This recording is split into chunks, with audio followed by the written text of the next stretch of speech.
Hello ma'am, punamak gatang live thage lao wari salas lao gatang live thare ini kana kana lakti kita belao yang mau langi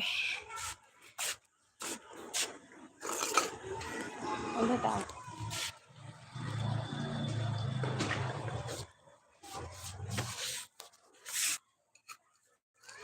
kuy damani lae kuy ibung si lae ibung hinjang hau hau pajam chachal kare kasi baro giro natraga ngarang giro lisa thong bodo. Thank you so much like to bagi asim makha de khullo cha ngam patra ban kabutar na cha har ban kabutar na cha asida sanda oire mamme hai o aside sigadi hadita nungsa numitang gi bita ngai di mamdri hadita sanda oiram nungsit khraga sitpado adudo adumaina sidi life se jam icham cham na thara bani namani ke hinjang chage ngasi baroda hengai nangi phagam puraga lani nang heta hipi natra siga lage heta phamdei ba मासे सिगा लागे हेता फमदा हगलो हगलो अया खोगी सनाथोय सु लाए ngasiदी सनाथोय उइरे चिचे को बारे सानादा बको सनाथोय नुंगाइबो hello hi नामन उती हाय अस नामनी साबसे उती कमाइन तौगे अपाम मिदी दुम चाबनी अखोइसु पामी दना अखोइ सारसु दुम चाइ अदुगा सनाथोय ने चिचे कमेंट्स पाबिउ हाय सनाथोय इरो चिचे पाथोगे ngasiदी चिचे रेडी ओरबनी पानबा अदुगा नंगना हेलो हेलो सितनी रइबा अतैदी रक्ति रे हेलो तनी इरिबा से पारे सि चिचे न पारे नंग नुंगाइरिबो अदुगा कनोना नावनी आरके सनाथोय सपोर्ट तौबिरमु हाय सनाथोय सिगा मनी मुबांगैना लैसे दादा से सिगा सुखर सपोर्ट तौबिगेरा चिचिदा लाखपसिंग से चैनल पाइबा सिंगनेबको सिदा लाओ चिचे की फ्रेंड हाई तारे दुमाइना दो खुपनमक सपोर्ट तौगा चैनेबा खर तौबिगेरा हाइरो अमता अदुगा सरदा लाए सरदा ने तू लाइक दन हाय थैंक यू सरदा नुंगाइरिबो सिगा तू संदा वरमदाई व्यूनी संदा ताद्रिबको Uri Uri सितना अदुगा Damini ngasi nong phajana chure baroda chuine as siga chubida dana lore damani dugadi nam churasu nungai tabani natra duga sanathoi sorry for not coming your life every day sorry okay sanathoi nang like tam banga mi chichi kisu warau de ko khangi nang situation do nangi study do phajana puning chango duga nang na sango taranu khara support tawo chiche da video da shoot view दुगा सरदा hi hello ma'am खुरमजरी नमस्ते नमस्ते सरदा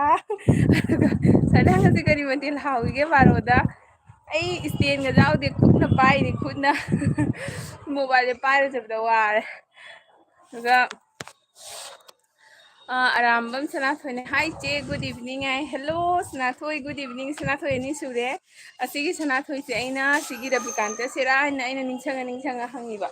नंग फमगनुको हेंगे नंग फकपुरक्ता यारो good evening सनाथोय दी के हिंजांग चारई रबिकांत ने करी चारई दुगा दामनी ने सरदा हेलो हाय सरदा दामनी गा लेनब्रा सब लेनब्रा लेनददी लेनौको अमता सत अमता इगोंद हायरोको अदुगा सरदा गी दी ब्लू लेये सनाथोयना सनाथोय कइनो आईडी के से चिजे खंगदेने आईडी के से खंगदेने I don't know आइरा अदुगा Sardana hi आईगिसु O सरदागिसु तोबी Y सनाथोय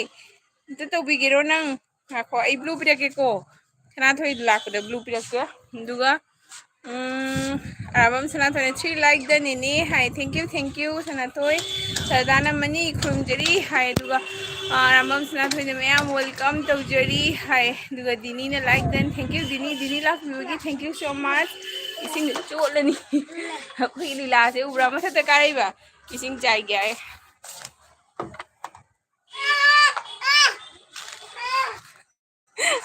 account तो साइको पीगे उमा अदुगा ꯁꯔꯗꯥꯅ ꯍꯥꯏ ꯅꯨꯡꯉꯥꯏꯔꯤꯌꯦ ꯁꯤꯗꯗꯤ ꯃꯝꯃꯦꯗ ꯍꯥꯏ ꯁꯔꯗꯥ ꯆꯥꯛ ꯊꯣꯡꯒꯠꯂꯕꯣ ꯑꯗꯨꯒ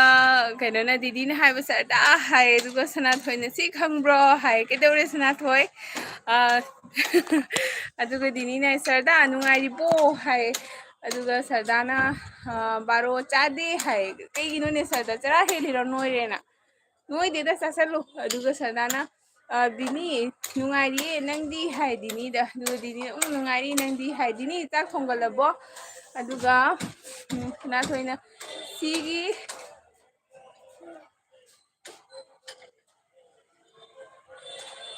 ꯀꯩ ꯍꯥꯏꯅꯣ ꯁꯅꯥꯊꯣꯏꯅ ꯍꯥꯏꯁꯦ ꯁꯤꯒꯤ ꯈꯪꯒꯕ꯭ꯔꯣ ꯅꯪ ꯀꯩꯅꯣꯗꯣ ꯑꯗꯨꯝ ꯏꯔꯣ ꯑꯩꯈꯣꯏꯒꯤ ꯅꯪꯒꯤ ꯑꯦꯔꯥꯕꯤꯛ ꯃꯌꯦꯛꯁꯤꯒ ꯑꯗꯨꯝ ꯏꯔꯣ ꯏꯪꯂꯤꯁ ꯃꯌꯦꯛꯁꯤꯒ ꯑꯗꯨꯝ ꯏꯔꯣ ꯗꯥꯃꯅꯤꯅ ꯍꯥꯏ ꯂꯩꯅꯩ ꯍꯥꯏ ꯑꯣ ꯁꯔꯗꯥꯒꯗꯤ ꯂꯩꯅꯕꯀꯣ ꯑꯗꯨꯒ ꯗꯥꯃꯅꯤ ꯑꯇꯣꯞꯄ ꯀꯩꯅꯣꯗꯒꯤ ꯇꯧꯔꯛꯀꯦ ꯑꯩ ꯍꯣꯔꯦꯟ ꯇꯧꯖꯔꯛꯀꯦ ꯑꯗꯨꯒ ꯁꯔꯗꯥꯅ ꯍꯥꯏ ꯑꯩꯒꯤꯗꯤ ꯂꯩꯅꯩꯌꯦ ꯃꯅꯤꯒ ꯍꯥꯏꯌꯦ ꯑꯗꯨꯒ ꯗꯤꯅꯤꯅ ꯑꯔꯥꯝꯕꯝ ꯍꯦꯜꯂꯣ ꯍꯥꯏ ꯑꯗꯨꯒ ꯗꯤꯅꯤꯅ ꯕ꯭ꯔꯣ ꯃꯅꯤ ꯍꯦꯜꯂꯣ ꯍꯥꯏ ꯁꯔꯗꯥꯅ ꯗꯤꯅꯤ ꯃꯅꯤꯄꯨꯔꯗꯩꯔꯣ ꯍꯥꯏ ꯑꯗꯨꯒ ꯗꯤꯅꯤꯅ ꯁꯔꯗꯥ ꯅꯠꯇꯦ ꯀꯁꯥꯔꯒꯤꯅꯤ ꯍꯥꯏ ꯑꯌꯥ ꯀꯥꯏꯒꯤ ꯑꯣꯏꯗꯣꯏꯅꯣ ꯗꯤꯅꯤ ꯀꯁꯥꯔꯒꯤꯗꯤ ꯑꯗꯨꯒ ꯁꯔꯗꯥꯅ ꯑꯌꯨꯛꯇ ꯆꯥꯔꯦ ꯅꯨꯃꯤꯗꯥꯡꯗ ꯆꯥꯏ ꯅꯨꯃꯤꯗꯥꯡꯗꯒ ꯆꯥꯏꯌꯦ ꯁꯤꯗꯗꯤ ꯆꯨꯝꯃꯤꯅꯤ ꯁꯔꯗꯥ ꯃꯅꯤꯄꯨꯔꯗꯗꯤ ꯀꯩꯅꯣꯒꯤ ꯆꯥꯛ ꯆꯥꯗꯦ ꯍꯥꯏꯕꯅꯤꯀꯣ ꯑꯩ ꯅꯤꯡꯁꯤꯡꯉꯦ ꯑꯩꯈꯣꯏ ꯑꯣꯖꯥ ꯍꯣꯟꯅꯛꯄꯩꯗ ꯅꯣꯏ ꯀꯁꯥꯔ ꯑꯗꯨꯃꯥꯏꯅ ꯆꯥꯛ ꯑꯍꯨꯝꯂꯛ ꯆꯥꯗꯦ ꯑꯩꯈꯣꯏꯗꯤ ꯌꯥꯏ ꯍꯣꯏ ꯑꯗꯨꯒꯗꯤ ꯑꯅꯤꯔꯛꯇꯪ ꯆꯥꯏ ꯍꯥꯏꯅꯕꯅꯤꯀꯣ ꯁꯔꯗꯥꯅ ꯑꯣ ꯑꯣ ꯗꯤꯅꯤ ꯍꯥꯏ ꯑꯗꯨꯒ ꯁꯅꯥꯊꯣꯏ ꯂꯩꯔꯤꯕꯣ ꯔꯕꯤꯀꯥꯟꯇꯗꯣ ꯂꯩꯔꯤꯕꯣ ꯑꯗꯨꯒ ꯑꯔꯥꯕꯝ ꯁꯅꯥꯊꯣꯏꯅ ꯅꯤꯅꯦ ꯏꯚꯤꯅꯤꯡꯒꯤ ꯆꯥ ꯊꯛꯑꯕ꯭ꯔꯣ ꯍꯥꯏ ꯁꯅꯥꯊꯣꯏ ꯑꯩꯈꯣꯏ ꯀꯩꯅꯣ ꯇꯧꯗꯦ ꯅꯤꯅꯦꯁꯦ ꯆꯥ ꯊꯛꯇꯦ ꯑꯩꯈꯣꯏ ꯅꯨꯡꯊꯤꯟꯗ ꯒ꯭ꯂꯨꯀꯣꯟ ꯗꯤ ꯊꯛꯑꯦ ꯑꯗꯩꯗꯤ ꯑꯗꯨꯝ ꯆꯣꯀꯣ ꯀꯩꯀꯥ ꯈꯔ ꯆꯥꯔꯦ ꯆꯥ ꯊꯛꯇꯦꯕꯀꯣ ꯑꯣꯟꯊꯔꯅꯤꯅꯦ ꯅꯪ ꯁꯤꯒ ꯀꯔꯤ ꯍꯥꯏꯔꯤꯁꯤꯅ ꯌꯦꯡꯉꯨꯅꯦ ꯑꯗꯨꯒ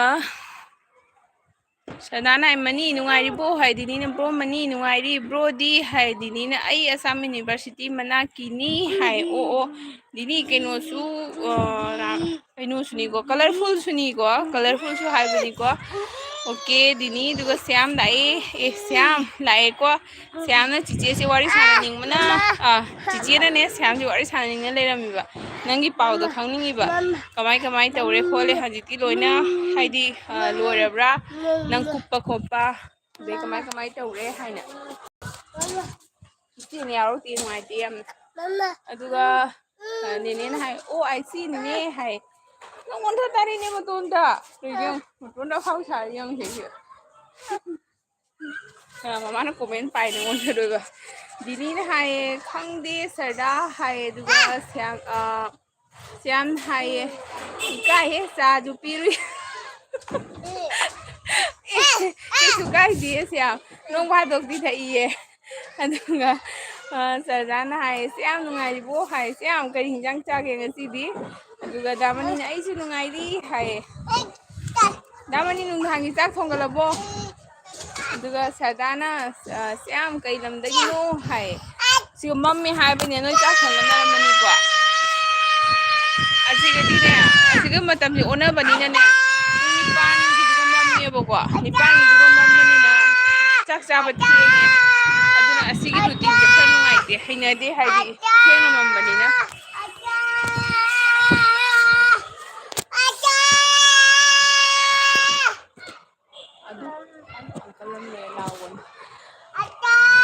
ꯑꯗꯨꯒ ꯁ꯭ꯌꯥꯝꯅ ꯆꯦ ꯂꯣꯏꯔꯦ ꯃꯄꯥꯟꯒꯤ ꯈꯛꯇꯪ ꯉꯥꯏꯔꯦ ꯍꯣꯏ ꯐꯔꯦ ꯐꯔꯦ ꯁ꯭ꯌꯥꯝ ꯑꯩꯅꯦ ꯅꯪꯒꯤ ꯋꯥꯔꯤꯗꯣ ꯇꯥꯕꯗ ꯑꯩ ꯁꯥꯊꯤꯅ ꯅꯨꯡꯉꯥꯏꯇꯦꯀꯣ ꯑꯗꯨ ꯅꯨꯃꯤꯠꯇꯣ ꯅꯥꯅꯤꯗꯨ ꯅꯥꯅꯤ ꯑꯗꯨꯒ ꯁ꯭ꯌꯥꯝꯅ ꯁꯔꯗꯥ ꯅꯨꯡꯉꯥꯏꯔꯤ ꯍꯥꯏ ꯁꯔꯗꯥ ꯀꯩ ꯂꯝꯗ ꯂꯩꯒꯦ ꯁꯔꯗꯥꯅ ꯀꯩ ꯂꯝꯗ ꯂꯩꯒꯦ ꯁꯨꯁꯃꯤꯇꯥ ꯍꯥꯏ ꯁꯔꯗꯥ ꯑꯩ ꯂꯩꯁꯦ ꯀꯩ ꯂꯝ ꯃꯥꯟꯒꯦ ꯌꯦꯡꯉꯨ ꯀꯩ ꯂꯝ ꯃꯥꯟꯒꯦ ꯌꯦꯡꯉꯨ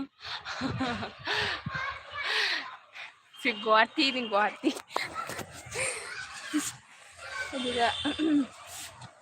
ꯀꯩꯅꯣ ꯇꯧꯕꯅꯤ ꯁꯔꯗꯥ ꯑꯩꯅ ꯑꯩꯒꯤ ꯕ꯭ꯂꯣꯛꯇ ꯑꯁꯨꯝ ꯇꯣꯏꯅ ꯇꯣꯏꯅ ꯃꯐꯝꯁꯤꯗ ꯂꯩꯕꯅꯤꯅ ꯃꯐꯝꯁꯤꯒꯤ ꯇꯣꯏꯅ ꯇꯣꯏꯅ ꯆꯠꯄ ꯍꯥꯏꯕꯅꯤ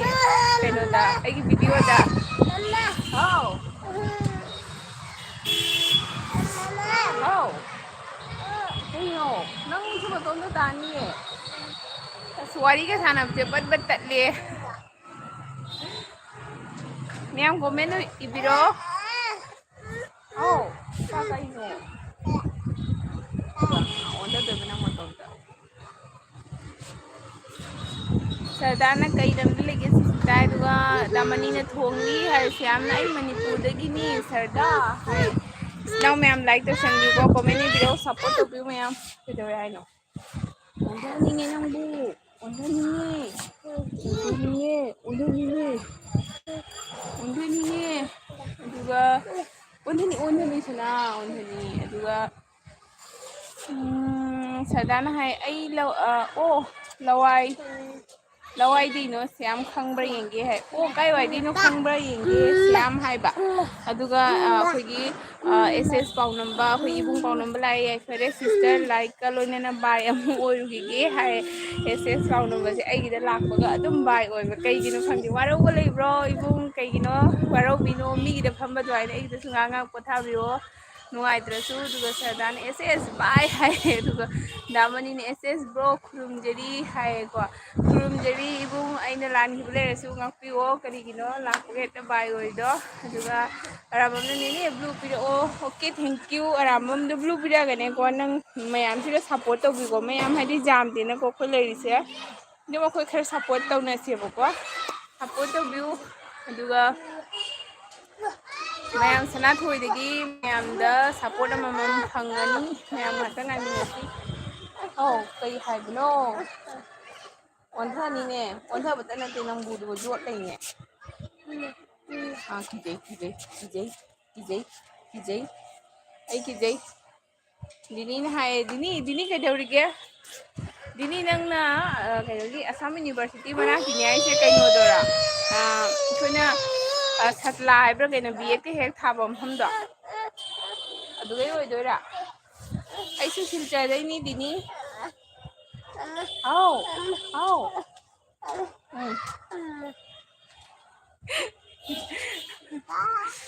duga miyam aigi lb se nungai te su miyam waro binu asum khara kena tawbiu aduga siamna iche aidi lakpa like tawi haiba khangongani che di khangi siam khangi che na khangi siam ka hinyang chage baro dadi aji ki chak khongalabo duga dinina o chak thungi hai o dini chak thungi hai ba nang to ko wala ni makhada ta sigara to chara aduga kenana ss pau no mana sis gari thori adugi ni ai amu yum yoraga lake sister hoi ibung yum yoraga changbiro adu phawa ina leiba taraga di changbiro kan Sardana siam kai dino hairo Manipur gi hai siam Sardana nang kai dino hai amta haibi o aduga hadi sanathoi mingon da support to go chakhabra damani di laibo sanathoi dagi khoina expectation ama thami support among tang to bini na to bi ko sanathoi mayam da adum akhosu kanang mogi dai te kan ma tan dai supporter ama hengat ba ki wakal khata nungai ba sang bagi kanon di hangi en ai go as nang jaroi da roi duga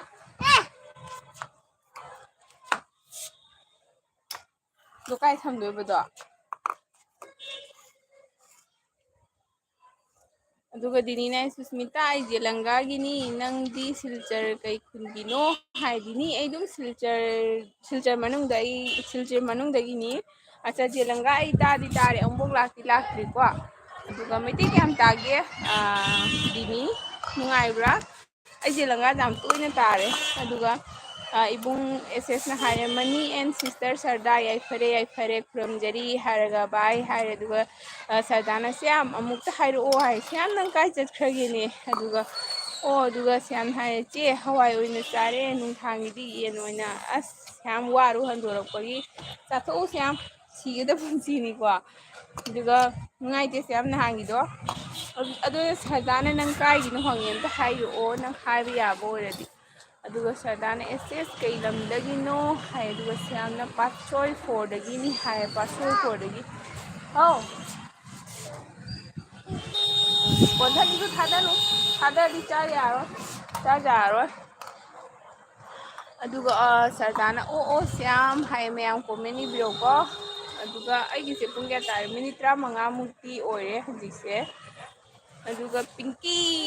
ꯂꯥꯛꯑꯦ ꯄꯤꯡꯀꯤꯅꯁꯨ ꯇꯥꯏ thank you ꯄꯤꯡꯀꯤ ꯂꯥꯛꯄꯤꯕꯒꯤ ꯑꯩꯒꯤꯗ ꯀꯔꯤ ꯃꯊꯦꯜ ꯊꯣꯡꯗꯣꯏꯅꯣ ꯄꯤꯡꯀꯤ ꯉꯁꯤꯁꯦ ꯏꯈꯪ ꯈꯪꯍꯧꯗꯅ ꯊꯥꯔꯛꯄ ꯂꯥꯏꯚꯅꯤ ꯑꯗꯣ ꯑꯩ ꯂꯥꯏꯚꯁꯦ ꯑꯩ ꯊꯥꯕꯁꯦ ꯁꯨꯝ ꯇꯟꯁꯜꯂꯛꯄ ꯑꯃ ꯌꯥꯎꯋꯦ ꯀꯩꯒꯤꯅꯣ ꯈꯪꯗꯦ ꯑꯗꯨꯒ ꯁꯅꯥꯊꯣꯏꯅ ꯂꯣꯏꯅ ꯁꯞ ꯇꯧꯈ꯭ꯔꯕꯅꯤ ꯃꯌꯥꯝ ꯍꯥꯏ ꯁꯅꯥꯊꯣꯏꯅ ꯆꯦꯅꯦꯜ ꯄꯥꯏꯕ꯭ꯔꯣ ꯆꯦꯅꯦꯜ ꯄꯥꯏꯔꯗꯤ ꯀꯣꯃꯦꯟ ꯑꯃꯃꯝ ꯊꯝꯃꯣ ꯃꯌꯥꯝꯗ ꯍꯥꯏꯌꯣ ꯅꯠꯇ꯭ꯔꯗꯤ ꯃꯌꯥꯝꯅ ꯁꯞꯄꯣꯔꯇꯔ ꯑꯣꯏ ꯃꯥꯜꯂꯦꯅ ꯅꯪꯉꯣꯟꯗ ꯍꯜꯂꯛꯑꯣꯏꯌꯦ ꯑꯗꯨꯒ ꯃꯌꯥꯝ ꯁꯅꯥꯊꯣꯏꯅ ꯁꯞꯄꯣꯔꯠ ꯂꯣꯏꯅ ꯇꯧꯈ꯭ꯔꯦ ꯃꯌꯥꯝꯇ ꯆꯦꯛ ꯇꯧꯕꯤꯌꯣ ꯑꯗꯨꯒ ꯁꯅꯥꯊꯣꯏꯗ ꯑꯝꯇ ꯊꯦꯡꯀ꯭ꯌꯨ ꯍꯥꯏꯕꯤꯌꯣ ꯑꯗꯨꯒ ꯏꯕꯨꯡ ꯄꯥꯎꯅꯝꯕꯅ ꯁꯤꯁꯇꯔ ꯂꯥꯏꯛ ꯑꯃꯒꯁꯨ ꯆꯠꯂꯝꯗꯥꯏꯁꯤꯗ ꯏꯕꯨꯡ ꯌꯥꯝ ꯍꯔꯥꯎꯔꯦ ꯏꯕꯨꯡꯅ ꯑꯅꯤ ꯄꯤꯕꯤꯕꯁꯦ ꯉꯥꯏꯍꯥꯛ ꯂꯥꯛꯄꯗꯀꯣ ꯊꯦꯡꯀ꯭ꯌꯨ ꯃꯇꯝ ꯀꯩꯅꯣ ꯆꯤꯜꯂꯕ ꯃꯇꯝ ꯀꯥꯏꯊꯣꯛꯑ ꯆꯪꯕꯤꯔꯛꯄꯒꯤ ꯑꯗꯨꯒ ꯗꯤꯅꯤꯅ ꯁꯨꯁꯃꯤꯇꯥ ꯁꯤꯜꯆꯔ ꯍꯥꯏꯔꯒ ꯈꯨꯟ ꯌꯥꯝꯃꯤꯅ ꯍꯥꯏ ꯗꯤꯅꯤ ꯑꯩ ꯑꯦꯜꯕꯤꯗ ꯍꯥꯏꯕ ꯅꯨꯡꯉꯥꯏꯇꯕꯩ ꯄꯜꯂꯤꯅꯤ ꯑꯗꯨꯝ ꯑꯦꯛꯖꯦꯛꯂꯤ ꯑꯩꯒꯤ ꯂꯣꯀꯦꯁꯟꯗꯣ ꯍꯥꯏꯗꯣꯛꯄ ꯅꯨꯡꯉꯥꯏꯇꯦꯅ ꯁꯤꯜꯆꯔꯗꯤ ꯁꯤꯜꯆꯔꯒꯤꯅꯦꯕ ꯑꯗꯨꯒꯤꯅꯤ ꯑꯩ ꯑꯗꯨꯝ ꯍꯥꯏꯔꯒꯦ ꯌꯨꯝꯗ ꯆꯠꯄ ꯃꯇꯝꯗ ꯁꯥꯎꯅꯨꯀꯣ ꯗꯤꯅꯤ ꯑꯗꯨꯒ ꯄꯤꯡꯀꯤꯅ ꯀꯞꯈ꯭ꯔꯦ ꯄꯤꯡꯀꯤ ꯀꯩꯗꯧꯔꯒꯦꯅꯦ ꯀꯞꯄꯤꯗꯣ ꯀꯞꯀꯅꯨ ꯅꯪ ꯀꯩ ꯍꯤꯟꯖꯥꯡ ꯆꯥꯒꯦ ꯀꯩꯗꯧꯔꯦ ꯍꯥꯏꯔꯣ ꯀꯞꯄꯤꯗꯣ ꯑꯩ ꯅꯪꯒꯤꯗ ꯂꯥꯛꯄꯅꯤ ꯅꯪ ꯀꯞꯀꯅꯨ ꯑꯗꯨꯒ ꯄꯤꯡꯀꯤꯅ ꯗꯤꯅꯤ ꯅꯨꯡꯁꯤꯕꯤ ꯍꯥꯏ ꯑꯗꯨꯒ ꯁꯔꯗꯥꯗꯁꯨ ꯁꯔꯗꯥ ꯅꯨꯡꯁꯤꯕꯤ ꯍꯥꯏ ꯑꯗꯨꯒ ꯅꯪꯒꯤ ꯔꯨꯃꯥꯜꯁꯦ ꯄꯥꯏꯒꯤ ꯇꯥꯔꯦꯅꯦ ꯑꯣꯟꯙꯅꯤꯗꯨ ꯀꯟꯅ ꯄꯥꯏꯌꯨ ꯅꯨꯡꯁꯤꯠ ꯌꯥꯝ ꯀꯟꯅ ꯁꯤꯠꯂꯤꯌꯦ ꯑꯗꯨ ꯀꯟꯅ ꯄꯥꯏꯌꯨ ꯑꯣꯟꯙꯅꯤ ꯑꯗꯨꯒ ꯗꯤꯅꯤꯅ ꯄꯤꯡꯀꯤ ꯅꯨꯡꯉꯥꯏꯔꯤꯕꯣ ꯍꯥꯏ ꯑꯗꯨꯒ ꯑꯩꯈꯣꯏꯒꯤ ꯏꯕꯨꯡ ꯄꯥꯎꯅꯝꯕꯅ ꯁꯤꯁꯇꯔ ꯁꯔꯗꯥ ꯑꯩ ꯏꯝꯐꯥꯜ ꯏꯁꯀꯤ ꯈꯨꯔꯥꯏꯗꯒꯤꯅꯤ ꯌꯥꯏꯐꯔꯦ ꯍꯥꯏ ꯑꯣ ꯏꯕꯨꯡꯁꯦ ꯖꯦꯅꯤ ꯍꯣꯏ ꯂꯩꯀꯥꯏꯒꯤ ꯑꯣꯏꯗꯣꯏꯅꯤꯀꯣ ꯑꯗꯨꯒ ꯁꯌꯥꯝꯅ ꯆꯦ ꯑꯩ ꯂꯩꯔꯤꯀꯣ ꯍꯥꯏ ꯁꯌꯥꯝ ꯂꯩꯔꯗꯤ ꯀꯣꯃꯦꯟ ꯏꯕꯤꯔꯛꯑꯣ ꯆꯤꯆꯦꯒꯤ ꯀꯣꯃꯦꯟꯁꯨ ꯂꯩꯇꯕ ꯁꯤꯗ ꯇꯨꯃꯤꯟ ꯂꯩꯊꯣꯛꯏ ꯀꯩꯒꯤꯅꯣ ꯑꯗꯨꯒ ꯗꯤꯅꯤꯅ ꯍꯥꯏꯌꯦ ꯁꯅꯥꯊꯣꯏ ꯊꯦꯡꯀ꯭ꯌꯨ ꯍꯥꯏ ꯑꯣ ꯗꯤꯅꯤꯅ ꯁꯞ ꯐꯪꯉꯦ ꯍꯥꯏꯌꯦ ꯁꯅꯥꯊꯣꯏ ꯊꯦꯡꯀ꯭ꯌꯨ ꯍꯥꯏ ꯁꯔꯗꯥ ꯁꯞ ꯐꯪꯉꯕꯣ ꯑꯝꯇ ꯌꯦꯡꯉꯣ ꯑꯗꯨꯒ ꯄꯤꯡꯀꯤꯅ ꯍꯥꯏ ꯅꯨꯡꯉꯥꯏꯇꯦ ꯋꯥꯈꯜ ꯅꯨꯡꯉꯥꯏꯇꯦ ꯀꯩꯗꯧꯔꯒꯦ ꯄꯤꯡꯀꯤ ꯅꯪꯒꯤꯗꯤ ꯃꯔꯨꯁꯨ ꯂꯥꯛꯏꯗꯨꯗꯤꯅ ꯀꯔꯤꯒꯤ ꯋꯥꯈꯜ ꯅꯨꯡꯉꯥꯏꯇ꯭ꯔꯤꯅꯣ ꯃꯤ ꯑꯩꯈꯣꯏꯒꯤ ꯁꯤꯗ ꯂꯩꯔꯤꯕ ꯄꯨꯝꯅꯃꯛꯁꯦ ꯑꯩꯅ ꯂꯣꯏꯅ ꯐꯪꯒꯦ ꯍꯥꯏꯔꯗꯤ ꯅꯪ ꯅꯨꯡꯉꯥꯏꯔꯔꯣꯏ ꯅꯪꯉꯣꯟꯗ ꯂꯩꯕ ꯈꯔꯗꯣ ꯂꯣꯏ ꯄꯦꯟꯊꯣꯛꯀꯗꯕꯅꯤ ꯅꯪꯉꯣꯟꯗ ꯃꯔꯨ ꯃꯌꯥꯝ ꯂꯥꯛꯏꯗꯨꯗꯤ ꯀꯩꯒꯤꯅꯣ ꯄꯥꯔꯁꯣꯅꯦꯜ ꯑꯣꯏꯔꯁꯨ ꯉꯥꯏꯍꯥꯛ ꯅꯨꯡꯉꯥꯏꯕ ꯏꯁꯩ ꯑꯃ ꯊꯥꯗꯣꯛꯑꯒ ꯇꯥꯊꯣꯛꯑꯒ ꯑꯗꯨꯝ ꯉꯥꯏꯍꯥꯛ ꯈꯟꯗꯣꯛꯎ ꯑꯗꯨꯒ ꯁꯅꯥꯊꯣꯏꯅ ꯍꯥꯏꯔꯦ ꯏꯀꯥꯎ ꯇꯥꯁꯅꯨ ꯑꯇꯥꯕ ꯇꯥꯔꯗꯤ ꯁꯤ ꯄꯥꯏ ꯑꯗꯩ ꯁꯅꯥꯊꯣꯏꯅ ꯍꯥꯏ ꯍ꯭ꯋꯥꯠ ꯍꯦꯄꯦꯟ ꯆꯦ ꯄꯤꯡꯀꯤ ꯍꯥꯏ ꯍ꯭ꯋꯥꯠ ꯍꯦꯄꯦꯟ ꯆꯦ ꯄꯤꯡꯀꯤ ꯍꯥꯏ ꯑꯗꯨꯒ ꯄꯤꯡꯀꯤꯅ ꯁꯅꯥꯊꯣꯏ ꯅꯣꯕꯣꯗꯤ ꯂꯚꯁ ꯃꯤ ꯇꯨꯔ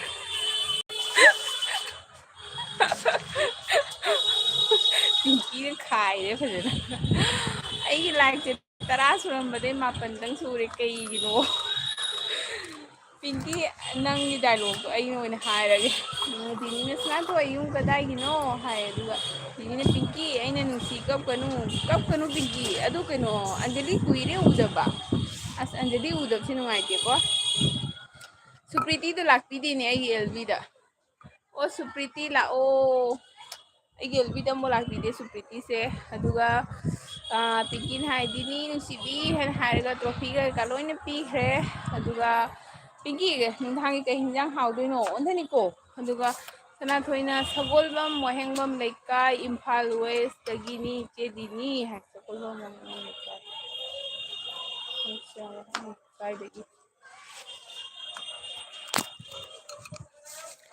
ꯋꯥꯍꯦꯡꯕꯝ ꯂꯩꯀꯥꯏ ꯍꯥꯏꯁꯦ ꯁꯅꯥꯊꯣꯏ ꯀꯩꯅꯣꯗꯣ ꯀꯁꯥꯔꯗ ꯑꯃꯈꯛ ꯄ꯭ꯔꯣꯐꯦꯁꯔ ꯑꯣꯏꯕꯗꯣ ꯑꯗꯨꯋꯥꯏꯗꯒꯤ ꯑꯣꯏꯗꯣꯏꯔꯣ ꯑꯗꯨꯒ ꯄꯤꯡꯀꯤꯅ ꯍꯥꯏ ꯑꯟꯖꯂꯤ ꯎꯔꯔꯣꯏ ꯍꯥꯏ ꯑꯩꯌꯥ ꯀꯩꯒꯤꯅꯣꯅꯦ ꯄꯤꯡꯀꯤ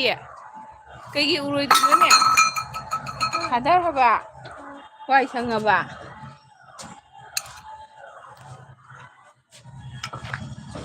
ꯑꯩ ꯅꯨꯡꯉꯥꯏꯇꯦꯅꯦ ꯏꯒꯣ ꯄꯤꯡꯀꯤꯅ ꯁꯅꯥꯊꯣꯏ ꯑꯩꯈꯣꯏꯁꯨ ꯁꯒꯣꯜꯕꯟꯅꯤ ꯍꯥꯏ ꯍꯥꯎ ꯑꯣ ꯇꯥꯔꯁꯅꯨ ꯁꯅꯥꯗꯣ ꯑꯇꯥꯕꯗꯣ ꯆꯥꯅꯨ ꯐꯠꯇꯦ ꯀꯕꯨꯇꯔ ꯂꯥꯛꯏꯁꯤꯒ ꯀꯕꯨꯇꯔꯒꯤꯅꯤ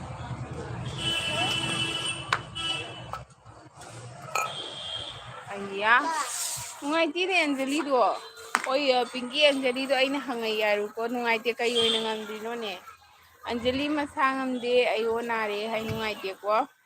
aduga ओ आई सी चे पिंकी है अदुगा श्याम है सुप्रीति पोलो थादा है सुप्रीति लाइक दौरी चे है अच्छा सुप्रीति करम कांदे लाइक दौरिनो ने खमोसिया खमो सुप्रीति एने चंगुदरी तहौदे अदुगा दामनी लेरिबो चखरबो दामनी से सुप्रीति दे कोइरब्रो अदुगा tiger is back like tiger is back hi hello tiger tiger duty लोरबो इको कायदा नंग घुमनारोदना अना मतुम कौन है आंटी लाई तो आंगी आंटी लाई तो करो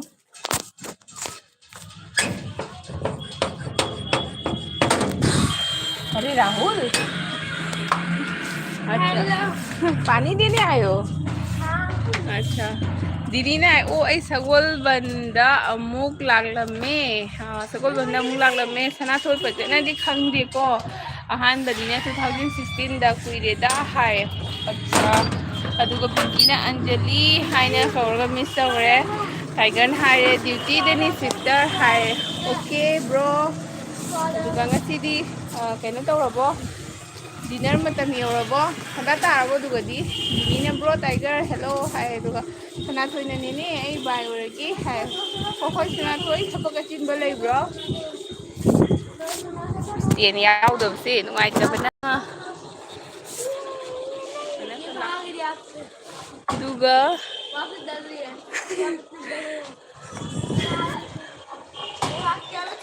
अदुगा टाइगर हाय दिनी हाय दिनी ना बाय ओरगे सुस्मिता दिनी थैंक यू सो मच लागा हातंग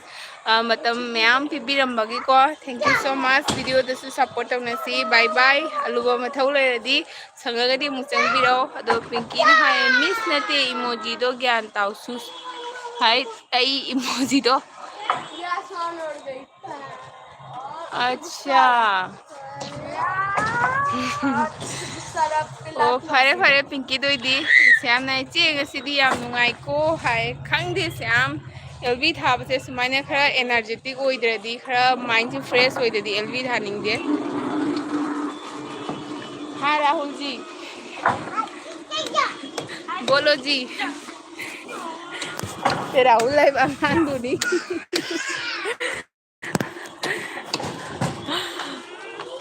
अदुगा ngakone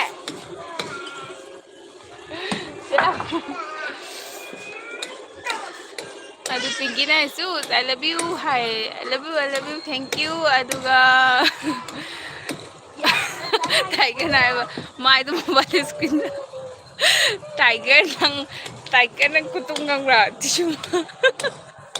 मोबाइल स्क्रीन दे ना पाबा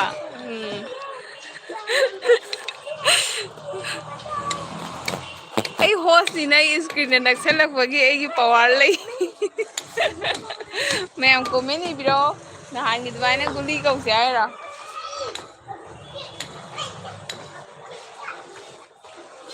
राहुल बंद कर दो अदुगा सूस अखोई सिदा मम्मेने दुदरी ममद्री पिंकी सिगा मिजुंगा सारी ऐसे कयों जेन हलके बको सिगे जौने सिगे मोई प्लाईवुड तो हापगनी मोई तौसे कई फाइनो जो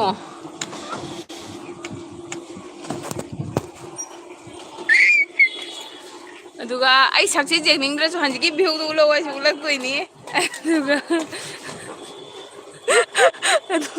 श्यामना चे नहानगी चेगी एलबी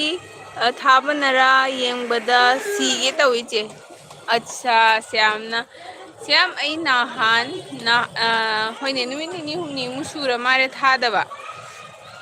थैंक यू श्याम चिचे बु नुसिबिबगी अदुगा टाइगर ना हाय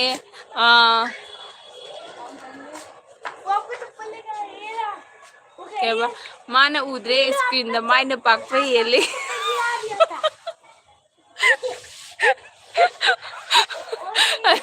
पिंकी हाय श्याम हाय टाइगर ना खुदुम से डर नहीं लगता सिस्टर प्यार से डर लगता है सही है श्याम चे सोरे फजन पासी है हो श्याम कई है नो तबागे चे नहांदी चे गेलबी थाब्रा ना येंबदा सीगे तविचे होय श्याम सी चिचेन पाई चुमद्रो नहांदी चेगी एलबी थाब्रा ना येंबदा सीगे तविचे है होय बा श्याम अदुदो नंग फंगना हौदबो ओइरंगनीबको फरे देखो पिंकी ना इमोजी से कदरोगे मनातोन ते कोई इमोजी अदुगा अखोई कनाना म लाए दो चे ओएनजी नोंगालिनाय वाव अखोई सोरारे ने गाली दो आई मोबाइल तागिदनने अदुगा आगुना कायदे लेगे हाय आई पृथ्वी दे ले आगुना ट्यूशन लोरबो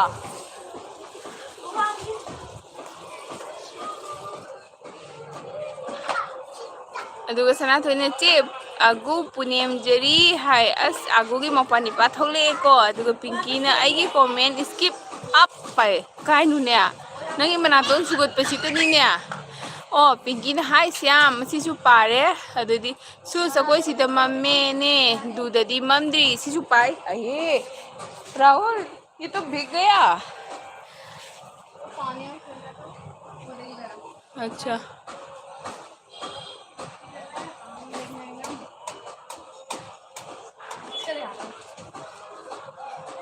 अदु पिंकी ने कमेंट पिंकी पारे को अदि ब्रो टाइगर है so beautiful T shirt I love भाई थैंक यू ब्रो अदुगा श्याम हाय पिंकी सोम कायदगिनो हाय दु आगुना अस हायरो कादाय लेगे हायबा नोंगालिदो हाय चिची ने लेबो मफम दुगा लेगे ना हादे लेबो मफम दुगा चिची ना हादे कायदे लेगे अदुदो दुम लेगे अदुगा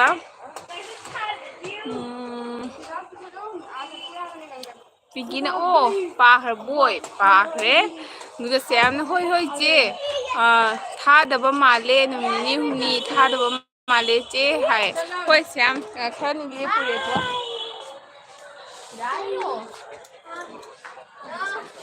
काजल एग्जाम कैसी थी इजी हुआ या टफ हुआ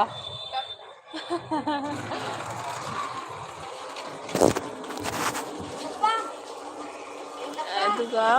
आगुना यारे यारे इनाउ इबुंगो होगलो सेस वारीदो हाय अदुगा कइनोना हाय आगुना हाय पिंकी ना हाय गुवाहाटी दगी श्याम हाय पिंकी गुवाहाटी द लइको आगुना हाय अस दिल्ली द लइब्रो कइनो दिल्ली नुमित ताद्रिपो हाय आगु हंजि पुंग क्या तारे 6:30 दो आइदे ममसलानी 8 ता नुंथांग ओइरनी अदुननी चिचे चाक हेक थेगिदो अदुगा ब्रो टाइगर ना आइने एलबी यावना लेरगा मोबाइल लगी अदुगा आइने आइगी मोबाइल कायदे थम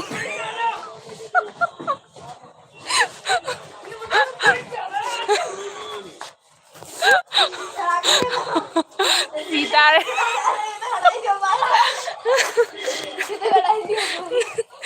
जारो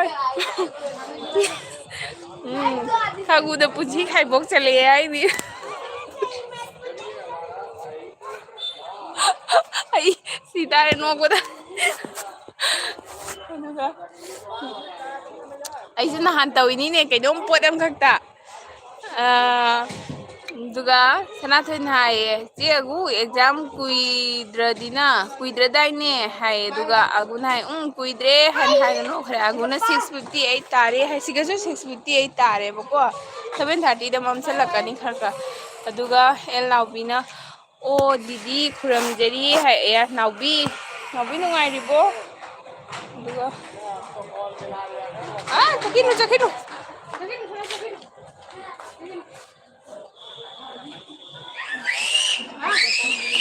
राहुल आ जाओ ना राहुल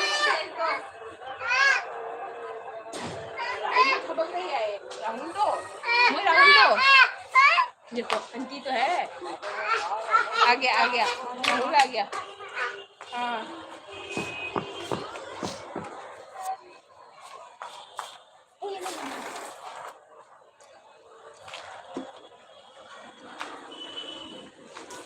गया था ये दे के गया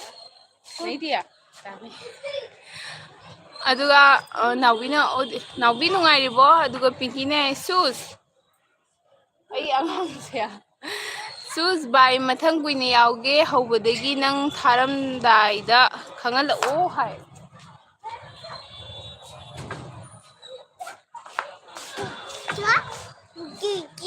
अगांग से सोंदे सिगा हेता काखलीबको मेन मानगा तादे आइसिनी सूज बाय मथंग कुइने याउगे हौबदगी नंग थारमदाइदा खंगलो ओके पिंकी नंग हजिक थबक लेब्रो चलो दुगा अदुगा संगदी चंगो आगुना चे अइना अइ बर्थडे से नुंगाइगे तौबनी एग्जाम ने याद्रे हयंग बर्थडे नि हाबदुदा ngasi dei exam हौरे है ओके हां हां हां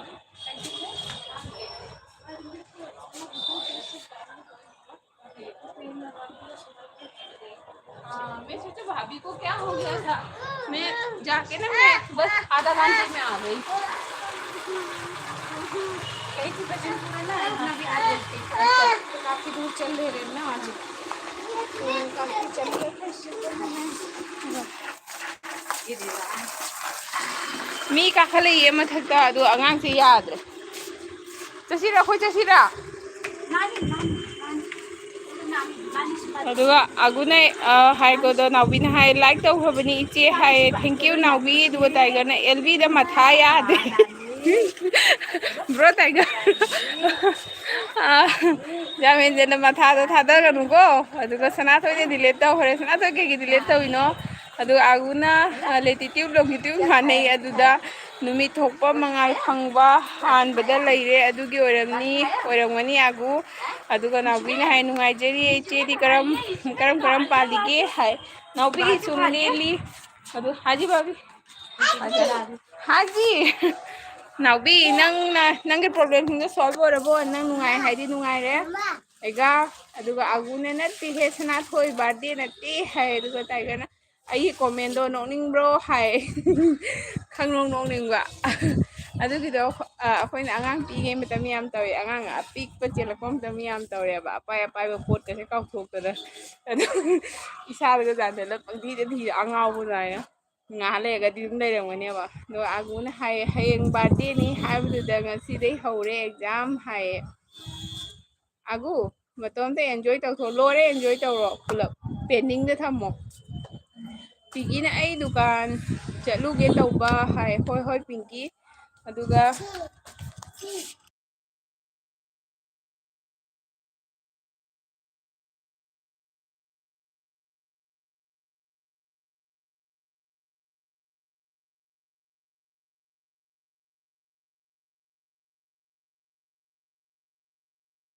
आपके ही अरे इसी फ्लोर में रह रहे थे अच्छा हाँ वो केरला के थे बहुत अच्छे अच्छा हाँ हर वक्त भाभी कुछ लाना है अच्छा हाँ ये वही तो ये तो इधर ड्यूटी नहीं लग रहे है ना ड्यूटी नहीं लग रहा है इसका बाहरी ड्यूटी जा रहा है तो उसको दिक्कत हो रहा है बहुत टाइम नहीं मिल रहा है मेरा ड्यूटी ट्रांसफर हो गया तो शायद इधर कहीं पता नहीं गर्मी के चक्कर में खाली करके गए इधर ही कहीं होंगे अच्छा पर यहाँ से मतलब बोल के ये गए थे कि मेरा ट्रांसफर हो गया हाँ मैं समझ गया मैं तब समझ गया गर्मी वाली ड्यूटी थी उनकी गर्मी तो नहीं है ऊपर चढ़ने में तो कितना दिक्कत होता है मियाँ बीबी अच्छा और पीछे से बातचीत मतलब हाँ इतना छोटा बच्चा था उसका हाँ अभी पहली बार नाम लिखाए थे हाँ बेचारी बच्चे के चक्कर में पूरा अपना सिर का बाल हटवा दिया एकदम टोपी लगा के रहती मैं अम्मी लाई को बार जाते हैं मम्मी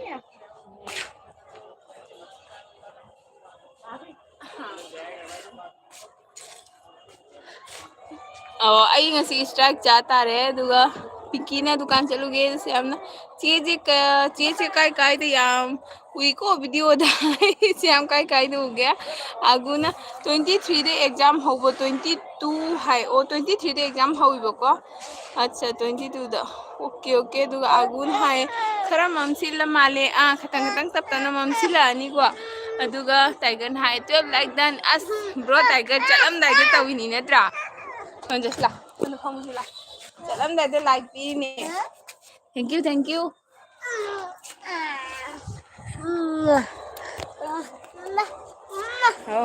ꯑꯗꯨꯒ ꯅꯥꯎꯕꯤꯅ ꯏꯆꯦ ꯔꯨꯝꯗ ꯆꯠꯂꯣ ꯅꯨꯃꯤꯠ ꯇꯥꯔꯦ ꯍꯥꯏ ꯍꯣꯏ ꯅꯥꯎꯕꯤ ꯀꯥꯔꯦꯟ ꯆꯠꯈ꯭ꯔꯤꯕꯀꯣ ꯍꯧꯖꯤꯛꯁꯦ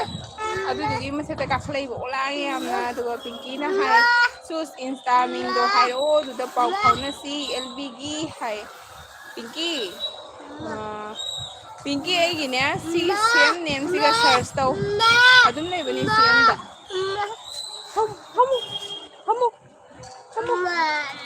ꯑꯗꯣ ꯇꯥꯏꯒꯔꯅ ꯍꯥꯏꯌꯦ ꯇꯥꯏꯒꯔ ꯃꯃꯩ ꯀꯦꯟꯒꯗꯕꯗ ꯉꯥꯏꯔꯦ ꯁꯤꯁꯇꯔ ꯇꯥꯏꯒꯔ ꯍꯅꯨ ꯐꯥꯔꯦ ꯑꯗꯨꯏꯗꯤ ꯑꯗꯨꯒ ꯑꯒꯨꯅ ꯁꯨꯁꯃꯤꯇꯥ ꯑꯍꯣꯡꯕꯝꯗ ꯂꯩꯕꯅꯤ ꯏꯆꯦ ꯄꯤꯡꯀꯤꯒ ꯑꯁ ꯇꯧꯔꯛꯏ ꯌꯣꯡꯗꯣꯟꯗꯒꯤ ꯑꯦꯛꯁꯄꯥꯔꯠꯁꯤꯅ ꯑꯃꯨꯛ ꯑꯗꯨꯒ ꯄꯤꯡꯀꯤ ꯑꯒꯨꯅ ꯍꯥꯏꯁꯦ ꯇꯥꯔꯣ ꯑꯗꯨꯒ ꯅꯥꯎꯕꯤꯅ ꯍꯥꯏ ꯏꯆꯦ ꯋꯥꯔꯤ ꯁꯥꯟꯅꯔꯤ ꯈꯟꯅꯁꯨ ꯈꯟꯅꯩꯌꯦ ꯃꯌꯥꯝ ꯍꯥꯏꯌꯦ ꯍꯣꯏ ꯍꯣꯏ ꯅꯥꯎꯕꯤ ꯅꯪꯅꯕꯨ ꯅꯊꯋꯥꯏꯅꯕꯨ ꯈꯣꯏꯗꯥꯔꯗꯤ ꯑꯗꯨꯝ ꯅꯪꯅ ꯐꯕꯗꯣ ꯑꯗꯨꯝ ꯇꯧꯋꯣ ꯐꯅꯕ ꯑꯗꯨ ꯃꯤꯒꯤ ꯀꯩꯅꯣꯒꯤ ꯊꯥꯔꯠ ꯄꯥꯔꯁꯟꯒꯤ ꯀꯩꯅꯣ ꯂꯧꯗ꯭ꯔꯁꯨ ꯀꯩꯁꯨꯝ ꯅꯠꯇꯦꯀꯣ ꯅꯪꯅꯕꯨ ꯐꯔꯗꯤ ꯅꯪꯅꯕꯨ ꯑꯗꯨꯝ ꯍꯥꯏꯗꯤ ꯇꯨꯡ ꯀꯣꯏꯅꯤ ꯍꯥꯏꯗꯤ ꯑꯗꯨꯝ ꯇꯧꯋꯣ ꯑꯒꯨꯅ ꯑꯩꯗꯤ ꯏꯆꯦ ꯁꯨꯁꯃꯤꯇꯥꯁꯦ ꯀꯃꯥꯏꯅ ꯑꯥꯏꯖꯤ ꯄꯥꯏ ꯍꯥꯏꯕꯁꯦ my current location is Delhi and you ꯍꯥꯏꯕꯗꯨꯗ ꯑꯥꯏꯖꯤꯒꯤ ꯑꯃ ꯔꯥꯏꯠ ꯁꯥꯏꯗꯇ ꯊꯣꯛꯄꯅꯦ ꯑꯗꯨꯗ ꯈꯪꯕꯗꯨꯒ ꯑꯥꯏꯖꯤꯗ ꯁꯔꯁ ꯇꯧꯕ ꯑꯉꯥꯡꯒꯤ ꯃꯀꯣꯛꯇꯤ ꯂꯩ ꯑꯗꯨꯒ ꯅꯥꯎꯕꯤꯅ ꯆꯦ ꯆꯥꯛ ꯊꯣꯡꯉꯕꯣ ꯍꯥꯏꯌꯦ ꯅꯥꯎꯕꯤ ꯆꯥꯛ ꯊꯣꯡꯗ꯭ꯔꯤ ꯆꯥꯛ ꯈꯔ ꯊꯦꯡꯅ ꯊꯣꯡꯉꯅꯤ ꯍꯥꯏꯗꯤ ꯁꯨꯃꯥꯏꯅ ꯁꯟꯗꯥ ꯇꯥꯗꯗꯅ ꯂꯩꯕꯅꯤ ꯆꯥꯛꯇꯣ ꯊꯣꯡꯅꯤꯡꯗꯦꯕ ꯀꯩ ꯍꯥꯏꯅꯣ ꯍꯥꯏꯔꯣ ꯑꯒꯨꯅ ꯍꯥꯏ ꯕꯥꯔꯗꯦꯅ 23ꯅꯤ ꯍꯥꯏꯕ ꯑꯦꯛꯖꯥꯝꯅ 22 ꯑꯦꯛꯖꯥꯝꯅ ꯍꯥꯜꯂꯦ ꯑꯗꯨꯏꯗꯤ ꯑꯩꯅ ꯍꯥꯏꯔꯣ ꯁꯤ ꯂꯩ ꯀꯥꯒꯅꯨ ꯀꯥꯒꯅꯣꯕ ꯀꯥꯒꯅꯨꯗꯣ ꯑꯗꯨꯝ ꯂꯩꯌꯣ ꯑꯒꯨꯅ ꯍꯥꯏꯕ ꯈꯪꯕꯅꯦ ꯑꯩꯅ ꯆꯦꯒꯤ ꯑꯥꯏꯖꯤꯗꯣ ꯍꯥꯏ ꯑꯗꯨꯒ ꯁꯅꯥꯊꯣꯏꯅ ꯄꯦꯔꯣ ꯆꯦ ꯑꯒꯨ ꯍꯥꯏꯌꯦ ꯑꯗꯨꯒ ꯑꯒꯨꯅ ꯅꯣꯛꯈ꯭ꯔꯦ ꯑꯗꯨꯒ ꯅꯥꯎꯕꯤꯅ ꯍꯥꯏ ꯏꯆꯦ ꯅꯪ ꯉꯁꯤꯗꯤ ꯑꯁꯨꯛ ꯌꯥꯝꯅ ꯅꯨꯡꯁꯤ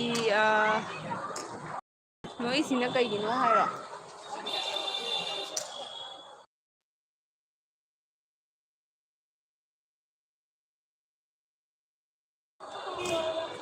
ꯆꯦ ꯀꯩꯕ ꯆꯦ ꯅꯪ ꯉꯁꯤꯗꯤ ꯑꯁꯨꯛ ꯌꯥꯝꯅ ꯅꯣꯛꯏꯁꯤ ꯅꯣꯛꯏꯁꯤꯅ ꯀꯩꯒꯤꯅꯣ ꯍꯥꯏꯔꯣ ꯅꯥꯎꯕꯤ ꯅꯣꯛꯏꯁꯤ ꯀꯩꯒꯤꯅꯣ ꯍꯥꯏꯔꯣ ꯑꯗꯨꯒ ꯏꯆꯦ ꯑꯩꯒꯤꯁꯦ ꯑꯗꯨꯝ ꯇꯥꯏꯝ ꯄꯥꯁ ꯇꯧꯔꯤꯅꯤꯌꯦ ꯍꯥꯏ ꯑꯗꯨꯒ ꯁ꯭ꯌꯥꯝꯅ ꯆꯦ ꯑꯩ ꯆꯦꯒꯤ ꯚꯤꯗꯤꯑꯣ ꯑꯌꯥꯝꯕ ꯌꯦꯡꯕꯗ ꯎꯕꯅꯤ ꯍꯥꯏꯌꯦ ꯁ꯭ꯌꯥꯝ ꯃꯃꯥꯡꯗ ꯀꯣꯏꯕ ꯆꯠꯄꯒꯤꯅꯤ ꯅꯍꯥꯟꯒꯤꯗꯨꯅꯅꯦ ꯄꯣꯂꯥꯡꯊꯥ ꯌꯧꯔꯦꯅ ꯑꯉꯥꯡꯒꯤ ꯀꯩꯀꯥ ꯑꯗꯨꯝ ꯑꯩꯈꯣꯏ ꯔꯥꯕ ꯌꯨꯁ ꯇꯧꯅꯕ ꯈꯔ ꯂꯧꯒꯦ ꯍꯥꯏꯅ ꯐꯤ ꯂꯧꯒꯦ ꯆꯠꯄꯅꯦꯕꯀꯣ ꯑꯗꯣ ꯑꯗꯨꯝ ꯃꯄꯥꯟ ꯆꯠꯄ ꯈꯣꯠꯄꯗ ꯂꯧꯅꯕ ꯍꯥꯏꯅ ꯑꯗꯨꯗ ꯂꯧꯔꯒ ꯂꯥꯛꯑꯦ ꯔꯥꯕ ꯌꯨꯁ ꯇꯧꯅꯕꯗꯣ ꯂꯧꯔꯛꯇ꯭ꯔꯦ ꯃꯣꯜꯗ ꯆꯠꯂꯒ ꯑꯗꯨꯅꯤ ꯑꯗꯨꯃꯥꯏꯅ ꯇꯧꯔꯒ ꯑꯗꯨ ꯀꯥꯔꯟꯇꯣꯟꯗ ꯂꯧꯔꯒ ꯂꯥꯛꯑꯦ ꯑꯗꯨꯒ ꯑꯒꯨꯅ ꯍꯥꯏ ꯃꯅꯦ ꯄꯦꯔꯤꯌꯣꯗꯤꯛ ꯇꯦꯁꯅꯤ ꯍꯥꯏ ꯑꯣ ꯄꯦꯔꯤꯌꯣꯗꯤꯛ ꯇꯦꯁꯇꯤ ꯀꯩꯁꯨ ꯀꯥꯏꯗꯦꯗ ꯑꯉꯥꯡ ꯅꯪꯁꯤꯁꯨ ꯑꯗꯨꯒ ꯑꯒꯨꯅ ꯋꯥꯏꯇꯤꯗ ꯑꯃ ꯃꯥꯏ ꯀꯥꯔꯦꯟ ꯂꯣꯀꯦꯁꯟꯗꯨꯗ ꯈꯪꯉꯨꯅꯦ ꯍꯥꯏ ꯃꯆꯟ ꯅꯅꯥꯎꯁꯤ ꯌꯦꯡꯕꯤꯌꯨꯁꯦ ꯑꯗꯨꯒ ꯅꯥꯎꯕꯤꯅ ꯆꯦ ꯑꯉꯥꯡꯗꯣ ꯌꯥꯝꯅ ꯂꯥꯏꯚꯇ ꯌꯥꯎꯍꯟꯒꯅꯨꯀꯣ ꯄ꯭ꯂꯤꯖ ꯍꯥꯏ ꯍꯣꯏ ꯅꯥꯎꯕꯤ ꯌꯥꯝ ꯌꯥꯎꯍꯟꯒꯦ ꯑꯩꯒ ꯀꯣꯟꯅꯅ ꯀꯦꯃꯦꯔꯥꯁꯦ ꯃꯨꯚ ꯇꯧꯒꯦ ꯇꯧꯅꯤ ꯃꯆꯥ ꯇꯧꯅꯨ ꯃꯤ ꯋꯥꯔꯤ ꯁꯥꯟꯅꯔꯤ ꯑꯗꯣ ꯃꯤ ꯋꯥꯔꯤ ꯁꯥꯟꯅꯔꯤ ꯃꯆꯥ ꯃꯤꯉꯣꯟꯗ ꯑꯗꯨꯃꯥꯏꯅ ꯗꯤꯁꯇ꯭ꯔꯦꯛ ꯇꯧꯅꯨ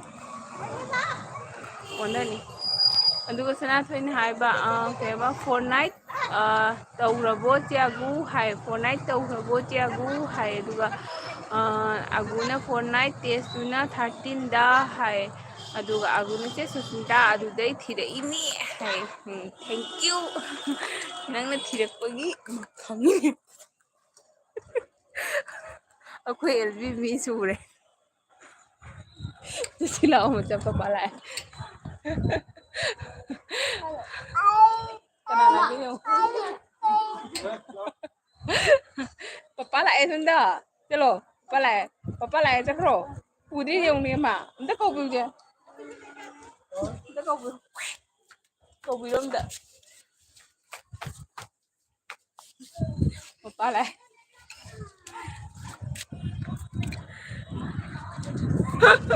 ꯑꯉꯥꯡ ꯅꯪ ꯆꯩ ꯆꯥꯅꯤ मचा मचा अदुगा नाउबी इचे यूट्यूब गाइडलाइन दो फजना योंगको इचे हाय होय नाउबी आई दुमाइना ताइको अदुगा आगुन आई पारो स्किप तौरनी अखोगी खुदाकनु लाए खुदाकनु खुरमजरी थैंक यू सो मच आई एलबी दे चंगबिरखोगी 13 like full support good post good job good day good evening thank you खुदाकनु खुरमजरी थागतजरी लाक्पीबगी अदुगा खुदाकनुदी नुंथांगी करी ओइना इंजांग चाबिदोरिगे अदुगा टाइगर स्प्रिंग हाय आइगिसु सर्चिंग तौरोको टाइगर हाय नै स्टादा पापौनसिए मयाम मयाम टाइगर दा सर्च तौनिंगबसु तवो इंस्टादा पाउ फाउननबा अदुगा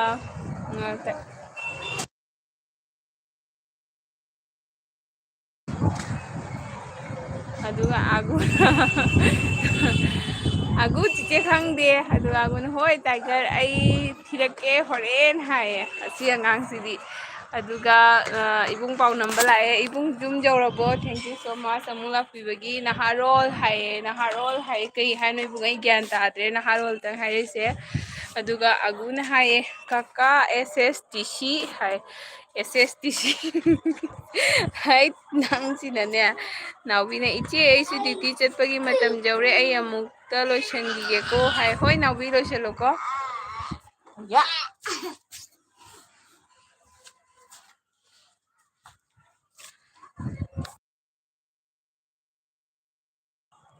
दुगा इचे दुकान दसु अमुक्ता चटलुगे हाय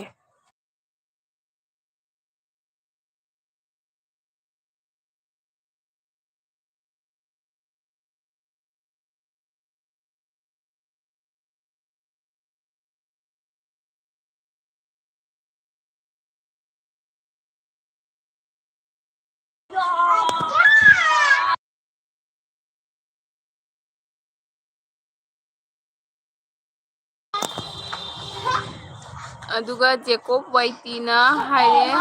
मोम्बी माले हे हाय थैंक यू जेकोब मोम्बी दो अफाव मी अम नत्रो thank you so much Jacob नंगी कमेंट दो पॉजिटिव ओइना लौरे अदुगा इबुंग पाउ नंबर आगु आई नुंग हांगी पीसी तौद्री हाय अदुगा टाइगर स्वेना आगु थिरो ममा याउदना टाइगर लेबनी स्टार्ट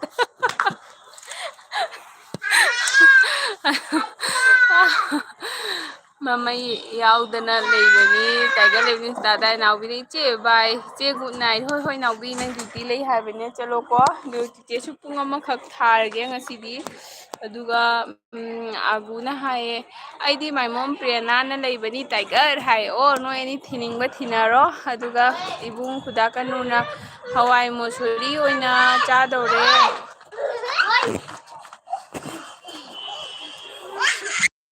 ante ko me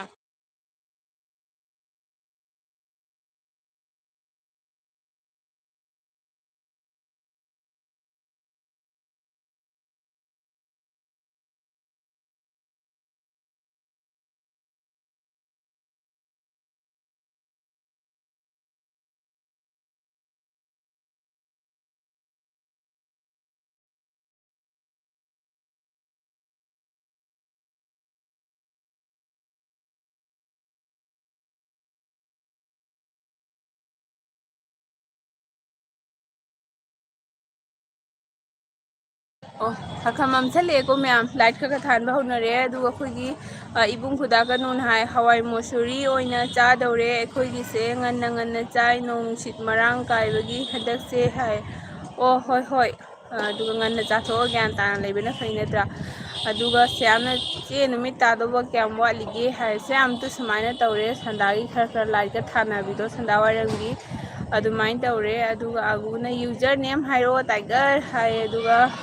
इबुंग पाउ नंबर सिस्टर अयुम यौदोरे दुकान दा चुरुप मचै अम्मा थकपगी असुम अमुक जंगलगिनी हाय हो हो इबुंग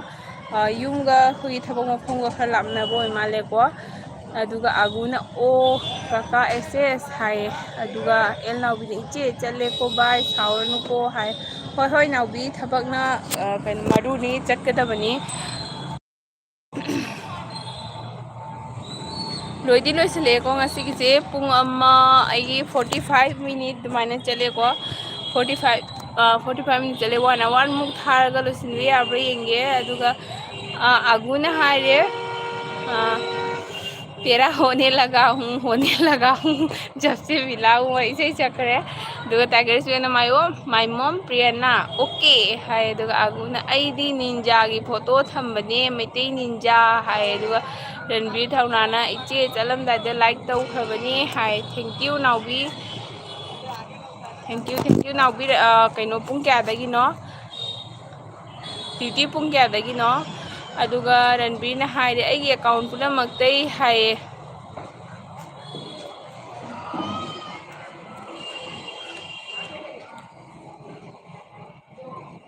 जेकोबना हाइसे कई हाइनो अमु या जोक्सना निंगे नंगा कई हानो जेकोब नंग हाइसे ज्ञान ताद्रे जेकोब से कायदि ओइदोइनो ममिंगसु यामना फजै मसकसु फजरमदोइ माले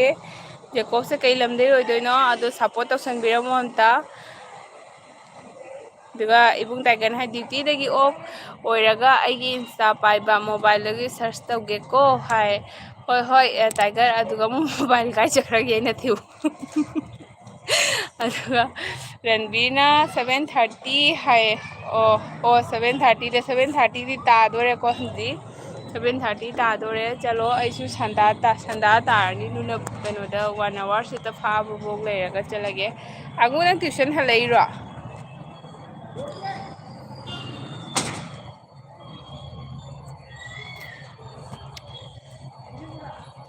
मयाम कमेंट चप लेफ्रे श्याम नंग कइदौरिगे चे ऑन लेगे सोमदा हाय श्यामना थबक अमा तौबगी रणबीर ओके दीदी बाय सी यू दीदी है ओके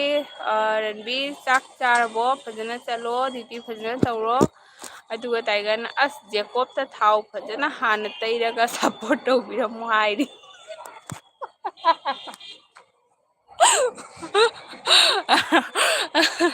ब्रो टाइगर नंग सिचुबो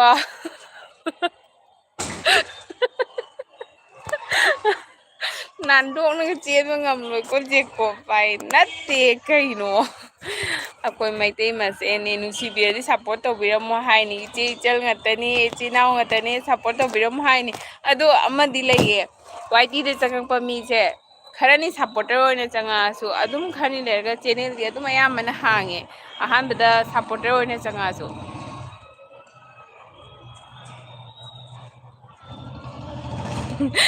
ngasi saurokdana silent oin thadokini ko Jacob मांगरे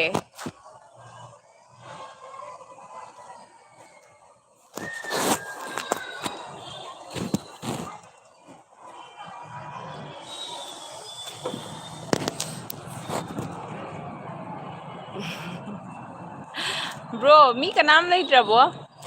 अगु लेरिबो Shyam लेरिबो कना कना लेरिगे comment इरो comment लेट्रे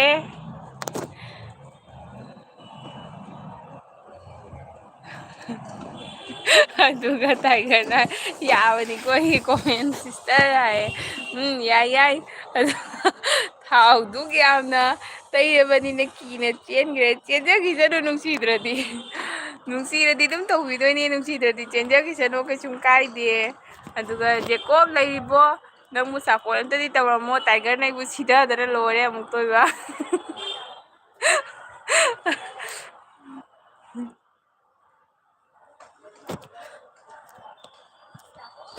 ngasi di guli ko boy energy leite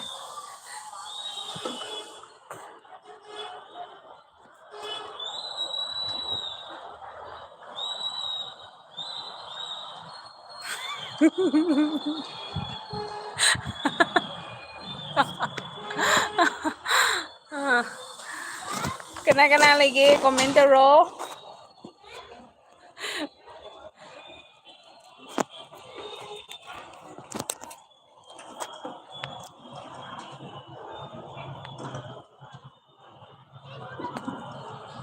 pung kya tha doino LB hai ai minute 10 mu thaga loisalani mamal lage makhada kumage pung ama mu lega loisalage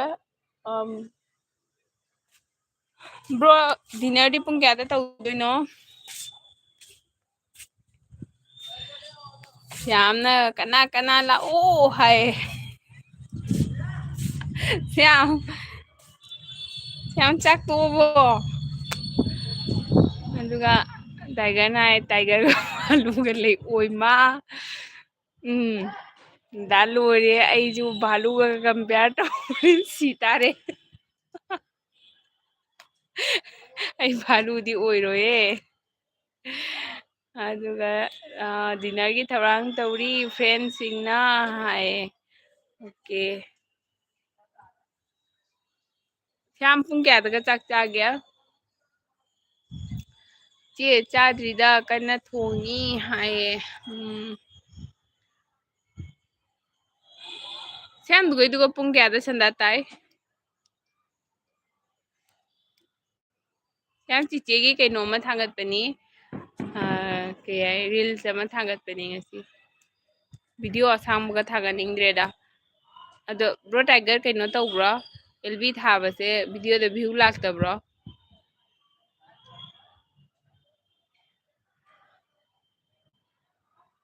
ꯃꯌꯥꯝ 10 ꯃꯤꯅꯤꯠꯇ ꯉꯥꯏꯔꯦ 10 minute ꯂꯣꯏꯔꯒ ꯂꯣꯏꯁꯤꯜꯂꯅꯤ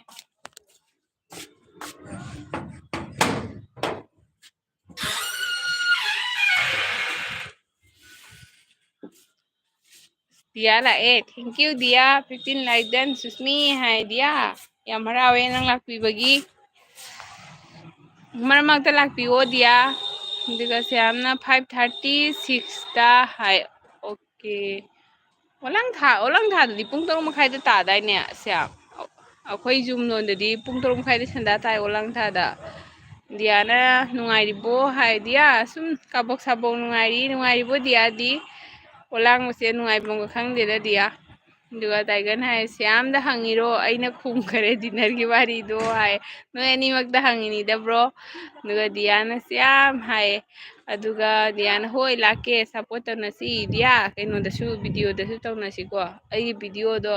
makhom makhut tek tana phamma leigare aduga di ai su video ko edit taw talle edit taw da na ahinga tumoy tawdoriba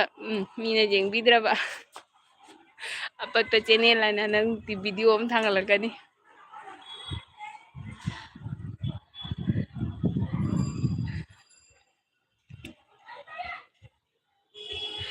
aduga siamna che Dia hi aduga bro tiger hai Dia 20 में आना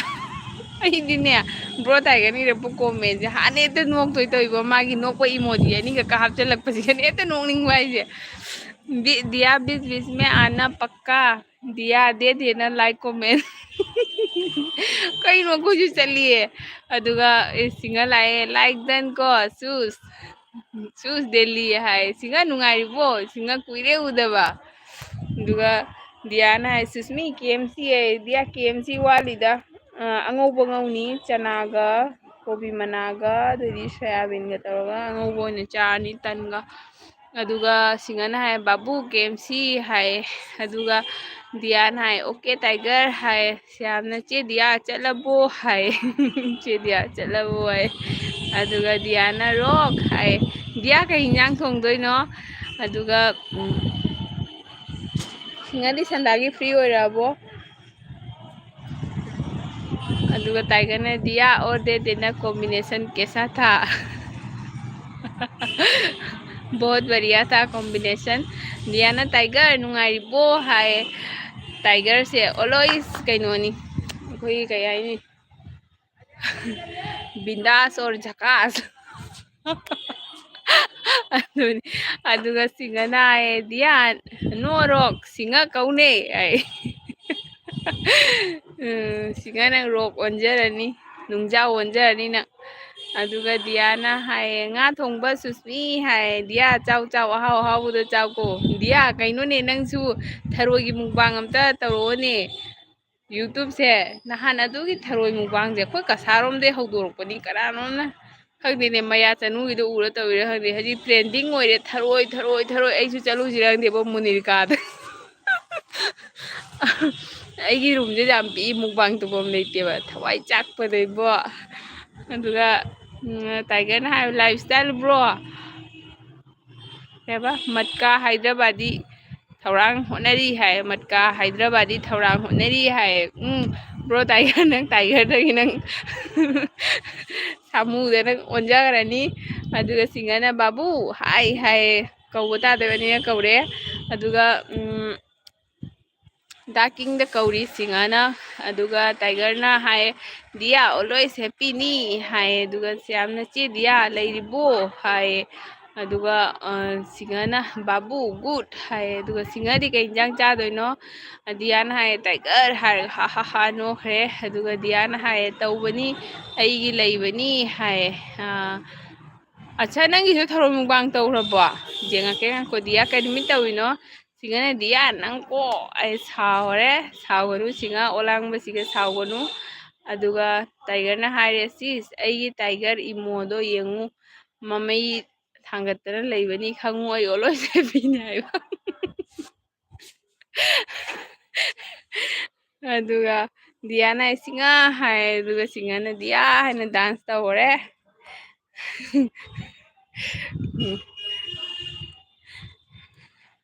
ꯗꯤꯌꯥꯁꯨ dance ꯇꯧꯔꯦ ꯑꯗꯨꯒ ꯑꯥꯒꯨꯁꯦ ꯑꯣꯏꯃ ꯑꯥꯒꯨꯁꯦ ꯗꯨꯀꯨꯏ ꯆꯪꯕ ꯅꯪ ꯊꯤꯕꯗ tiger ꯊꯣꯛꯇꯦꯀꯣ ꯑꯩ ꯊꯤꯔꯦ ꯑꯥꯒꯨ ꯅꯪ ꯑꯉꯥꯡ ꯅꯪ ꯆꯩ ꯆꯥꯒꯦꯔꯣ ꯆꯤꯆꯦꯒꯤ ꯑꯦꯜꯕꯤꯒꯁꯦ ꯊꯥꯗꯣꯛꯇꯅ ꯃꯥꯅ ꯇꯥꯏꯒꯔ ꯊꯤꯔꯨꯔꯤꯃꯤꯅꯦ ꯇꯥꯏꯒꯔꯅ ꯁꯣꯝꯗ ꯂꯩꯀꯥꯏ ꯀꯣꯏꯔꯤ ꯅꯪꯅ ꯇꯥꯏꯒꯔ ꯊꯤꯔ ꯐꯪꯒꯗ꯭ꯔꯣ ꯇꯥꯏꯒꯔ ꯊꯤ ꯐꯪꯉꯣꯏ ꯅꯪ ꯑꯗꯨꯒ ꯇꯥꯏꯒꯔꯅ ꯍꯥꯏ ꯄꯨꯛꯁꯦ ꯅꯣꯏꯃꯟꯅ ꯎꯞꯂꯒ ꯍꯤꯞꯄꯗ ꯈꯣꯡ ꯑꯗꯨꯃꯥꯏꯅ ꯎꯔꯨ ꯂꯩꯕ ꯌꯥꯔꯦ ꯑꯩ ꯁꯤꯁꯇꯔ ꯍꯥꯏ ꯇꯧ ꯑꯗꯨꯒ ꯄꯤꯇꯤ ꯀꯩꯀꯥ ꯇꯧꯗ꯭ꯔꯣ ꯑꯗꯨꯒ ꯗꯤꯌꯥꯅ ꯍꯥꯏ ꯑꯒꯨ ꯍꯥꯏ ꯑꯗꯨꯒ ꯑꯒꯨꯁꯦ ꯂꯩꯀꯥꯏ ꯀꯣꯏꯔꯨꯔꯤꯅꯤ ꯑꯗꯨꯒ ꯌꯥꯝꯅ ꯆꯦ ꯚꯤꯗꯤꯑꯣ ꯍꯥꯏꯕꯗꯣ ꯀꯔꯝꯕꯅꯣ ꯆꯦ ꯁꯨ ꯆꯥꯏ ꯁꯤꯌꯥꯝ ꯉꯁꯤꯒꯤꯗꯤ ꯚꯤꯗꯤꯑꯣ ꯅꯠꯇꯦꯗ ꯀꯩꯅꯣ ꯊꯥꯡꯒꯠꯄꯅꯤ ꯔꯤꯜꯁ ꯑꯣꯏꯅ ꯚꯤꯗꯤꯑꯣ ꯁꯣꯔꯠꯇ ꯊꯥꯡꯒꯠꯄꯅꯤ ꯁꯣꯔꯠꯇ ꯑꯗꯨꯒ ꯔꯤꯜꯁꯁꯨ ꯑꯃꯨꯛ ꯌꯦꯡꯉꯨꯕ ꯆꯦ ꯕꯤꯅꯤꯇꯥ ꯇꯦꯛ ꯇꯧꯔꯝꯕ ꯏꯁꯇꯣꯔꯤꯗ ꯏꯉꯥꯡ ꯅꯪ ꯑꯃꯗ ꯑꯃꯨꯛ ꯊꯨꯡꯅꯕ ꯆꯦꯟꯕꯗ ꯋꯥꯔꯦꯅ ꯑꯗꯨꯒ ꯕ꯭ꯔꯣ ꯇꯥꯏꯒꯔꯅ ꯍꯦꯝꯂꯇꯥ ꯆꯅꯨ ꯅꯠꯇ꯭ꯔꯒ ꯍꯦꯝꯂꯇꯥ ꯗꯦꯕꯤ ꯍꯥꯏꯅ ꯊꯤꯎ ꯐꯪꯒꯅꯤ ꯌꯦꯡꯉꯨꯗꯣ ꯑꯟꯖꯤ ꯂꯥꯁꯇ ꯇꯥꯏꯒꯔꯗꯣ ꯇꯥꯏꯒꯔ ꯑꯣꯏꯔꯝꯗ꯭ꯔꯦ ꯑꯗꯨꯒ ꯕ꯭ꯔꯣ ꯑꯩꯒꯗꯤ ꯂꯩꯅꯕꯅꯤꯌꯦ ꯁꯤꯒꯤꯁꯦ ꯅꯍꯥꯟꯃꯨꯛ ꯁꯤꯁꯤꯅ ꯑꯩꯉꯣꯟꯗ ꯐꯣꯂꯣ ꯇꯧꯕꯩ ꯂꯩꯕꯅꯦ ꯑꯗꯨꯒ ꯑꯒꯨꯅ ꯍꯥꯏꯕ ꯍꯥꯎ ꯅꯦꯅꯦ ꯗꯤꯌꯥ ꯍꯥꯏ ꯑꯒꯨꯅ ꯁꯤꯡꯍ ꯍꯥꯏꯅ ꯍꯥꯏꯔꯒ ꯂꯞ ꯄꯤꯈꯔꯦ ꯑꯗꯨꯒ ꯑꯒꯨꯅ ꯑꯩꯌꯥ ꯑꯩ ꯃꯦꯟꯁꯟ ꯇꯧꯔꯛꯂꯦ ꯑꯣ ꯑꯦꯝ ꯖꯤ ꯌꯦꯁ ꯍꯥꯏ ꯑꯗꯨꯒ ꯗꯤꯌꯥꯅ ꯁꯞꯄꯣꯔꯠ ꯍꯥꯏ ꯀꯣꯃꯦꯟ ꯍꯥꯏ ꯗꯤꯌꯥ ꯑꯋꯥꯕꯤꯅꯤꯀꯣ ꯑꯁ ꯑꯋꯥꯕꯤꯅꯤ ꯗꯤꯌꯥ ꯅꯪꯅ ꯍꯪꯉꯤ ꯄ꯭ꯔꯣꯕ꯭ꯂꯦꯝꯗꯣ ꯁꯣꯜꯕ ꯑꯣꯏꯔꯕ ꯍꯥꯏꯅ ꯑꯩꯅ ꯅꯍꯥꯟ ꯍꯪꯉꯤꯗꯣ ꯅꯪ ꯍꯥꯏꯔꯛꯇꯦ 1 year ꯐꯥꯕ ꯐꯥꯗꯕꯩꯗꯣ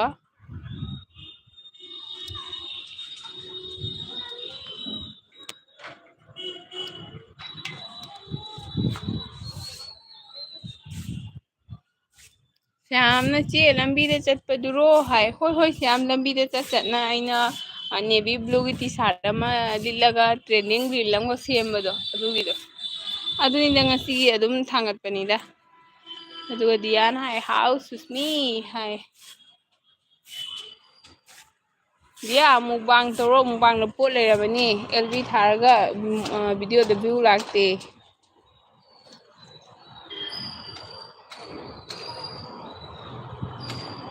ꯃꯌꯥꯝ ꯀꯣꯃꯦꯟ ꯏꯕꯤꯔꯛꯑꯣ ꯀꯣꯃꯦꯟ ꯈꯛꯇꯪ ꯏꯕꯤꯔꯛꯑꯣ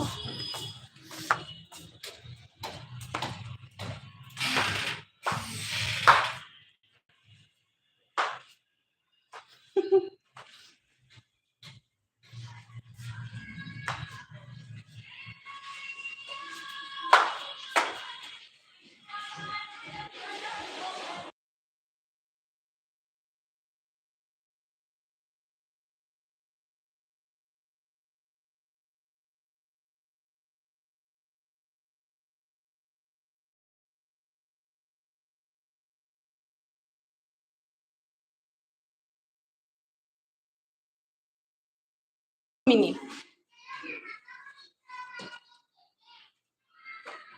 ꯑꯗꯨꯒ ꯗꯤꯌꯥꯅ ꯍꯥꯏꯌꯦ ꯁꯞꯄꯣꯔꯠ ꯍꯥꯏꯌꯦ ꯑꯗꯨꯒ ꯑꯥꯒꯨꯅ ꯍꯥꯏ ꯑꯣ ꯑꯦꯝ ꯖꯤ ꯑꯩ ꯃꯦꯟꯁꯟ ꯇꯧꯔꯛꯂꯦ ꯍꯥꯏꯌꯦ ꯑꯥꯒꯨ ꯀꯅꯥꯅꯣ ꯃꯦꯟꯁꯟ ꯇꯧꯔꯤꯁꯦ ꯑꯗꯨꯒ ꯇꯥꯏꯒꯔꯁꯅ ꯍꯥꯏꯔꯦ ꯑꯥꯔꯃꯤ ꯀꯤꯆꯟ ꯀꯤꯡꯗꯣ ꯀꯤꯡ ꯚꯤꯗꯤꯑꯣ ꯍꯥꯞꯈ꯭ꯔꯕꯅꯤꯀꯣ ꯌꯦꯡꯉꯣ ꯁꯤꯁꯇꯔ ꯍꯥꯏ ꯍꯣꯏ ꯗꯥ ꯊꯦꯡꯉꯛꯀꯦ ꯑꯗꯨꯒ ꯗꯤꯌꯥꯅ ꯁꯞꯄꯣꯔꯠ ꯗꯥ ꯅꯪꯒꯤ ꯆꯦꯅꯦꯜ ꯑꯅꯤꯃꯛ ꯃꯣꯅꯣ ꯑꯣꯏꯔꯕꯣ ꯑꯁꯤ ꯇꯥꯏꯒꯔꯁꯤꯁꯨ ꯄꯥꯏꯕ꯭ꯔꯣ ꯑꯅꯤꯃꯛ ꯃꯣꯅꯣ ꯑꯣꯏꯔꯕꯣ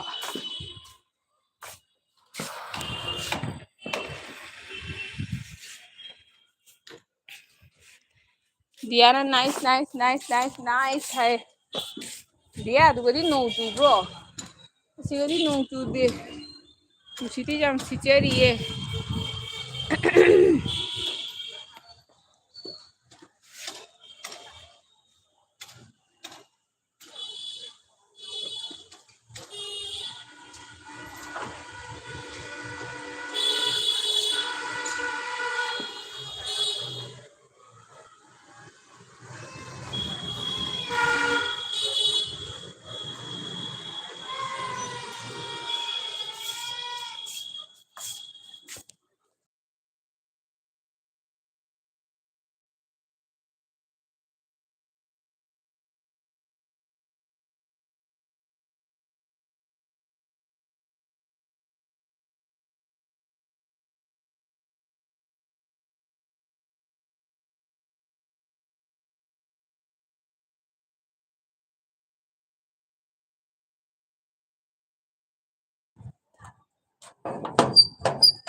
ꯑꯗꯨꯒ ꯗꯤꯌꯥꯅ ꯁꯞꯄꯣꯔꯠ ꯀꯣꯃꯦꯟ ꯍꯥꯏ ꯗꯤꯌꯥꯅ ꯅꯥꯏꯁ ꯍꯥꯏ ꯑꯗꯨꯒ ꯁꯞꯄꯣꯔꯠ ꯇꯥꯏꯒꯔꯅ ꯍꯥꯏ ꯇꯥꯏꯒꯔꯁꯦ ꯃꯣꯅꯤ ꯅꯠꯇꯦ ꯐꯣꯅꯣꯅꯤ ꯍꯥꯏ ꯑꯗꯨꯒ ꯁ꯭ꯌꯥꯝꯅ ꯆꯦ ꯀꯣꯃꯦꯟ ꯍꯥꯏ ꯁ꯭ꯌꯥꯝ ꯀꯔꯝꯕꯅꯣ ꯍꯣꯏ ꯑꯗꯨꯗꯤ ꯀꯨꯏꯔꯦ ꯌꯦꯡꯕ ꯍꯥꯏ ꯁ꯭ꯌꯥꯝ ꯄꯥꯔꯦ ꯆꯤꯆꯦꯅ ꯁꯤꯁꯦ ꯗꯤꯌꯥꯅ ꯁꯞꯄꯣꯔꯠ ꯍꯥꯏ ꯗꯤꯌꯥ ꯌꯥꯔꯕ ꯍꯥꯏꯒ ꯁꯨꯡꯈꯨꯝ ꯈꯨꯝꯗꯦꯅ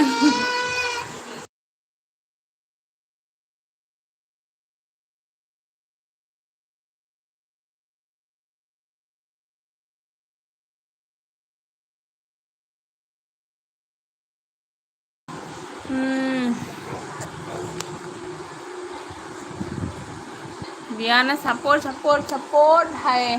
ꯑꯗꯨꯒ ꯀꯔꯤ ꯍꯥꯏꯅꯣ ꯅꯪꯒꯤ ꯀꯩꯅꯣꯗꯣ ꯅꯍꯥꯟ ꯅꯪ ꯆꯍꯤ ꯐꯥꯏ ꯍꯥꯏꯕꯗꯣ ꯐꯥꯔꯝꯃꯕ ꯍꯥꯏꯕ ꯑꯣꯏꯅꯤ ꯅꯪꯅ ꯅꯍꯥꯟ ꯌꯥꯝ ꯋꯥꯈꯜ ꯅꯨꯡꯉꯥꯏꯇꯕꯗꯣ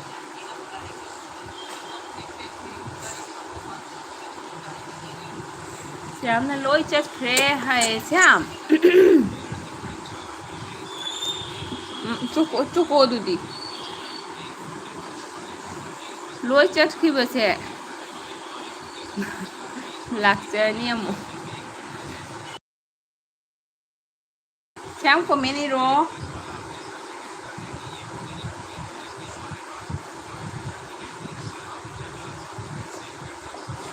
ꯁ꯭ꯌꯥꯝ ꯃꯤ ꯂꯩꯇ꯭ꯔꯤꯉꯩꯁꯦ ꯋꯥꯔꯤ ꯂꯤꯔꯣꯅ ꯍꯪꯉꯤꯗꯣ ꯀꯃꯥꯏꯅ ꯇꯧꯔꯤꯅꯣ ꯈꯨꯗꯛꯇ ꯀꯃꯥꯏꯅ ꯇꯧꯔꯛꯏꯅꯣ ꯑꯗꯣ ꯀꯃꯥꯏꯅ ꯀꯗꯣꯝꯅ ꯆꯦꯜꯂꯤꯅꯣ ꯍꯥꯏꯕ ꯒ꯭ꯌꯥꯟ ꯃꯦꯟꯒ ꯇꯥꯔꯝꯃꯣꯏ ꯅꯠꯇ꯭ꯔꯥ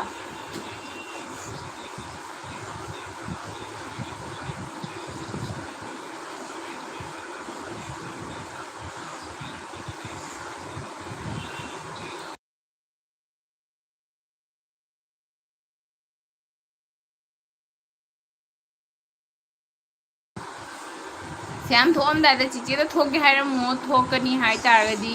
ꯗꯤꯌꯥ ꯂꯩꯔꯤꯕꯣ ꯗꯤꯌꯥ ꯆꯥꯛ ꯊꯣꯡꯕ ꯍꯧꯒꯠꯂꯕꯣ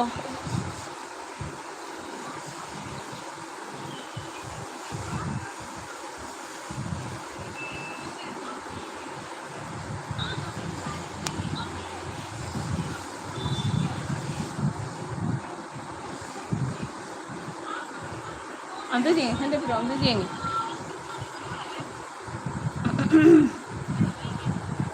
Minta aku.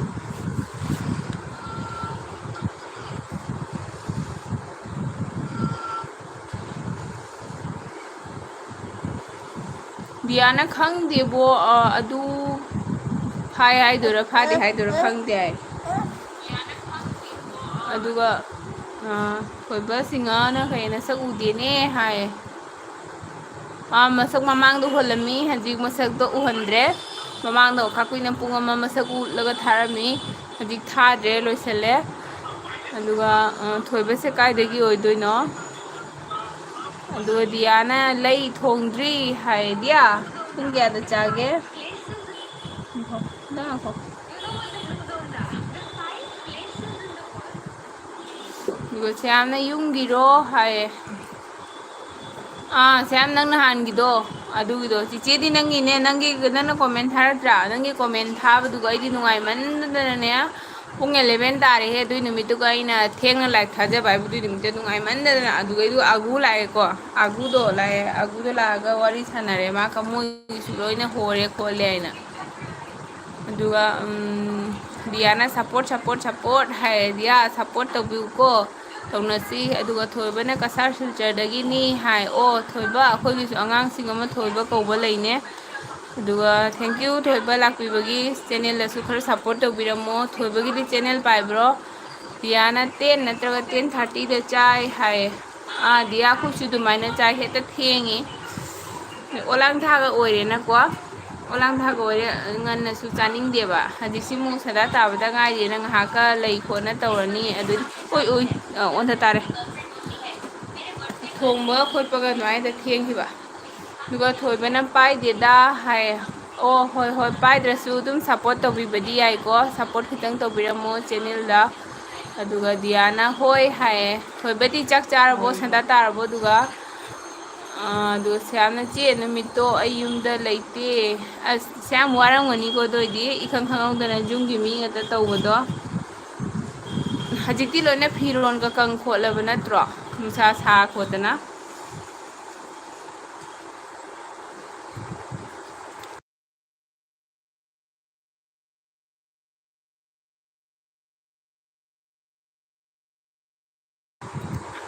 warabana hipurada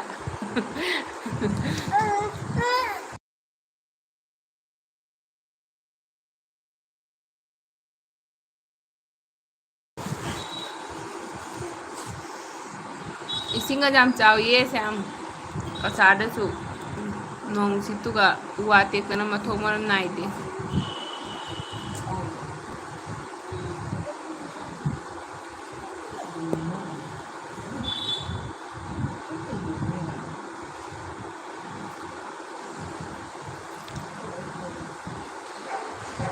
tin kupa lore bo Siam hai Diana tin di kupa lore hai bani Siam gi arembada mi pura magelo na khangwa wahali ni pesa lupa su tingba ko isang khangawdana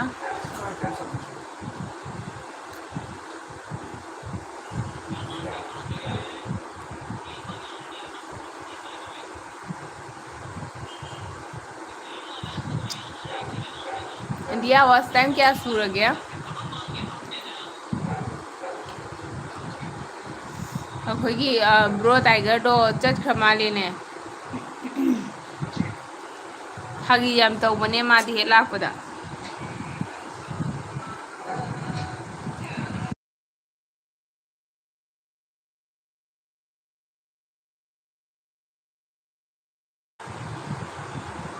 Diana ama phare hai as dia phare bo kana hono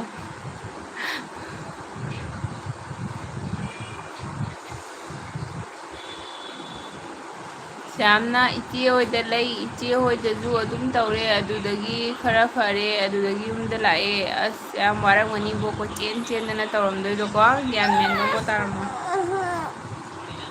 phare Siam do je sabo su nong katang tawra lo sangi do pharaban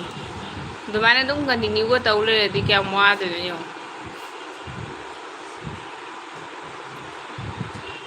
ꯆꯦꯗꯤꯌꯥ ꯂꯣꯏꯔꯦ ꯍꯥꯏꯌꯦ ꯊꯣꯏꯕ ꯂꯩꯔꯤꯕꯣ ꯆꯠꯈ꯭ꯔꯕꯣ ꯊꯣꯏꯕ ꯍꯥꯏꯅ ꯑꯃꯈꯛ ꯂꯥꯛꯄꯤꯔꯝꯕꯗꯣ support ꯇꯧꯕ ꯆꯠꯄꯤꯔꯤꯔꯥ ꯑꯩ ꯁꯤꯒꯁꯦ ꯁꯤ ꯀꯤꯂꯤꯞꯁꯦ ꯊꯦꯠꯂ ꯂꯩꯔꯝꯃꯤ ꯃꯁꯝꯗ ꯗꯤꯌꯥꯅ ꯅꯪꯒꯤꯗꯤ ꯀꯌꯥ ꯁꯨꯔꯒꯦ ꯍꯥꯏ ꯗꯤꯌꯥ ꯑꯩꯒꯤ ꯁꯨꯗ꯭ꯔꯤꯗ ꯗꯤꯌꯥ 이릴리 ನಂಗೆ ಕದೋ ಜೌದ್ರಿ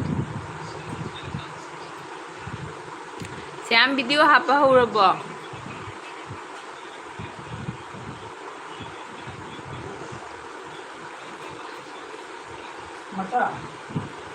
ಶ್ಯಾಮ್ ನಂಗೆ ನꯍꯥꯟ ꯅꯪꯅ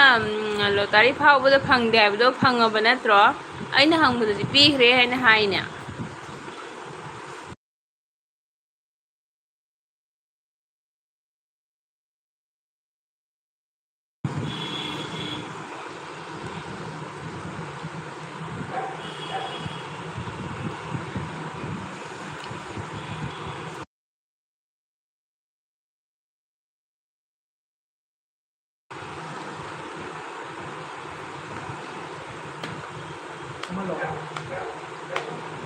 ꯃꯥ ꯀꯦꯅꯤꯟ ꯆꯠꯄꯒꯤ ꯇꯨꯝꯗꯦ ꯈꯪꯕ꯭ꯔꯥ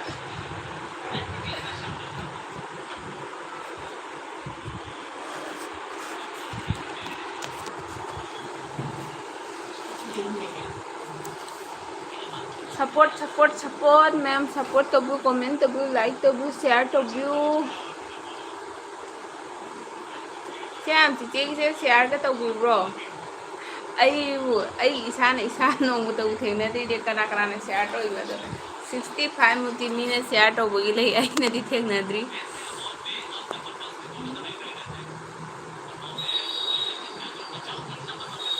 श्याम युमदा लैरे अदुदगी फजरे युमदो तिंदो हाय कानदे हाय श्याम लोई पुनमक कनो तौरबनिने लोइना होदना लोरमनी नत्रा दियाना सुस्मी आई बाय ओइरगे हाय होय होय दिया ओइरो अदुगा आइसु कानी अदुगा दियाना होय फंगजरे चे हाय होय श्याम दुनी हाय तो आई हंगयाबको नंगना हायरमबदुगी न्यूनी लेरगरा कइनो आइना फंगनाबदा नंगदी पाव फंगनाद्रे गाइदो अदुगा लोइना पीखरे सुस्मिता आइमन हायरे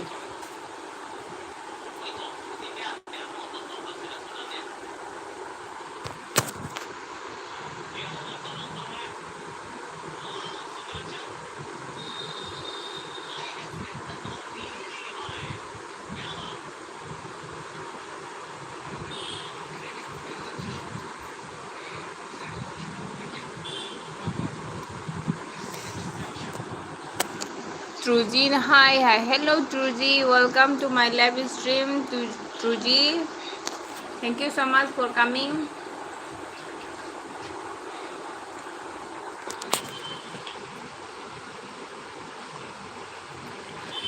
Truji से मैते ओइदोरा अस अइना कअगेना तौबजिगा साथी ने कुइना उदबा मी लाइए दिके नुंगारिबो कुइरे हे उदबा नवाना पाकुता दबा करंबा आईडी बु पायरगा यूट्यूब की ताइबंग पान सिगा चटलिगे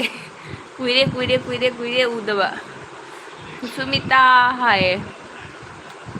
नुंगारिबो दिके अदुगा 17 लाइक डन हाय थैंक यू सो मच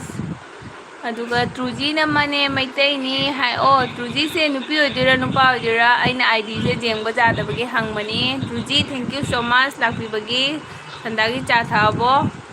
दिके न नुंगाइरिए नंगदी हाय दिके नुंगाइरिनी आइदी एलबी थाबदा मरमकता नंग अदुम निंगसंगे आइना हाय दिके हायना अमा लेरमनी अदु लाखिद्रे हायना नहान तसु आइना हायरमनी दिके आइदो लेरमबदो लाखिद्रे मया मुनब्रो दिके दो हायना ट्रुजी प्लीज लाइक तौबियो चैनल से सपोर्ट तौबिरमो ट्रुजी दी नुंगारिबो दिके दी कई हिंजांग चादोरी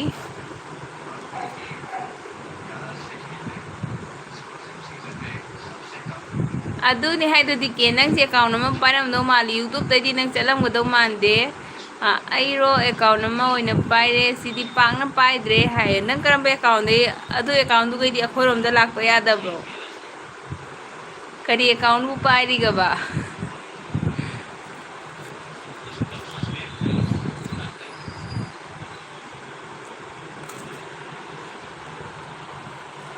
ऐसे ngasiदी ꯐꯦꯁ ꯎꯠꯂꯒ ꯃꯁꯛ ꯎꯠꯂꯒ ꯉꯁꯤꯗꯤ ꯂꯥꯏꯐꯁꯦ ꯊꯥꯖꯔꯝꯅꯤ 1 hour ꯁꯟꯗꯥ ꯇꯥꯔꯦ ꯑꯗꯨꯒ ꯌꯨꯝꯗ ꯂꯥꯛꯑꯦ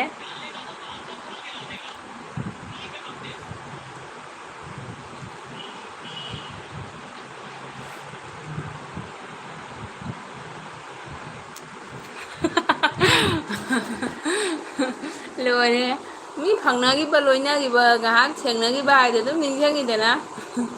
ꯅꯪ ꯈꯪꯉꯥꯏꯔꯦ ꯑꯩ ꯅꯤꯡꯁꯤꯡꯕꯤꯗꯅ ꯍꯤꯡꯕꯤꯔꯤꯁꯦ ꯑꯇꯩ ꯑꯣꯏꯔꯗꯤ ꯗꯤꯀꯦꯗꯤ ꯀꯅꯥꯅꯣ ꯍꯥꯏꯔꯛꯑꯅꯤ ꯍꯥꯏ ꯅꯤꯡꯁꯤꯡꯉꯤ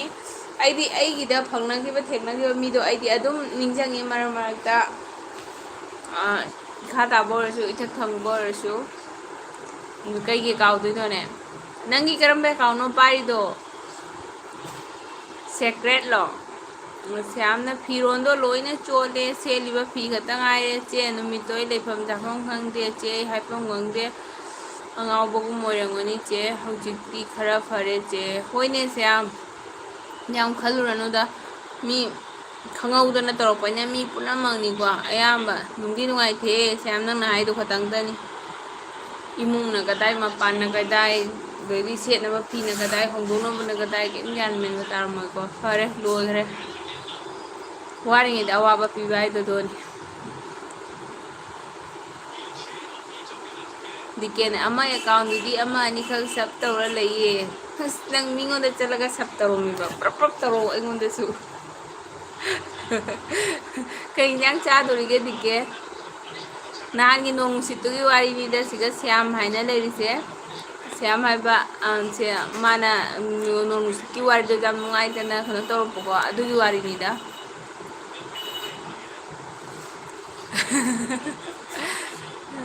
ꯁꯤꯗꯤ ꯁꯞ ꯃꯁꯤꯡ ꯌꯥꯝꯃꯟꯗꯅ ꯆꯪꯅꯤꯡꯗ꯭ꯔꯦ ꯑꯩ ꯑꯁꯤꯁꯦꯅ ꯑꯣꯟ ꯇꯧꯁꯜꯂ ꯊꯝꯃꯣ ꯌꯨꯇꯨꯕꯇꯣ ꯑꯗꯨꯗꯤ ꯃꯌꯥꯝꯒꯤ ꯑꯦꯜꯕꯤꯗꯣ ꯅꯨꯡꯇꯤꯒꯤ ꯇꯣꯏ ꯇꯣꯏꯅ ꯊꯥꯅꯕꯅꯤꯅ ꯉꯁꯪ ꯉꯥꯡꯅ ꯑꯗꯨꯝ ꯂꯩꯖꯔꯤ ꯅꯣꯇꯤꯐꯤꯀꯦꯁꯟꯅ ꯃꯥ ꯇꯨꯝꯅꯤꯡꯉꯝꯃ ꯌꯥꯅꯤ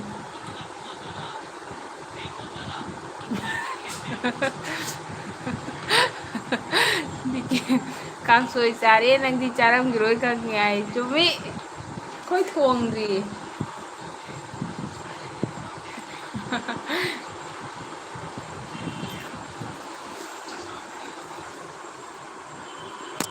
ꯅꯣꯇꯤꯐꯤꯀꯦꯁꯟ ꯃꯌꯥꯝꯁꯦ ꯀꯣꯛꯀ ꯁꯥꯏ ꯁꯤꯅꯤꯕꯣ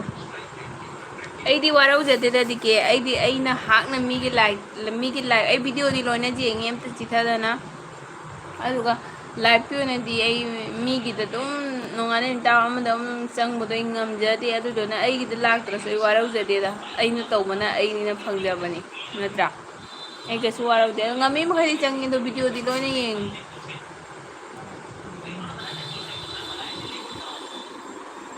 ꯍꯪꯒꯦ ꯁꯦꯂꯣ ꯇꯦꯞ ꯄꯨꯊꯣꯛꯑ ꯅꯞꯄꯤꯅꯤ ꯗꯤꯀꯦꯅ ꯅꯣꯇꯤꯅ ꯋꯥꯏ ꯆꯥꯏꯔꯦ ꯊꯥꯛ ꯂꯥꯛꯄ ꯉꯝꯗ꯭ꯔꯦ ꯀꯛ ꯂꯥꯛꯄ ꯉꯝꯗ꯭ꯔꯦ ꯅꯨꯡꯉꯥꯏꯔꯝꯒꯅꯤ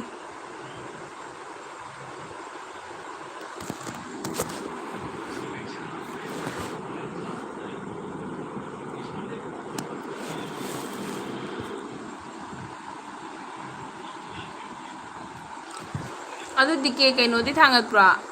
ꯚꯤꯗꯤꯑꯣꯗꯤ ꯊꯥꯡꯒꯠꯄ꯭ꯔꯥꯕ ꯑꯩꯉꯣꯟꯗꯗꯤꯅꯦ ꯅꯣꯏꯅ ꯃꯇꯝꯗꯨꯒ ꯁꯞꯄꯣꯔꯠ ꯇꯧꯕꯤꯕꯅꯤꯅꯅꯦ ꯁꯞꯄꯣꯔꯇꯔ ꯑꯣꯏꯅ ꯆꯪꯕꯤꯔꯛꯑꯒ ꯑꯩꯈꯣꯏꯗ ꯁꯞ ꯇꯧꯕꯤꯕꯅꯤꯅꯅꯦ ꯑꯩꯅꯗꯤ ꯁꯞ ꯇꯧꯕ ꯂꯩꯔꯝꯒꯗꯧ ꯃꯥꯟꯗꯦꯕ ꯑꯗꯨꯅ ꯚꯤꯗꯤꯑꯣ ꯊꯥꯡꯒꯠꯂꯗꯤ ꯍꯥꯏꯔꯛꯎ ꯍꯩ ꯑꯗꯣ 200 ꯄ꯭ꯂꯁ ꯑꯣꯏꯔꯝꯃꯅꯤ ꯑꯩ ꯑꯦꯀꯥꯎꯟꯁꯤꯗ ꯁꯞ ꯇꯧꯔꯤꯁꯦ ꯍꯥꯏ ꯐꯖꯔꯦ ꯕꯥꯂꯣ ꯇꯥꯔꯦ ꯑꯗꯨꯅ ꯄꯥꯏꯖꯅꯤꯡꯗ꯭ꯔꯦ ꯗꯤꯀꯦꯒ ꯗꯤꯀꯦ ꯑꯣꯏꯅꯤꯡꯗ꯭ꯔꯦ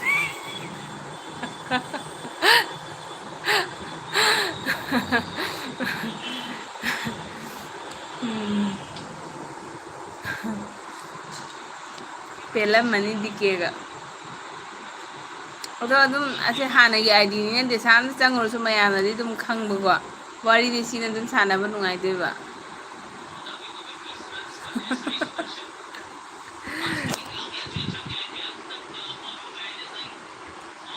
ꯁ꯭ꯌꯥꯝ ꯂꯩꯔꯤꯕꯣ ꯁ꯭ꯌꯥꯝ ꯋꯥꯔꯤ ꯇꯥꯕ ꯂꯩꯈ꯭ꯔ ꯃꯥꯜꯂꯦ ꯁ꯭ꯌꯥꯝ ꯀꯣꯃꯦꯟ ꯏꯔꯣ ꯑꯩ ꯚꯤꯗꯤꯑꯣꯒ ꯊꯥꯡꯒꯠꯇꯦ ꯊꯥꯡꯒꯠꯁꯨ ꯊꯥꯡꯒꯠꯂꯣꯏ ꯍꯥꯏꯌꯦ ꯀꯩꯒꯤꯗꯨꯅ ꯃꯌꯥꯝ ꯊꯥꯡꯒꯠꯅꯩꯁꯤꯗꯤ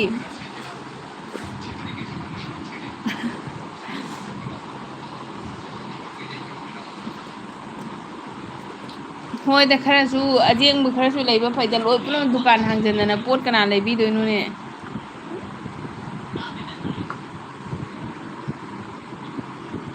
ꯂꯥꯛꯎ ꯂꯥꯛꯎ ꯗꯤꯀꯦ ꯍꯦꯛ ꯁꯪꯕꯗ ꯂꯥꯛꯎ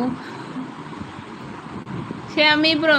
ꯄꯨꯝꯅꯃꯛꯀꯤ ꯅꯣꯇꯤꯐꯤꯀꯦꯁꯟ ꯀꯛꯈ꯭ꯔꯁꯨ ꯑꯩꯒꯤꯗꯤ ꯈꯔ ꯅꯣꯇꯤꯐꯤꯀꯦꯁꯟ ꯑꯣꯟ ꯊꯝꯃꯨꯍꯦ ꯕꯦꯜ ꯑꯥꯏꯀꯣꯟꯗꯣ ꯚꯤꯗꯤꯑꯣ ꯂꯥꯛꯄꯗ ꯈꯔ ꯌꯦꯡꯅꯕ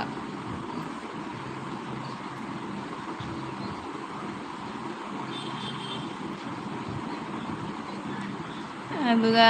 ꯁ꯭ꯌꯥꯝꯅ ꯍꯥꯏ ꯏꯆꯦ ꯋꯥꯔꯤ ꯇꯥꯒꯦꯀꯣ ꯈꯨꯕꯤ ꯅꯥꯔꯦ ꯍꯥꯏ ꯁ꯭ꯌꯥꯝꯁꯦ ꯁ꯭ꯌꯥꯝ ꯉꯁꯤꯗꯤ ꯀꯅꯥ ꯀꯅꯥ ꯑꯦꯜꯕꯤ ꯌꯥꯎꯏ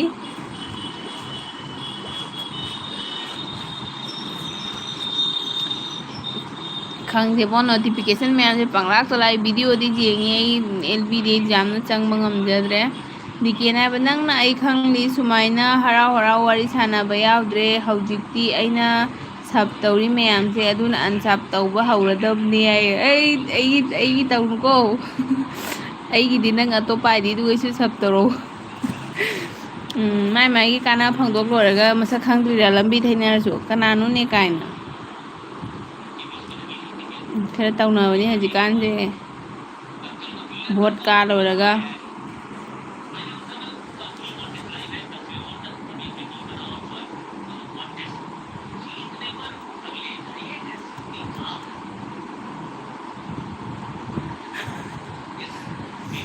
ꯑꯩꯗꯤ ꯉꯁꯤ ꯑꯍꯥꯟꯕ ꯑꯣꯏꯅ ꯄꯦꯟꯖꯩꯒꯤ ꯆꯪꯉꯨꯏ ꯍꯧꯖꯤꯛ ꯔꯥꯎꯟ ꯂꯥꯛꯂꯤꯅꯤ ꯀꯅꯥꯒꯤ ꯊꯥꯒꯦꯅ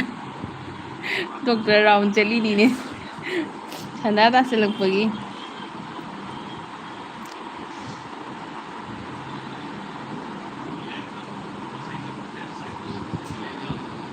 ꯑꯦꯜꯕꯤꯁꯤꯅ ꯀꯩꯅꯣꯅꯦ ꯃꯌꯥꯝ ꯄꯨꯝꯅꯃꯛꯁꯦ ꯋꯥꯏ ꯆꯥꯏꯔꯦ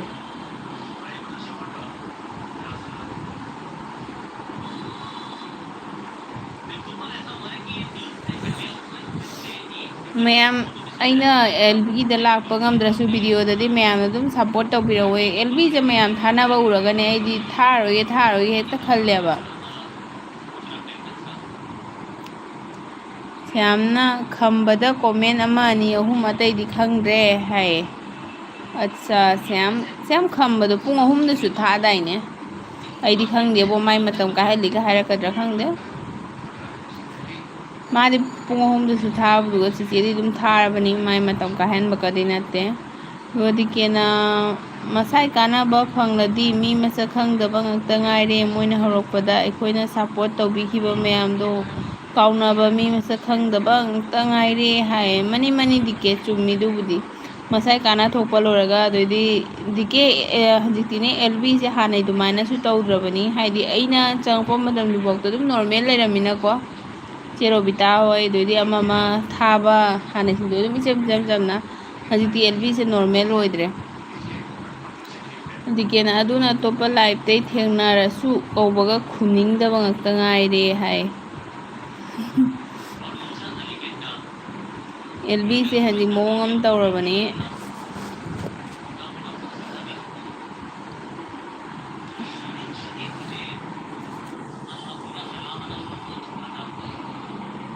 ꯅꯍꯥꯟꯒꯤ ꯅꯣꯡ ꯅꯨꯡꯁꯤꯠꯇꯨꯒ ꯗꯤꯀꯦ ꯍꯣꯏꯗꯤ ꯀꯩꯁꯨ ꯇꯧꯍꯧꯗ꯭ꯔꯣ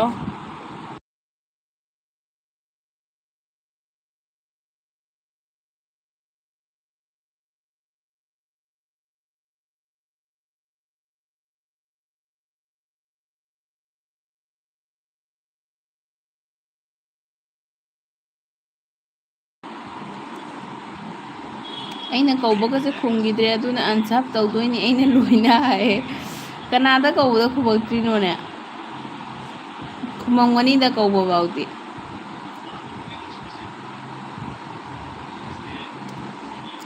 ꯇꯧꯔꯕꯅꯤ ꯗꯤꯀꯦ ꯍꯧꯖꯤꯛꯁꯦ ꯈꯔ ꯍꯥꯟꯅꯩ ꯃꯇꯝꯒꯗꯤ ꯃꯥꯟꯅꯗ꯭ꯔꯦ ꯍꯥꯟꯅꯩ ꯃꯇꯝ ꯍꯥꯏꯗꯨ ꯀꯨꯏꯗ꯭ꯔꯤꯅꯦ ꯍꯧꯖꯤꯛꯁꯦ ꯃꯑꯣꯡ ꯑꯃ ꯇꯧꯔꯕꯅꯤ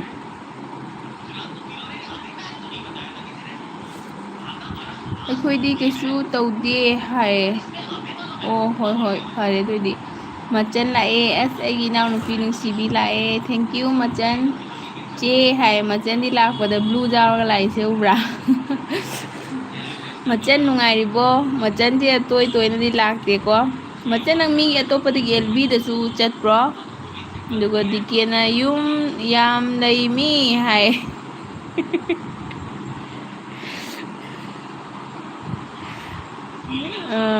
ꯑꯗꯨꯒ 2024 ꯍꯧꯕꯗ ꯉꯥꯏꯔꯤꯌꯦ ꯀꯥꯎꯐꯝ ꯊꯣꯛꯇꯦ ꯆꯨꯝꯃꯤ ꯑꯃꯤ ꯆꯨꯝꯃꯤ ꯆꯍꯤ ꯐꯥꯎꯕ ꯂꯣꯏꯗ꯭ꯔꯤ ꯇꯪꯈꯥꯏ ꯐꯥꯎ ꯆꯟꯗ꯭ꯔꯤ ꯑꯔꯦ ꯑꯩꯗꯤ ꯕ꯭ꯂꯨ ꯀꯗꯥꯏ ꯍꯥꯏ ꯕ꯭ꯂꯨ ꯄꯤꯌꯦꯀꯣ ꯑꯗꯨꯝ ꯀꯅꯥꯝ ꯂꯩꯇꯕꯗꯨꯒ ꯕ꯭ꯂꯨ ꯄꯤꯗꯣꯏꯅꯤꯗ ꯂꯥꯕ ꯌꯦꯡꯉꯣ ꯃꯆꯟ ꯃꯆꯟꯁꯦ ꯆꯦ ꯍꯥꯏꯔꯒ ꯀꯧꯕ ꯈꯨꯝꯃꯛꯇꯦ ꯆꯠꯈ꯭ꯔꯕꯣ ꯃꯆꯟ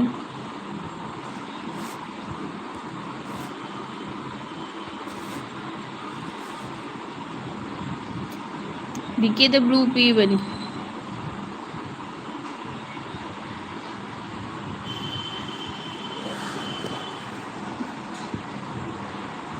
ꯃꯆꯟꯅ ꯂꯩꯔꯝꯃꯨ ꯗꯤꯀꯦꯅ ꯂꯩꯔꯝꯃꯨꯀꯣ ꯑꯩ ꯑꯃꯨꯛ ꯂꯥꯛꯀꯦ ꯍꯥꯏꯌꯦ ꯍꯣꯏ ꯍꯣꯏ ꯃꯣꯕꯥꯏꯜ ꯄꯩꯁꯥ ꯍꯥꯟꯕ ꯆꯠꯂꯤꯔꯣ ꯑꯗꯨꯒ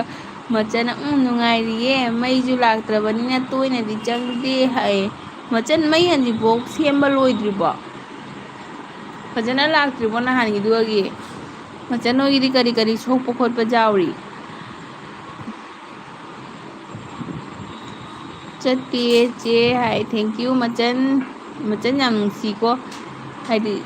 ꯍꯦꯛ ꯃꯔꯛ ꯃꯔꯛꯇ ꯂꯥꯛꯄꯤꯕꯁꯦ ꯆꯤꯆꯦ ꯀꯩꯁꯨ ꯃꯊꯦꯜ ꯆꯥꯗ꯭ꯔꯤ ꯆꯥꯛ ꯆꯥꯗ꯭ꯔꯤ ꯑꯗꯣ ꯀꯩꯅꯣ ꯇꯧꯅꯤ ꯑꯉꯧꯕ ꯆꯥꯅꯤ ꯀꯣꯕꯤꯒ ꯀꯩꯅꯣꯒ ꯆꯅꯥꯒ ꯑꯗꯨꯗꯩꯗꯤ ꯁꯣꯌꯥꯕꯤꯟꯒ ꯇꯧꯔꯒ ꯃꯆꯟ ꯆꯥꯔꯕꯣ ꯃꯆꯟ ꯍꯧꯖꯤꯛꯇꯤ ꯀꯔꯤ ꯀꯔꯤ ꯇꯧꯔꯤ ꯐꯤꯒ ꯁꯥꯕ꯭ꯔꯣ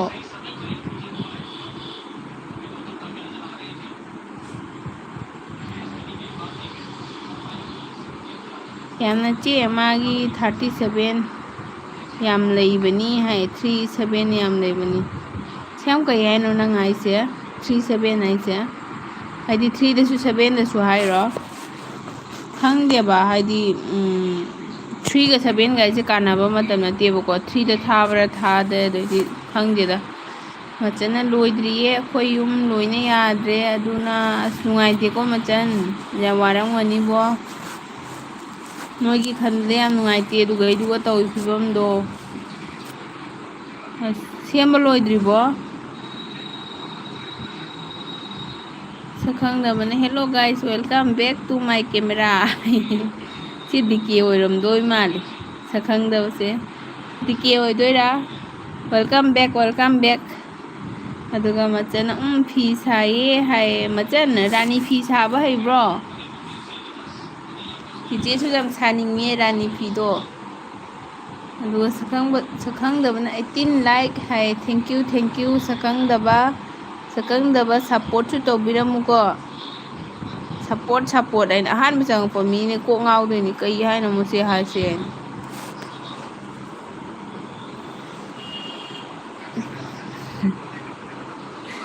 ꯌꯥꯝꯅ ꯆꯪꯉꯊꯣꯛꯑ ꯑꯩꯒꯤ ꯀꯩꯅꯣꯁꯦ ꯑꯦꯜꯕꯤ ꯌꯥꯎꯕꯤꯔꯤꯅꯤ ꯃꯆꯟ ꯀꯩ ꯍꯤꯟꯖꯥꯡ ꯆꯥꯏꯕ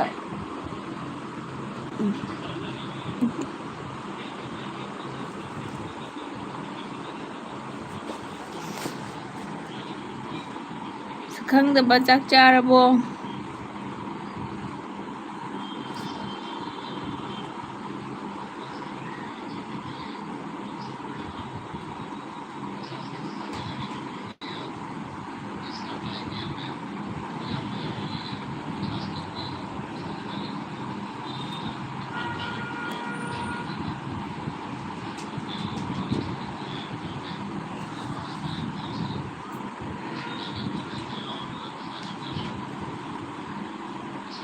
ꯁꯛꯈꯪꯗꯕꯅ ꯆꯞ ꯗꯟ ꯍꯥꯏ ꯊꯦꯡꯀ꯭ꯌꯨ ꯁꯛꯈꯪꯗꯕ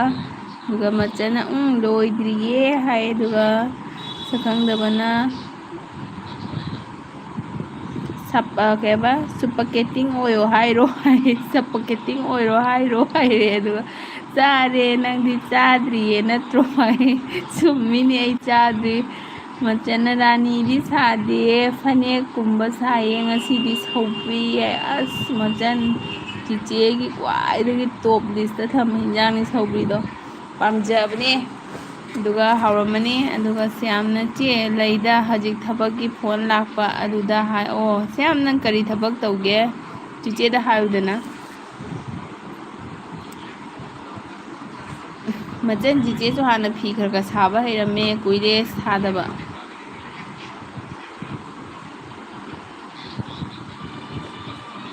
ꯁꯛꯈꯪꯗꯕꯅ ꯂꯥꯏꯐꯥꯎ ꯐꯥꯎꯕꯁꯦ ꯆꯨꯝꯕ ꯖꯥꯠꯅꯤꯅꯦ ꯍꯥꯏ.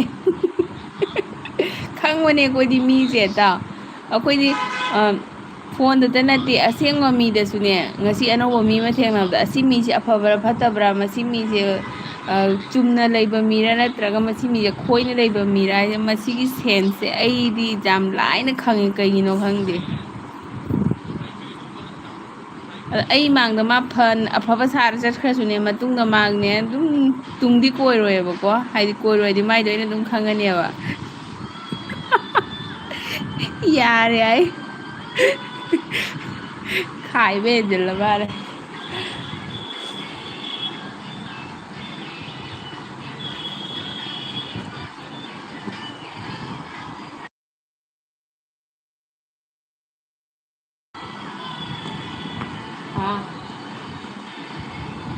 ꯃꯈꯥꯗ ꯌꯥꯝ ꯂꯥꯏꯒꯦ ꯃꯥꯕꯨ.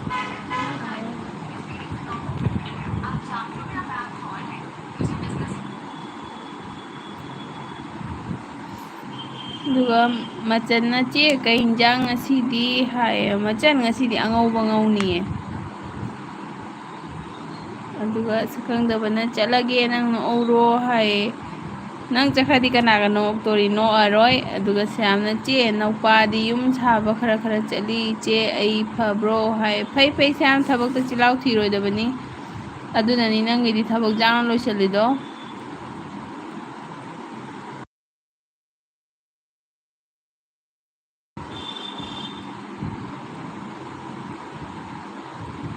ꯊꯕꯛꯇ ꯆꯤꯜꯍꯥꯎ ꯊꯤꯕ ꯌꯥꯗꯦꯀꯣ.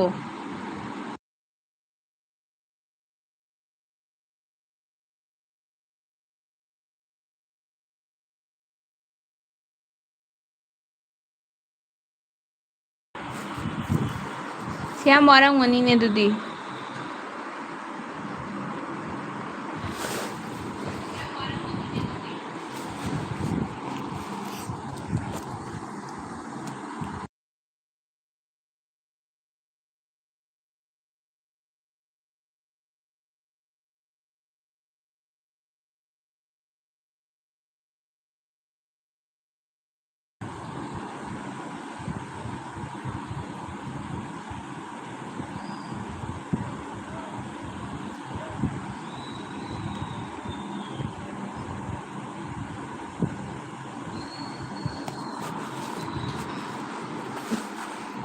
ꯍꯦꯜꯂꯣ ꯋꯥꯏꯖꯦꯠ. ꯃꯤ ꯂꯩꯌꯦ. ꯃꯤ ꯂꯩ. ꯑꯦꯜꯕꯤ ꯊꯥꯔꯤ. ꯑꯦꯜꯕꯤꯗ ꯋꯥꯔꯤ ꯉꯥꯏꯍꯥꯛ ꯁꯥꯟꯅꯔꯤ.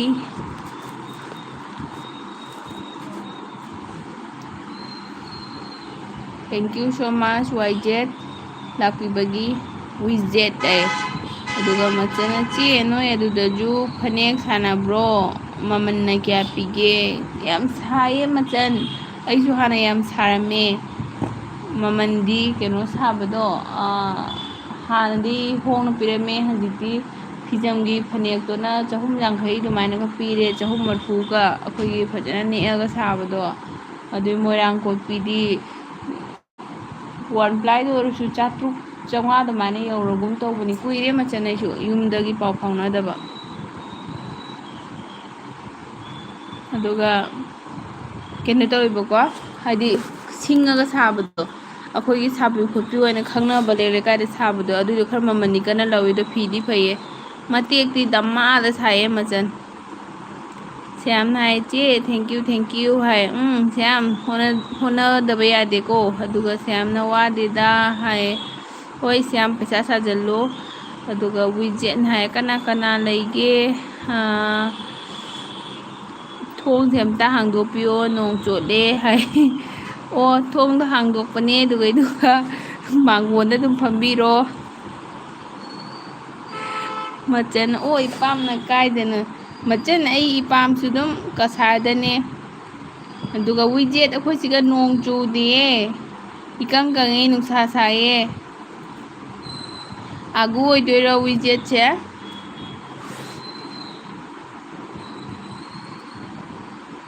ꯑꯒꯨ ꯑꯣꯏꯗꯣꯏꯔꯣ ꯗꯤꯀꯦ ꯑꯣꯏꯗꯣꯏꯔꯣ ꯋꯤꯖꯦꯠꯁꯦ? ꯑꯗꯨꯒ ꯐꯗꯤ ꯑꯝꯇ ꯄꯤꯋꯣ ꯍꯥꯏ. ꯁ꯭ꯌꯥꯝ ꯋꯤꯖꯦꯠꯁꯦ ꯅꯣꯡ ꯆꯣꯠꯂꯦ ꯑꯝꯇ ꯐꯗꯤꯒ ꯑꯝꯇ ꯄꯤꯕꯤꯌꯣ ꯁ꯭ꯌꯥꯝꯅ ꯃꯆꯟꯁꯦ ꯃꯅꯤꯄꯨꯔꯗꯒꯤꯔꯣ ꯍꯥꯏꯌꯦ ꯃꯆꯟꯁꯦ ꯃꯅꯤꯄꯨꯔꯗꯩꯅꯤ ꯍꯪꯉꯨ ꯃꯆꯟꯗ ꯑꯗꯨꯒ ꯋꯤꯖꯦꯠꯅ ꯀꯗꯥꯏꯗꯩ ꯑꯥꯒꯨꯅꯣ ꯍꯥꯏꯌꯦ ꯑꯣ ꯑꯣ ꯈꯪꯗꯕꯒꯤ ꯍꯪꯕꯅꯤꯀꯣ ꯋꯤꯖꯦꯠꯁꯦ ꯀꯗꯥꯏꯗꯒꯤ ꯑꯣꯏꯗꯣꯏꯅꯣ ꯀꯁꯥꯔꯗꯩꯔꯣ ꯃꯅꯤꯄꯨꯔꯗꯩꯔꯣ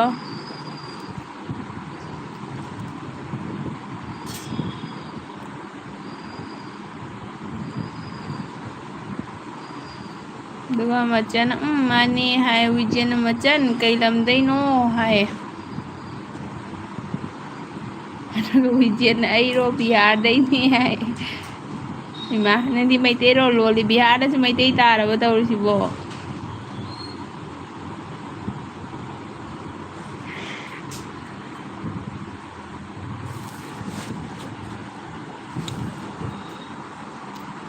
ꯃꯆꯟꯅ ꯍꯩꯔꯣꯛꯇꯒꯤꯅꯤ ꯅꯪꯗꯤ ꯍꯥꯏ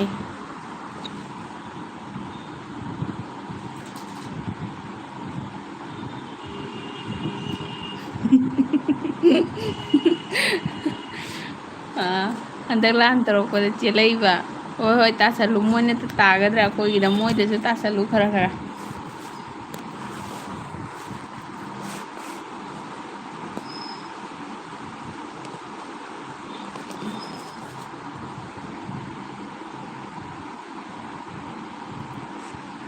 ꯑꯩꯔꯣꯝ ꯃꯅꯤꯡ ꯈꯨꯅꯧꯗꯩꯅꯤ ꯃꯆꯟ ꯍꯥꯏ ꯋꯤꯖꯦꯠꯀꯤ ꯏꯃꯣꯖꯤꯁꯦ ꯌꯦꯡꯉꯣ ꯃꯌꯥ ꯀꯥꯊꯣꯛꯑꯒ ꯃꯈꯨꯠ ꯆꯤꯛꯑ ꯆꯤꯛꯑꯒ ꯁꯤ ꯗꯤꯀꯦ ꯑꯣꯏꯗꯣꯏꯅꯤ ꯋꯤꯖꯦꯠ ꯑꯣꯏꯔꯝꯗ꯭ꯔꯁꯨ ꯑꯗꯨꯝ ꯁꯥꯎꯅꯨꯀꯣ ꯗꯤꯀꯦ ꯃꯥꯡꯈ꯭ꯔꯒ ꯂꯥꯛꯏꯅꯤ ꯀꯅꯥꯅꯣꯝꯃ ꯂꯥꯛꯇꯅ ꯑꯩꯒꯤ ꯂꯥꯏꯐꯁꯦ ꯑꯝꯇ 12 ꯐꯥꯍꯟꯕꯤꯌꯨ 10ꯗꯒꯗꯤ ꯄꯜꯍꯟꯅꯤꯡꯗꯦ 18ꯁꯦ ꯄꯜꯂ ꯂꯩꯊꯣꯛꯈ꯭ꯔꯦ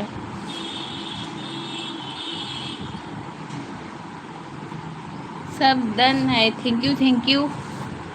ꯉꯁꯤꯗꯤ ꯌꯥꯝꯅ ꯏꯪꯅ ꯆꯤꯛꯄ ꯃꯐꯝꯗ ꯂꯥꯛꯑꯕꯅꯤꯅ ꯅꯪꯉꯣꯟꯗ ꯁꯞ ꯅꯤꯅꯕ ꯃꯤꯁꯨ ꯂꯩꯔꯔꯣꯏ ꯍꯥꯏꯗꯤ ꯑꯃꯨꯛ ꯇꯧꯕꯅꯤ ꯑꯦꯜꯕꯤ ꯆꯪꯕꯗ ꯁꯞꯄꯣꯔꯠ ꯇꯧꯕ ꯑꯃꯅ ꯀꯧꯕ ꯍꯧꯔꯗꯤ ꯑꯃꯅ ꯃꯊꯪ ꯀꯧꯕꯗ ꯑꯃ ꯇꯧꯈ꯭ꯔꯦ ꯑꯃ ꯇꯧꯗꯕꯁꯨ ꯅꯨꯡꯉꯥꯏꯇꯕꯗꯣ ꯃꯆꯟꯒꯤꯁꯨ ꯆꯦꯅꯦꯜ ꯄꯥꯏꯗꯦ ꯁ꯭ꯌꯥꯝꯒꯤꯁꯨ ꯆꯦꯅꯦꯜ ꯄꯥꯏꯗꯦ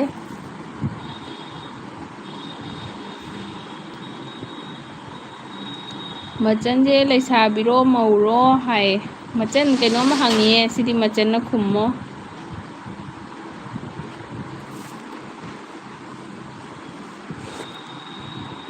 ꯁꯤꯖꯟ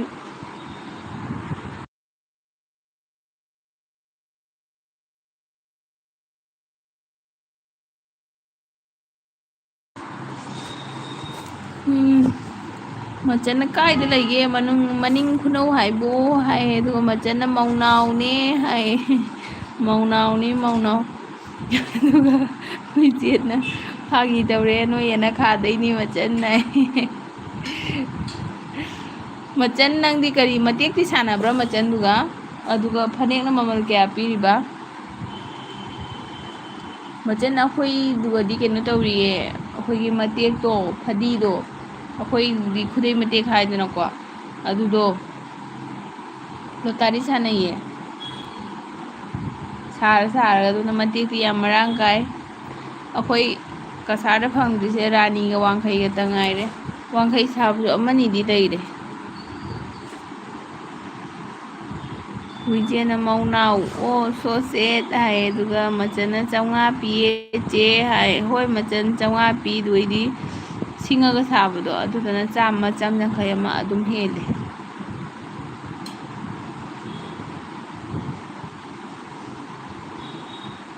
ꯅꯣꯏ ꯌꯦꯅꯈꯥ ꯍꯥꯏꯕꯕꯨ ꯀꯗꯥꯏꯗꯅꯣ ꯍꯥꯏ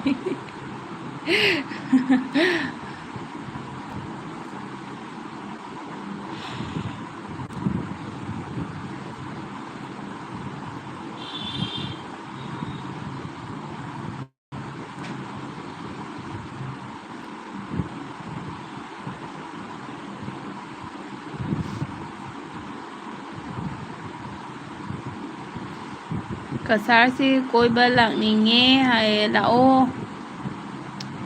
ꯗꯤꯀꯦ ꯂꯥꯛꯑꯣ ꯀꯁꯥꯔꯗ ꯒꯦꯁ ꯍꯥꯎꯁꯁꯨ ꯂꯩꯕꯅꯦ ꯑꯗꯨꯒ ꯀꯁꯥꯔꯗ ꯂꯥꯛꯑꯗꯤ ꯀꯁꯥꯔꯒꯤꯗꯤ ꯌꯥꯝ ꯐꯩꯀꯣ ꯈꯪꯕꯨ ꯈꯪꯅꯔꯗꯤ ꯂꯥꯛꯄꯨ ꯂꯥꯛꯑꯗꯤ ꯋꯦꯜꯀꯝ ꯌꯥꯝ ꯐꯖꯕꯅꯤ ꯑꯗꯣ ꯀꯩꯅꯣ ꯁꯨꯃꯥꯏꯅ ꯇꯧꯋꯦ ꯃꯅꯤꯄꯨꯔꯗ ꯀꯣꯏ ꯆꯠꯂ ꯃꯤ ꯃꯥꯡꯅꯩ ꯆꯨꯝꯕ꯭ꯔꯣ ꯂꯥꯏꯔꯤꯛꯇ ꯌꯥꯎꯕ ꯋꯥꯔꯤꯅꯤ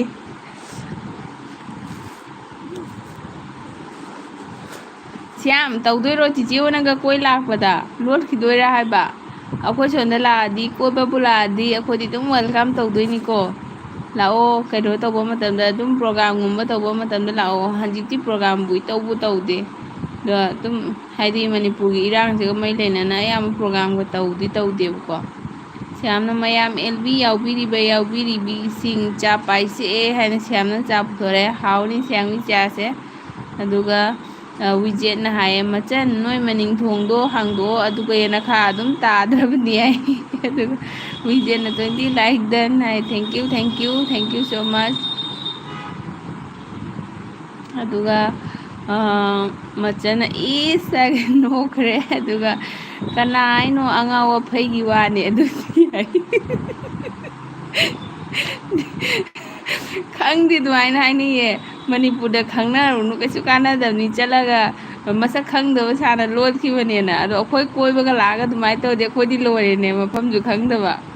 ꯑꯗꯨꯒ ꯁꯨꯁꯤꯃꯥ ꯂꯥꯛꯑꯦ ꯁꯨꯁꯤꯃꯥ ꯅꯪꯅ ꯅꯍꯥꯟ ꯑꯩꯉꯣꯟꯗ ꯑꯦꯜꯕꯤ ꯊꯥꯎꯑꯣꯅ ꯍꯥꯏꯔꯛꯄꯗꯣ ꯑꯩ ꯊꯥꯕ ꯉꯝꯈꯤꯗ꯭ꯔꯦ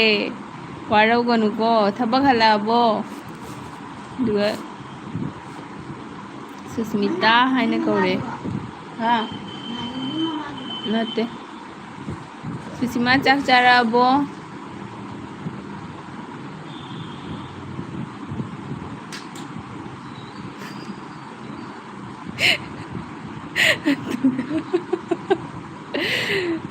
ꯋꯤꯖꯦꯠꯅ ꯍꯥꯏ ꯃꯗꯨ ꯂꯩꯀꯥꯏ ꯋꯥꯡꯃ ꯂꯥꯟꯍꯟꯅꯤꯡꯗꯕ ꯀꯥꯡꯕꯨꯅꯤ ꯃꯣꯏꯅ ꯍꯥꯏꯕ ꯋꯥꯗꯨ ꯇꯥꯔꯨꯅꯨ ꯍꯥꯏ ꯂꯥꯛꯇꯤ ꯂꯥꯛꯀꯅꯤꯀꯣ ꯏꯁꯣꯔꯅ ꯆꯥꯟꯕꯤꯔꯗꯤ ꯅꯣꯡꯃꯗꯤ ꯁꯣꯏꯗꯅ ꯂꯥꯛꯀꯅꯤꯌꯦ ꯑꯗꯨꯒ ꯁꯨꯁꯤꯃꯥꯅ ꯍꯥꯏ ꯁꯨꯁꯃꯤꯇꯥ ꯍꯣꯏ ꯍꯜꯂꯛꯑꯦ ꯍꯥꯏ ꯁꯨꯁꯤꯃꯥ ꯆꯥꯛ ꯆꯥꯊꯣꯛꯑꯕꯣ ꯋꯤꯖꯦꯠꯅ ꯁꯨꯁꯤ ꯈꯨꯔꯨꯝꯖꯔꯤ ꯍꯥꯏ ꯈꯨꯔꯨꯝꯖꯔꯤ ꯗꯤꯀꯦ ꯂꯥꯛꯀꯅꯤ ꯅꯣꯡꯃ ꯑꯁꯤ ꯄꯨꯝꯅꯃꯛꯁꯦ ꯈꯔ ꯃꯄꯨꯡ ꯃꯄꯥꯎ ꯇꯧꯈꯤꯁꯅꯨꯀꯣ ꯑꯗꯨꯒ ꯁꯨꯁꯤꯃꯥꯅ ꯆꯥꯔꯦ ꯏꯔꯣꯟꯕ ꯀꯥꯡꯍꯧ ꯍꯥꯏ ꯁꯨꯁꯤꯃꯥ ꯑꯩꯈꯣꯏꯗꯤ ꯏꯔꯣꯟꯕ ꯌꯥꯎꯔꯔꯣꯏ ꯀꯥꯡꯍꯧꯇ ꯆꯥꯔꯅꯤꯀꯣ ꯉꯁꯤꯗꯤ ꯑꯗꯨꯒ ꯃꯆꯟꯅ ꯆꯦ ꯑꯃꯨꯛ ꯆꯪꯉꯛꯀꯦꯀꯣ ꯍꯥꯏꯌꯦ ꯍꯣꯏ ꯃꯆꯟ ꯅꯪ ꯆꯥꯛ ꯂꯣꯏꯔꯕꯣ ꯑꯩ ꯀꯩꯅꯣ ꯇꯧꯔꯅꯤ ꯄꯨꯡꯅꯦ ꯑꯃꯇꯪ ꯊꯥꯒꯦ ꯇꯧꯕꯗꯩ ꯑꯗꯨꯝ ꯑꯃ ꯑꯅꯤ ꯆꯪꯉꯛꯄꯗꯣ ꯁꯨꯝ ꯅꯨꯡꯉꯥꯏꯔꯣꯏꯗꯣꯏ ꯍꯥꯏꯗꯅ ꯑꯩꯅ ꯂꯩꯕꯅꯦꯕꯀꯣ ꯑꯗꯩ ꯄꯨꯡ 2 ꯐꯥꯔꯒ ꯑꯩꯁꯨ ꯀꯩꯅꯣ ꯂꯣꯏꯁꯟꯅꯕ ꯇꯧꯔꯅꯤ ꯇꯧꯊꯣꯛꯑꯣ ꯃꯆꯟ ꯅꯪ ꯀꯔꯤ ꯇꯧꯒꯗꯕ ꯑꯗꯨꯒ ꯁꯨꯁꯤꯃꯥꯅ ꯋꯤꯖꯦꯠ ꯍꯥꯏꯅ ꯀꯧꯔꯦ ꯁꯨꯁꯤꯃꯥ ꯅꯪꯅ ꯋꯤꯖꯦꯠꯁꯦ ꯅꯪ ꯈꯪꯗꯤ ꯈꯪꯉꯝꯃꯤ ꯁꯨꯁꯤꯃꯥ ꯅꯪ ꯈꯪꯕ꯭ꯔꯣ ꯍꯥꯟꯅꯗꯒꯤ ꯁꯨꯁꯤꯃꯥꯅ ꯂꯥꯛꯑꯣ ꯃꯅꯤꯄꯨꯔ ꯑꯩꯈꯣꯏ ꯂꯩꯔꯤꯁꯤꯗꯤ ꯍꯥꯏ ꯂꯥꯛꯀꯦꯀꯣ ꯁꯨꯁꯤꯃꯥ ꯅꯣꯏ ꯃꯌꯥꯝ ꯂꯩꯕꯤꯔꯝꯃꯣ ꯃꯌꯥम ꯂꯥꯛꯄꯗ ꯐꯪꯅꯁꯤ ꯑꯗꯨꯒ ꯁ꯭ꯌꯥꯝꯅ ꯍꯣꯏ ꯂꯥꯛꯑꯣ ꯏꯆꯦ ꯑꯗꯨꯝ ꯋꯦꯜꯀꯝ ꯇꯧꯒꯦ ꯍꯥꯏ ꯊꯦꯡꯛ ꯌꯨ ꯁ꯭ꯌꯥꯝ ꯑꯗꯨꯒ ꯋꯤꯖꯦꯠꯅ ꯂꯥꯛꯑꯣ ꯑꯩ ꯔꯤꯛꯁꯣ ꯇꯝꯄꯥꯛ ꯊꯧꯔꯒ ꯂꯧꯕ ꯂꯥꯛꯀꯦ ꯍꯥꯏ ꯍꯣꯏ ꯔꯤꯛꯁꯣ ꯊꯧꯔꯁꯨ ꯀꯩꯁꯨ ꯀꯥꯏꯗꯦ ꯑꯗꯨꯒ ꯁꯨꯁꯤꯃꯥꯅ ꯃꯆꯟ ꯍꯥꯏ ꯑꯗꯣ ꯑꯩꯗꯤ ꯍꯥꯟꯅꯗꯤ ꯑꯩꯁꯤ ꯔꯤꯛꯁꯣ ꯊꯧꯔꯗꯤ ꯃꯤꯁꯦ ꯑꯍꯟ ꯑꯣꯏꯔꯗꯤ ꯇꯣꯡꯗꯦ ꯅꯨꯡꯉꯥꯏꯕꯤꯗꯦꯅ ꯑꯗꯣ ꯍꯧꯖꯤꯛꯇꯤ ꯈꯜꯂꯦ ꯃꯤ ꯑꯍꯟꯗꯨꯅ ꯊꯧꯖꯔꯤꯗꯨꯁꯨ ꯄꯩꯁꯥ ꯐꯪꯅꯕ ꯍꯥꯏꯅ ꯊꯣꯛꯂꯛꯏꯅꯦ ꯑꯩꯈꯣꯏꯅ ꯑꯃꯨꯛ ꯑꯍꯟꯅꯦꯅ ꯇꯣꯡꯕꯤꯗ꯭ꯔꯦ ꯃꯤꯁꯨ ꯄꯩꯁꯥꯒꯤ ꯊꯧꯏ ꯅꯠꯇ꯭ꯔꯅꯦ ꯂꯣꯖꯤꯛꯁꯦ ꯑꯅꯤ ꯁꯨꯏꯌꯦꯕꯀꯣ ꯑꯩꯈꯣꯏꯅꯕꯨꯗꯤ ꯑꯍꯟꯅꯤ ꯅꯨꯡꯉꯥꯏꯕꯤꯗꯦꯅ ꯇꯣꯡꯕꯤꯗꯕ ꯑꯗꯣ ꯃꯥꯅ ꯑꯃꯨꯛ ꯈꯜꯂꯤꯅꯤ ꯃꯤ ꯑꯃꯇꯪ ꯇꯣꯡꯕꯤꯔꯗꯤ ꯑꯩꯕꯨ ꯉꯁꯤꯒꯤ ꯆꯔꯥ ꯈꯛꯇꯪ ꯑꯩꯕꯨ ꯀꯥꯟꯅꯅꯤ ꯍꯥꯏꯅ ꯑꯗꯨꯒ ꯁꯨꯁꯤꯃꯥꯅ ꯃꯆꯟ ꯍꯥꯏ ꯅꯣꯛꯈ꯭ꯔꯦ ꯑꯗꯨ ꯋꯤꯖꯦꯠꯅ ꯂꯣꯏꯁꯤꯟꯕ ꯌꯥꯔꯣꯏ ꯍꯥꯏ ꯁꯨꯁꯤꯃꯥꯅ ꯈꯪꯗꯦ ꯍꯥꯏ ꯃꯆꯟꯅ ꯍꯥꯎ ꯁꯨꯁꯤꯃꯥ ꯍꯥꯏ ꯃꯆꯟ ꯆꯥꯛ ꯂꯣꯏꯔꯕꯣ ꯑꯗꯨꯒ ꯅꯪ ꯃꯅꯤꯡꯗ ꯇꯣꯡꯉꯣ ꯕꯤꯔꯦꯟꯒꯤ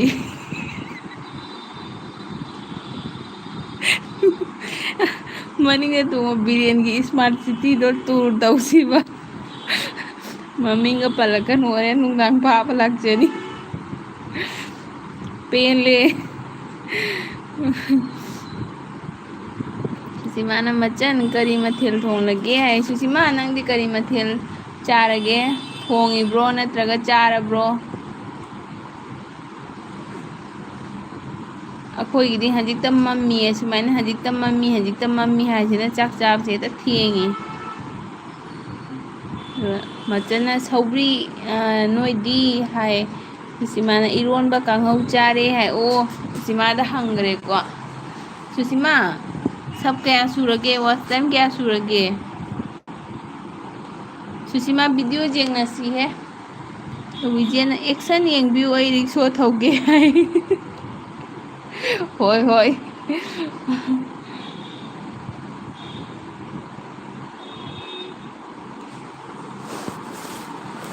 सुषिमादी एलबी थाद्रो हाँ होय होय चाम तरानी थोय है सुषिमाना पाइबा कुइद्रिब्रा एलबी से मचन सुषिमादा सब तौबिब्रो हानदगी तौबिद्रदि खितंग तौबिवो सुषिमागी चैनल लेबनी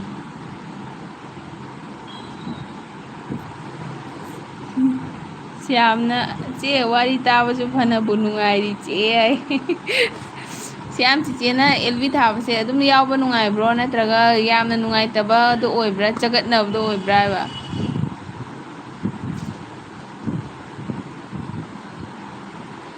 विजयना ऐसु खिता येंजगेदना नबानी खग येंबा नुंगाइरोय हाय कईनो हाइसे विजेट करीनो येंगे हाइसे करी येंबे हाइना किगेने दुगा सुषिमाना ऐ हांगबा कुइद्री हाय सुषिमा एलबी थाओ मरमक्ता सुस्मिता चही कयानो सुषिमाना तोइना हंगबा क्वेश्चन ना हंगसु हंगमनी सुषिमा आई चही नि पुतरे चूरे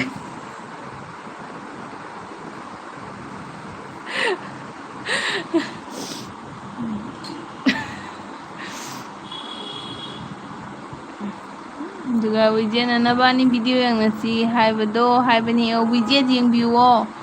अदुगा अखोई वीडियो खरका येंबियो वीडियो येंबिबा हाइबसे लाइव फबनिको अदुगा सुषिमाना थबक चटपदा नंगदे हाय विजयना खुसुमितादी 30+ ने हाय चुम्मबनी सुषिमा 30 गाइदा सुरबनी लेसाबी अलीबी लेसाबी ओरमदी अलीबीनी हाइदोनी अदुगा सुषिमाना हाइजिननु को हाय सुषिमाना चिंगनई जे कईगिनोबा सुषिमा लुहोंबा क्याम कुइरगे अदुगा श्यामना चे याम नुंगाइदा अदुननी चे असाइदगी लैरिसे हाय श्यामदा गाइरेदना चे निंगबिरिसे अतैदि गांगा लागा सगलोटपा ngata गाइरे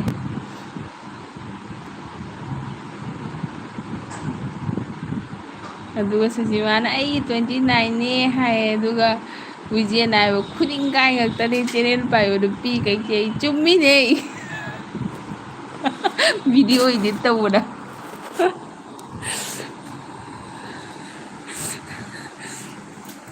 नंग करी जुंगी असेंग बा हाइदोक्तना मी लोई साउना तारेको अदुगा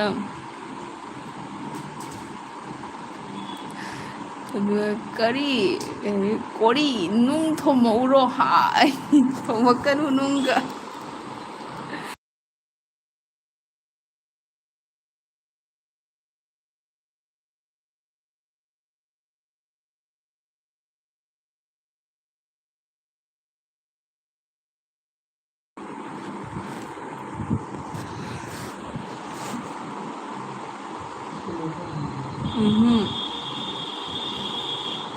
अदुगा विजयना सबका तौरोय चली एमा दिगे ने साउदो करेने कैदोरगे दिगे के सुम हाइदिने नुंग थोमौरा काय चली काय रे चगे नुआई नसाइदि नंग लेबैनी थेंगदना वारी साना लेजि नत्रदि सामदा हंगोय पुंग अमदा ककेन तोरमबनी अदुगा तस्मी यामना चे हाय हाउ कई हाइगे तस्मी याम नुंसिए थैंक यू लाक्पिबगी अदुगा मुतुम उमानंद सिंगना करी लमदगिनो हाय उमानंद आई कसारदगिनी उमानंद दि कदाइदगी ओइबिदोइनो मयामना ngaतंग लोरमदाइसे संगबिरक्तना 21 लाइक फाहनबिरे याम हराउरे अदुगा तस्मी दि कदाइदगी ओइदोइनो तस्मी ममिंगसे इहान हाना तारी अदुगा सुषिमाना सुस्मिता आई चही 3 पाले युम पाले अदुगा आइगी नुपादो नुपी अमा थीरा युमदा लैरे हैया सुषिमा नुंगाइतीने नंग वारीसे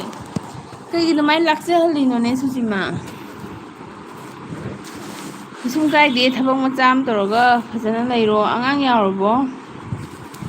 ꯅꯨꯡꯉꯥꯏꯇꯦꯅꯦ ꯅꯪꯒꯤ ꯋꯥꯔꯤꯗꯣ. ꯋꯤꯖꯦꯟ ꯑꯩ ꯍꯦꯛ ꯊꯣꯛꯈꯤꯕꯒ ꯑꯆꯤꯛꯄ ꯂꯝꯍꯥꯡ ꯑꯣꯏꯍꯧꯔꯣ ꯍꯥꯏꯌꯦ ꯕꯤꯁꯇꯨ ꯕꯤꯁꯇꯨ.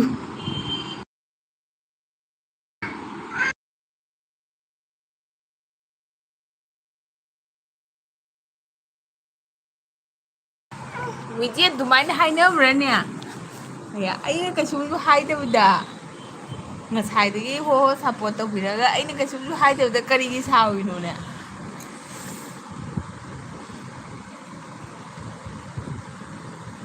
ꯑꯗꯣ ꯋꯤꯖꯦꯟꯅ ꯁꯤ ꯌꯥꯝ ꯅꯨꯡꯁꯤꯕ ꯋꯥꯔꯤꯅꯤ ꯅꯪꯒꯤꯗꯣ, ꯑꯗꯨ ꯄꯥꯔꯁꯣꯅꯦꯜ ꯑꯣꯏꯕ ꯋꯥꯗꯨꯗꯤ ꯂꯥꯏꯐꯁꯤꯗ ꯍꯥꯏꯒꯅꯨ ꯍꯥꯏ.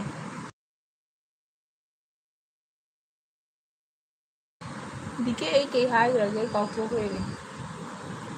ꯑꯩ ꯀꯩ ꯍꯥꯏꯈ꯭ꯔꯒꯦ? ꯑꯝꯇ ꯍꯥꯏꯔꯛꯎꯅꯦ. ꯑꯝꯇ ꯍꯥꯏꯕꯤꯔꯛꯎꯕ ꯋꯤꯖꯦꯠ ꯀꯩ ꯍꯥꯏ? ꯑꯩ ꯃꯌꯥꯝ ꯀꯣꯃꯦꯟꯁꯦ ꯍꯥꯏꯗꯤ ꯄꯥꯔ ꯄꯥꯔꯒ ꯍꯥꯏꯔꯛꯄꯗꯣ ꯑꯩꯅ ꯍꯥꯏꯕ ꯋꯥꯗꯣ ꯑꯩ ꯈꯪꯍꯧꯗ꯭ꯔꯦ. ꯑꯗꯨꯒ ꯎꯃꯥꯅꯟꯗꯅ ꯍꯥꯏꯌꯦ, ꯁ꯭ꯌꯥꯝꯅ ꯍꯥꯏ ꯑꯣꯟ ꯍꯥꯏꯌꯦ, ꯁ꯭ꯌꯥꯝ ꯑꯣꯟꯒꯅꯨ. ꯑꯗꯩꯗꯤ ꯎꯃꯥꯅꯟꯗꯅ ꯅꯣꯡ ꯆꯨꯕ꯭ꯔꯣ ꯍꯥꯏ, ꯎꯃꯥꯅꯟꯗ ꯅꯣꯡ ꯆꯨꯗꯦ ꯀꯩꯅꯣꯅꯦ ꯐꯦꯟ ꯊꯥꯏꯅꯤ ꯑꯣꯂꯥꯡꯕꯒꯤ. ꯎꯃꯥꯅꯟꯗ ꯆꯥꯛ ꯆꯥꯔꯛꯑꯕꯣ? ꯑꯗꯨꯒ ꯁꯨꯁꯤꯃꯥꯅ ꯋꯤꯖꯦꯠ ꯍꯣꯏ ꯍꯣꯏ ꯁꯨꯁꯃꯤꯇꯥ ꯈꯪꯅꯤꯡꯕꯗꯣ ꯍꯥꯏꯕꯅꯤ ꯍꯥꯏꯗꯣꯛꯀꯅꯨ. ꯑꯣ ꯑꯣ ꯁꯨꯁꯤꯃꯥꯗ ꯍꯥꯏꯕꯀꯣ. ꯆꯨꯝꯃꯤ ꯁꯨꯁꯤꯃꯥ, ꯅꯨꯡꯉꯥꯏꯇꯦ ꯅꯪ ꯋꯥꯔꯤꯁꯦ ꯑꯩ ꯇꯥꯕꯗ ꯌꯥꯝ ꯅꯨꯡꯉꯥꯏꯇꯦꯀꯣ ꯁꯨꯁꯤꯃꯥ. ꯑꯗꯨꯁꯨ ꯀꯩꯅꯣ ꯇꯧꯋꯣ, ꯅꯪ ꯅꯁꯥꯗꯣ ꯐꯖꯅ ꯏꯟꯗꯤꯄꯦꯟꯗꯦꯟ ꯑꯣꯏꯔꯣ ꯑꯗꯨꯒ ꯐꯖꯅ ꯂꯩꯔꯣ. ꯀꯩꯁꯨ ꯅꯠꯇꯦ. ꯍꯧꯈꯤꯕ ꯍꯧꯈꯔꯦ. ꯇꯁꯃꯤꯅ ꯆꯦ ꯆꯥꯛ ꯆꯥꯔꯕꯣ ꯍꯥꯏꯌꯦ. ꯇꯁꯃꯤ ꯆꯥꯛ ꯆꯥꯗ꯭ꯔꯤꯌꯦ, ꯅꯪꯗꯤ ꯆꯥꯔꯕꯣ?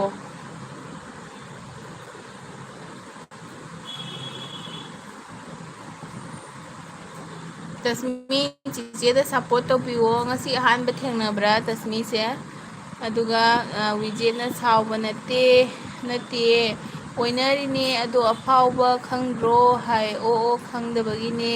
ꯍꯥꯏꯕꯤꯅꯨꯀꯣ ꯑꯗꯨꯃꯥꯏꯅ ꯂꯝꯍꯥꯡ ꯑꯣꯏꯍꯧꯔꯣ ꯀꯥꯏꯅ. ꯕꯤꯁꯅꯨ ꯕꯤꯁꯅꯨ. ꯑꯩꯒꯤ ꯆꯦꯅꯦꯜꯁꯦ ꯂꯝꯍꯥꯡ ꯑꯣꯏꯍꯧꯔꯗꯤ ꯅꯪ ꯄꯦꯟꯒꯗ꯭ꯔꯥ ꯍꯥ? ꯑꯗꯨꯒ ꯋꯤꯖꯦꯠꯅ ꯁꯨꯁꯤ ꯅꯕꯥꯅꯤ IG ꯑꯣꯔ ꯑꯦꯅꯤ ꯑꯃꯗ ꯐꯖꯅ ꯋꯥꯔꯤ ꯁꯥꯟꯅꯧ. ꯁꯤꯗꯤ ꯄꯥꯕ꯭ꯂꯤꯛꯅꯤꯅ ꯅꯪꯕꯨ ꯁꯤꯂꯣꯏ. ꯂꯥꯏꯐꯁꯤꯗꯤ ꯃꯤ ꯃꯈꯜ ꯌꯥꯝꯕꯅꯤ. ꯆꯨꯝꯃꯤ ꯆꯨꯝꯃꯤ ꯆꯨꯝꯃꯤ ꯆꯨꯝꯃꯤ ꯁꯨꯁꯤꯃꯥ ꯆꯨꯝꯃꯤꯀꯣ ꯋꯤꯖꯦꯠꯅ ꯍꯥꯏꯁꯦ. ꯑꯁꯦꯡꯕ ꯍꯥꯏꯗꯣꯛꯅꯒ ꯇꯤꯟꯅꯕ ꯐꯩ ꯍꯥꯏꯔꯝꯃꯅꯤ. ꯁꯨꯁꯤꯃꯥ ꯆꯨꯝꯃꯦ, ꯅꯨꯡꯉꯥꯏꯇꯦ ꯅꯪꯒꯤ ꯋꯥꯔꯤꯁꯦ. ꯑꯗꯣ ꯋꯥꯔꯤꯁꯦ ꯍꯥꯏꯁꯨ ꯍꯥꯏꯕꯅꯤ, ꯀꯩꯅꯣ ꯇꯧꯁꯤ ꯌꯥꯝꯅ ꯀꯩꯅꯣ ꯇꯧꯁꯤꯀꯣ. ꯄ꯭रिꯌꯡꯀꯥꯅ ꯍꯥꯏ ꯍꯦꯜꯂꯣ ꯄ꯭रिꯌꯡꯀꯥ. ꯄ꯭रिꯌꯡꯀꯥꯁꯦ ꯃꯩꯇꯩꯔꯣ? ꯄ꯭रिꯌꯡꯀꯥ ꯃꯅꯤꯄꯨꯔꯤ ꯍꯣ ꯀꯌꯥ? ꯑꯗꯨꯒ ꯇꯁꯃꯤꯅ ꯆꯦ ꯑꯩꯗꯤ ꯆꯥꯔꯦ ꯍꯥꯏꯌꯦ. ꯇꯁꯃꯤ ꯅꯪ ꯃꯅꯤꯄꯨꯔꯗꯒꯤꯔꯣ ꯀꯁꯥꯔꯗꯒꯤꯔꯣ ꯀꯗꯥꯏꯗꯒꯤꯅꯣ? ꯀꯩ ꯏꯟꯖꯥꯡ ꯆꯥꯒꯦ? ꯑꯗꯨꯒ ꯁꯨꯁꯤꯃꯥꯅ ꯋꯤꯖꯦꯠ ꯍꯣꯏ ꯍꯣꯏ ꯍꯥꯏ. ꯁꯨꯁꯤꯃꯥꯅ ꯋꯤꯖꯦꯠ ꯀꯅꯥꯅꯣ ꯌꯥꯝꯅ ꯐꯖꯩ ꯍꯥꯏꯌꯦ. ꯋꯤꯖꯦꯠ ꯑꯝꯇ ꯍꯥꯏꯌꯣ. ꯋꯤꯖꯦꯠꯁꯨ ꯃꯤ ꯐꯕꯅꯦ, ꯃꯁꯛꯇꯤ ꯈꯪꯅꯖꯗꯦ, LBꯗ ꯐꯪꯅꯔꯒ ꯃꯌꯥꯝ ꯋꯥꯔꯤ ꯁꯥꯟꯅꯩꯁꯤꯅꯤ. ꯁꯨꯁꯤꯃꯥꯒꯩꯒ ꯋꯥꯔꯤ ꯁꯥꯟꯅꯩ ꯁꯨꯃꯥꯏꯅ. ꯋꯤꯖꯦꯠꯁꯤꯁꯨ ꯋꯥꯔꯤ ꯁꯥꯟꯅꯕꯅꯦ. ꯑꯗꯨꯏꯁꯨ ꯂꯩꯅꯀꯣ, ꯃꯤ ꯍꯥꯏꯁꯦ ꯃꯤꯒꯤ ꯑꯃꯈꯛ ꯄꯥꯔꯁꯣꯅꯦꯂꯤꯇꯤ ꯑꯃꯈꯛ ꯂꯩꯅꯀꯣ, ꯑꯗꯨꯝ ꯋꯥꯔꯤ ꯋꯥꯇꯥꯏ ꯁꯥꯟꯅꯕꯗ ꯈꯪꯕꯗꯣ. ꯁꯨꯁꯤꯃꯥꯅ ꯍꯣꯏ ꯌꯥꯝꯅ ꯆꯨꯝꯃꯤ ꯍꯥꯏꯌꯦꯀꯣ. ꯌꯥꯝꯅ ꯆꯦ ꯂꯣꯏꯗꯨꯕ ꯀꯌꯥꯝ ꯋꯥꯠꯂꯤꯒꯦ? ꯆꯦ ꯑꯩ ꯆꯥꯛ ꯆꯥꯏꯒꯦ ꯐꯣꯟ ꯂꯥꯛꯑꯦ. ꯆꯥꯎ ꯆꯥꯎꯁꯦ ꯌꯥꯝ ꯂꯣꯏꯗꯣꯔꯕꯅꯤ. ꯃꯌꯥꯝ ꯋꯥꯔꯤꯁꯨ ꯅꯨꯡꯉꯥꯏꯔꯤ. ꯑꯩꯒꯤꯁꯦ 1:54 ꯃꯤꯅꯤꯠ ꯆꯠꯂꯦꯀꯣ. ꯑꯩꯅ ꯄꯨꯡ 2ꯒ ꯃꯤꯅꯤꯠ 5-10ꯒꯨꯝꯕꯗ ꯂꯣꯏꯁꯤꯟꯒꯦ ꯍꯥꯏꯅ ꯇꯧꯏꯀꯣ. ꯑꯗꯨꯒ ꯁꯌꯥꯝ ꯆꯥꯛꯇꯣ ꯆꯥꯋꯣ ꯒ꯭ꯌꯥꯟ ꯇꯥꯅ, ꯀꯩꯁꯨ ꯀꯥꯏꯗꯦ. ꯁꯌꯥꯝ ꯌꯥꯎꯕꯤꯔꯤꯗꯨꯅ ꯑꯗꯨꯝ ꯐꯔꯕꯅꯤ. ꯋꯤꯖꯦꯠꯅ ꯁꯨꯁꯤ ꯅꯨꯄꯤ ꯈꯣꯡꯐꯝꯁꯦ ꯂꯨꯕꯅꯤ, ꯑꯃꯨꯛꯇꯪ ꯁꯣꯏꯕꯗ ꯃꯤꯅ ꯐꯅ ꯍꯥꯏꯕꯤꯔꯣꯏ. ꯑꯗꯨꯕꯨ ꯀꯅꯥꯁꯨ ꯁꯣꯏꯅꯤꯡꯕ ꯅꯠꯇꯦ, ꯑꯗꯨꯕꯨ ꯑꯩꯒꯤ ꯂꯥꯏꯕꯛꯇ ꯇꯝꯂꯝꯕꯅꯅꯤ ꯍꯥꯏꯅ ꯅꯣꯛꯊꯣꯛꯈ꯭ꯔꯦ. ꯆꯨꯝꯃꯤ, ꯀꯅꯥꯁꯨ ꯁꯣꯏꯅꯤꯡꯅ ꯆꯠꯄ ꯅꯠꯇꯦ. ꯃꯇꯥꯡꯗꯨꯒꯤ ꯃꯇꯝꯗꯨꯒꯤ ꯐꯔꯦ ꯍꯥꯏꯅ ꯈꯜꯂꯒ ꯆꯠꯄ ꯉꯥꯛꯇꯅꯤ. ꯑꯗꯣ ꯂꯥꯏꯕꯛꯇ ꯀꯩ ꯇꯝꯕꯗꯨꯗꯤ ꯏꯁꯣꯔꯅ ꯇꯝꯃꯛꯄꯅꯤ, ꯀꯩ ꯍꯥꯏꯗꯣꯔꯤꯀꯣ. ꯀꯩꯁꯨꯝ ꯋꯥꯈꯜ ꯍꯟꯊꯒꯅꯨꯗ ꯁꯨꯁꯤꯃꯥ. ꯁꯨꯛꯌꯥꯝ ꯀꯩꯅꯣ ꯇꯧꯔꯕ ꯃꯇꯝꯁꯤꯒꯕꯨ ꯀꯩꯗꯧꯕꯩ ꯋꯥꯈꯜ ꯍꯟꯊꯗꯣꯏꯅꯣ? ꯑꯗꯨꯒ ꯇꯁꯃꯤꯅ ꯆꯦ ꯑꯩ ꯃꯅꯤꯄꯨꯔꯗꯒꯤꯅꯤ ꯍꯥꯏ. ꯇꯁꯃꯤ ꯆꯤꯆꯦꯒꯤꯗ ꯑꯍꯥꯟꯕ ꯐꯪꯅꯕ꯭ꯔꯣ? ꯆꯤꯆꯦꯒꯤ LBꯁꯦ ꯌꯥꯝ ꯅꯨꯡꯁꯤꯌꯦ ꯅꯪꯅ ꯂꯥꯛꯄꯤꯕꯒꯤ. ꯅꯪ ꯀ꯭ꯂꯥꯁ ꯀꯌꯥ ꯀꯥꯏꯅꯣ? ꯑꯗꯨꯒ ꯋꯤꯖꯦꯠꯅ ꯑꯩꯔꯣ ꯑꯩꯈꯣꯏ ꯃꯥꯅ ꯄꯣꯛꯄ ꯃꯆꯥꯅꯤ ꯁꯨꯆꯤ ꯍꯥꯏ ꯑꯗꯨꯒ ꯁꯌꯥꯝꯅ ꯆꯦ ꯊꯣꯛꯄ ꯌꯥꯔꯕꯣ ꯁꯌꯥꯝ ꯍꯣꯏ ꯍꯣꯏ ꯅꯪꯅ ꯉꯁꯥꯏꯗꯒꯤ ꯃꯌꯥꯝ ꯌꯥꯎꯕꯤꯗꯣ ꯑꯗꯨꯅ ꯆꯤꯆꯦꯒꯤ ꯄꯦꯟꯖꯔꯕꯅꯤ ꯌꯥꯔꯦ ꯅꯪ ꯊꯕꯛ ꯅꯨꯡꯕꯛ ꯁꯠ ꯇꯧꯖꯔꯣ ꯀꯩꯁꯨ ꯀꯥꯏꯗꯦ ꯆꯦꯗꯤ ꯑꯩꯒꯤ LB ꯂꯣꯏꯁꯤꯜꯂꯛꯄꯗ ꯃꯤ ꯑꯃꯅꯤꯇꯪ ꯂꯩꯕꯗꯣ ꯑꯩꯗꯤ ꯏꯁꯥꯅ ꯑꯗꯨꯝ ꯍꯥꯏꯗꯣꯛꯄꯅꯦ ꯅꯣꯏ ꯀꯩꯀꯩ ꯊꯕꯛꯀ ꯂꯩꯔꯗꯤ ꯑꯗꯨꯝ ꯇꯧꯅꯧ ꯑꯩ ꯀꯩꯅꯣ ꯇꯧꯅꯤ ꯍꯥꯏꯅ ꯃꯤ ꯑꯃꯅꯤꯇꯪ ꯂꯩꯔꯛꯄ ꯃꯇꯝꯗ ꯀꯔꯤꯅꯣꯕ ꯑꯩꯅ ꯍꯥꯏꯗꯣꯏꯗꯣ ꯑꯗꯨ ꯑꯩ ꯈꯥꯝꯃ ꯊꯝꯕꯗꯣ ꯅꯨꯡꯉꯥꯏꯇꯦꯕꯅꯦ ꯎꯁꯤꯅꯥꯏ ꯁꯨꯃꯤꯇ ꯀꯤꯟꯖꯥꯅꯤ ꯑꯩ ꯑꯗꯨꯒ ꯋꯤꯖꯦꯠ ꯁꯨꯁꯤꯃꯥꯅ ꯋꯤꯖꯦꯠ ꯍꯥꯏꯅ ꯍꯥꯏꯔꯒ ꯀꯩꯅꯣ ꯇꯧꯔꯦ ꯑꯗꯨꯒ ꯋꯤꯖꯦꯠꯅ ꯁꯨꯁꯤ ꯊꯧꯅꯥ ꯂꯩꯌꯨ ꯍꯣꯠꯅꯕ ꯂꯦꯞꯄ ꯌꯥꯗꯦ ꯍꯥꯏ ꯍꯣꯏ ꯁꯨꯁꯤꯃꯥ ꯁꯌꯥꯝꯅ ꯆꯦ ꯊꯦꯡꯀ꯭ꯌꯨ ꯍꯥꯏ ꯇꯁꯃꯤꯅ ꯆꯦ ꯀ꯭ꯂꯥꯁ 6ꯅꯤ ꯍꯥꯏ ꯇꯁꯃꯤ ꯂꯥꯏꯔꯤꯛ ꯀꯟꯅ ꯄꯥꯎꯀꯣ ꯀ꯭ꯂꯥꯁ 6 ꯀꯥꯔꯛꯄ ꯍꯥꯏꯁꯦ 7 ꯀꯥꯔꯗꯤ ꯍꯥꯏ ꯁ꯭ꯀꯨꯜ ꯀꯥꯔꯛꯇ꯭ꯔꯣꯕꯅꯤ ꯂꯥꯏꯔꯤꯛ ꯀꯟꯅ ꯄꯥꯎꯀꯣ ꯑꯗꯣ ꯅꯪꯒꯤꯁꯦ ꯆꯦꯅꯦꯜ ꯍꯥꯡꯕ꯭ꯔꯣ ꯅꯪꯒꯤ ꯑꯥꯏꯗꯤꯁꯦ ꯆꯦꯅꯦꯜ ꯍꯥꯡꯕ꯭ꯔꯣ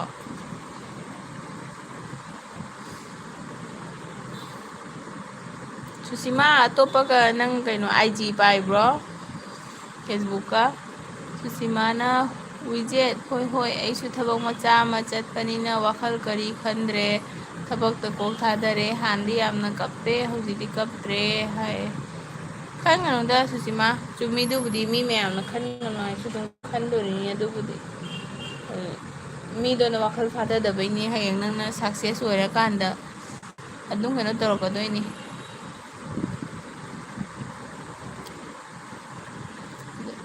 ꯁꯨꯁꯤꯃꯥꯅ ꯇꯁꯃꯤ ꯍꯥꯏꯅ ꯀꯧꯈ꯭ꯔꯦ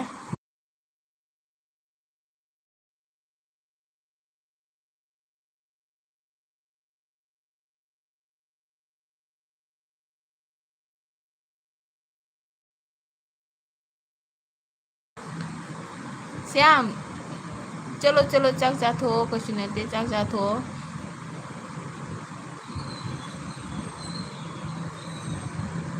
लाइट लेतब नते लेदी लेको अइना हाइद्रा कनानोमता लागा लाइट से 21 फाहलदी फनी हादो लाइट से 21 गा फादोखरे थाजदना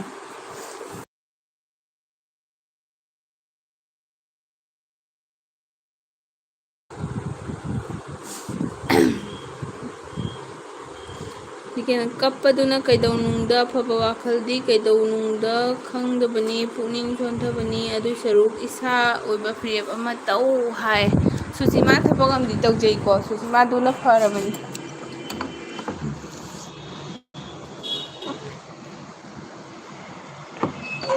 फेन थारसुने इमुंग थिदो ओलांगगा लैये मपानी से चंगदबसे दिकेने कुचिमिता म्यूट थंबा याम हेब्रो हो अंगांग लाइक पुथ्रो हाइनिदा दुगा श्यामना चे बाय हाय होय होय बाय श्याम थैंक यू नोय मैमना लाक्पीदना सपोर्ट तौबीरिसे अइगी लाइबक फबनी दुगा सुसीमाना हाय दिके सिना कनानो हाय अदुगा दिकेना हाय 22 सुवन 0 हाय अइजिबु गुस चाबई टाइप 22 सुवन 0 काय लाइक तौबीने दी तौबीओ सुवन 0 हायगो मीदो चाली सुसीमा विजेट तुने दिके से दुगा अइने सुसी हाय दुगा तस्मीना चे अइ हांगदे हाय ओ तस्मी फरबने खरनी लेरगा हांगो हांनिंगसु यूट्यूब का हांगनो लाइक तम फजना पावो लाइक तो नतदी कंसंट्रेट तौबा ngमोये तस्मी चिचेदा सब तौरमुको दुगा बेल आइकॉन नमगा थम्मो चिचे वीडियो तोइनबुदि थांगते थांगलकपा मतमदा खरा खरा अदुम येंबिउ चिचेसु हांगबा कुइद्रिबनी अदुगा तस्मी कइनो चे सिगगी सुसीमा से सिगी चिचे सिसु चैनल लई अमता तौबिओ मांगोंदसु अतै कनाम लेते नंगोंदा येनबा मा मतोमतनी खितंग तौबिओ दिकेना सुअनगे लेरमो हाय लेरमगे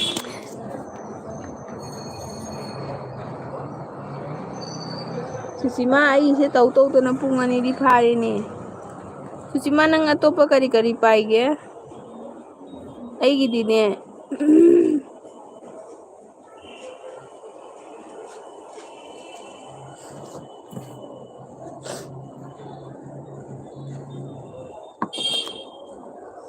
ꯇꯁꯃꯤꯅ ꯍꯥꯎ ꯆꯦ ꯁꯨꯁꯤꯃꯥ ꯍꯥꯏ ꯑꯗꯨꯒ ꯗꯤꯀꯦꯅ ꯍꯩ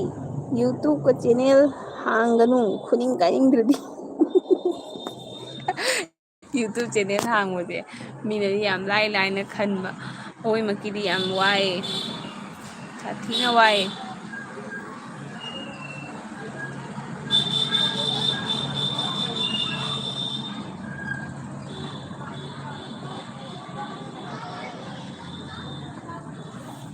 ꯇꯁꯃꯤꯁꯦ ꯀꯩ ꯏꯟꯖꯥꯡ ꯆꯥꯏ ꯍꯥꯏꯕ ꯁꯨꯁꯤꯃꯥ ꯂꯩꯔꯤꯕꯣ ꯌꯥꯝ ꯈꯟꯖꯤꯜꯂꯅꯨꯗ ꯃꯤꯑꯣꯏꯕ ꯍꯥꯏꯁꯦ ꯃꯥꯏ ꯃꯥꯏꯒꯤ ꯂꯣꯏ ꯈꯨꯗꯃꯛ ꯀꯩꯅꯣꯝ ꯂꯣꯏ ꯂꯩꯀꯣ ꯑꯩꯈꯣꯏꯅ ꯃꯄꯥꯟ ꯊꯣꯡꯗꯒꯤ ꯎꯕꯗꯗꯤ ꯍꯔꯥꯎ ꯅꯠꯇꯦ ꯌꯥꯝꯅ ꯅꯨꯡꯉꯥꯏꯕ ꯀꯩꯀꯥ ꯁꯥꯅ ꯂꯩꯕ ꯃꯥꯜꯂꯁꯨ ꯑꯗꯨꯒ ꯃꯥꯏ ꯃꯥꯏꯒꯤ ꯄꯥꯔꯁꯣꯅꯦꯜ ꯑꯣꯏꯕ ꯁꯦꯀ꯭ꯔꯦꯠ ꯑꯃꯃꯝꯗꯤ ꯂꯣꯏ ꯂꯩꯅꯤ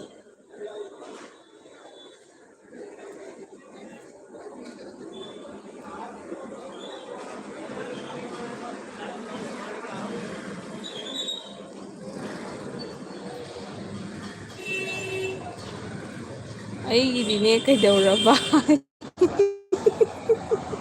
ꯑꯗꯨꯒ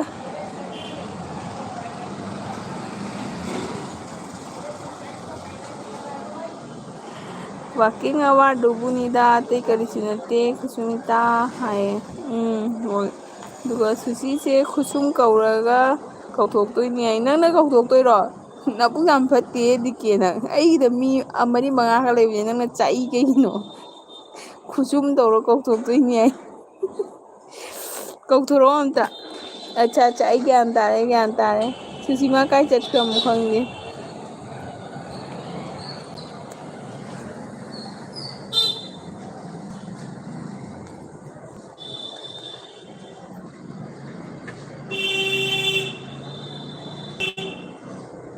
ꯔꯤꯀꯅꯦꯛꯇꯤꯡꯒ ꯆꯠꯂꯤ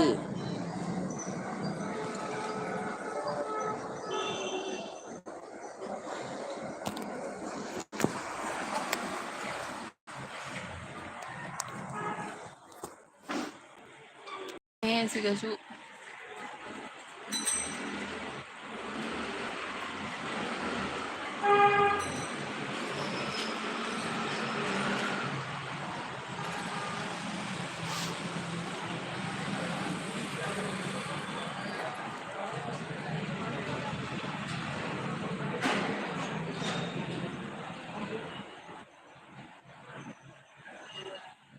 ꯁꯨꯁꯤꯃꯥ ꯂꯥꯛꯑꯦ ꯁꯨꯁꯤꯃꯥ ꯉꯥꯏꯍꯥꯛꯇꯪ ꯀꯥꯏ ꯆꯠꯂꯨꯔꯦ ꯗꯤꯀꯦ ꯍꯥꯏꯅ ꯀꯧꯔꯛꯑꯦ ꯁꯨꯁꯤꯃꯥꯅ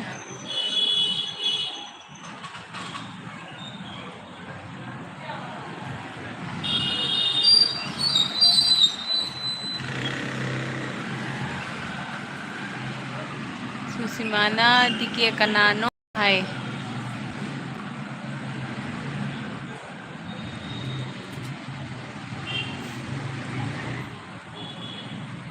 ꯁꯨꯁꯤꯃꯥ ꯗꯤꯀꯦꯁꯦ ꯋꯤꯖꯦꯠ ꯍꯥꯏꯅ ꯋꯥꯔꯤ ꯁꯥꯟꯅꯔꯝꯕ ꯑꯗꯨꯗꯣꯅꯦ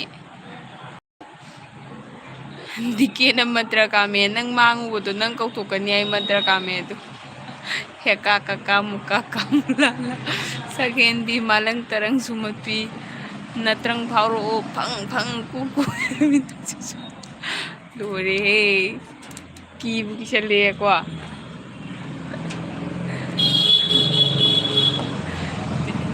ꯗꯤꯀꯦꯁꯦ ꯂꯥꯏ ꯍꯔꯥꯎꯕꯩ ꯃꯥꯏꯕꯩ ꯖꯣꯕ ꯇꯧꯕ꯭ꯔꯥ ꯈꯪꯗꯦ ꯁꯨꯁꯤꯃꯥꯅ ꯑꯗꯨ ꯀꯅꯥꯅꯣ ꯍꯥꯏꯕ ꯌꯥꯗ꯭ꯔꯣ ꯍꯥꯏ ꯁꯨꯁꯤꯃꯥ ꯗꯤꯀꯦꯁꯦ ꯀꯅꯥꯅꯣ ꯀꯃꯥꯏꯅ ꯍꯥꯏꯗꯣꯏꯅꯣ ꯗꯤꯀꯦꯁꯦ ꯆꯦꯅꯦꯜ ꯄꯥꯏꯗꯦ ꯁꯞꯄꯣꯔꯇꯔ ꯑꯣꯏꯅ ꯑꯗꯨꯝ ꯁꯞꯄꯣꯔꯠ ꯇꯧꯕꯤꯌꯨ ꯑꯣꯏꯅ ꯀꯣꯏꯇꯥꯟ ꯇꯥꯟꯅꯕꯗꯒꯤ ꯁꯞꯄꯣꯔꯠ ꯇꯧꯕꯤꯔꯦ ꯑꯗꯨꯒꯩꯗꯤ ꯑꯗꯨꯝ ꯑꯦꯜꯕꯤꯗ ꯆꯪꯉꯒ ꯋꯥꯔꯤ ꯁꯥꯟꯅꯔꯦ ꯋꯥꯔꯤ ꯁꯥꯟꯅꯕꯗꯒꯤ ꯑꯗꯨꯝ ꯁꯥꯟꯅꯩꯁꯤꯅꯤ ꯗꯤꯀꯦ ꯀꯃꯥꯏ ꯍꯥꯏꯗꯣꯏꯅꯣ ꯗꯤꯀꯦꯁꯦ ꯃꯅꯤꯄꯨꯔꯗꯩꯅꯤ ꯁꯨꯁꯤꯃꯥ ꯅꯣꯏ ꯑꯃꯠꯇꯅꯤ ꯃꯐꯝ ꯃꯌꯥꯝ ꯑꯩꯕꯨꯁꯨ ꯅꯨꯡꯁꯤꯕꯤꯌꯨꯀꯣ ꯀꯁꯥꯔꯒꯤꯅꯤ ꯍꯥꯏꯅ ꯂꯥꯞꯅ ꯏꯟꯊꯣꯛꯄꯤꯒꯅꯨ ꯃꯅꯤꯄꯨꯔ ꯃꯌꯥꯝꯒꯤ ꯃꯔꯛꯇ ꯗꯤꯀꯦꯅ ꯗꯤꯀꯦꯗꯤ ꯗꯤꯀꯦꯅꯤ ꯁꯨꯁꯤ ꯍꯥꯏ ꯁꯨꯁꯤꯃꯥ ꯆꯥꯛꯀ ꯂꯥꯝꯁꯜꯂꯛꯑꯦꯕꯣ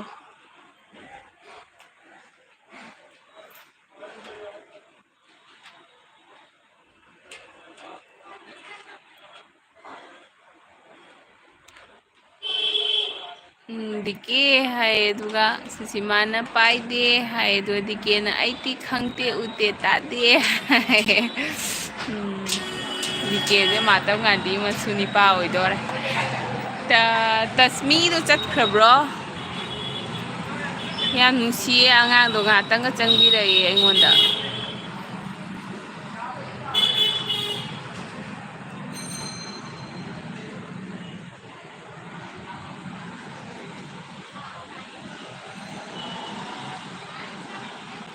ꯑꯣ ꯇꯁꯃꯤ ꯍꯥꯏꯕ ꯀꯩꯅꯣ ꯂꯥꯛꯑꯝꯕꯗꯣ ꯁꯨꯁꯤꯃꯥ ꯑꯩꯅ ꯀꯩꯅꯣ ꯇꯧꯕꯅꯦ ꯅꯪꯉꯣꯟꯗ ꯇꯁꯃꯤꯗ ꯅꯪꯉꯣꯟꯗ ꯁꯞꯄꯣꯔꯠ ꯇꯧꯕꯤꯌꯣꯅ ꯍꯥꯏꯕꯅꯦ ꯁꯞꯄꯣꯔꯠ ꯇꯧꯁꯤꯜꯂ ꯅꯪ ꯚꯤꯗꯤꯑꯣ ꯌꯦꯡ ꯂꯩꯔꯕ ꯈꯪꯗꯦ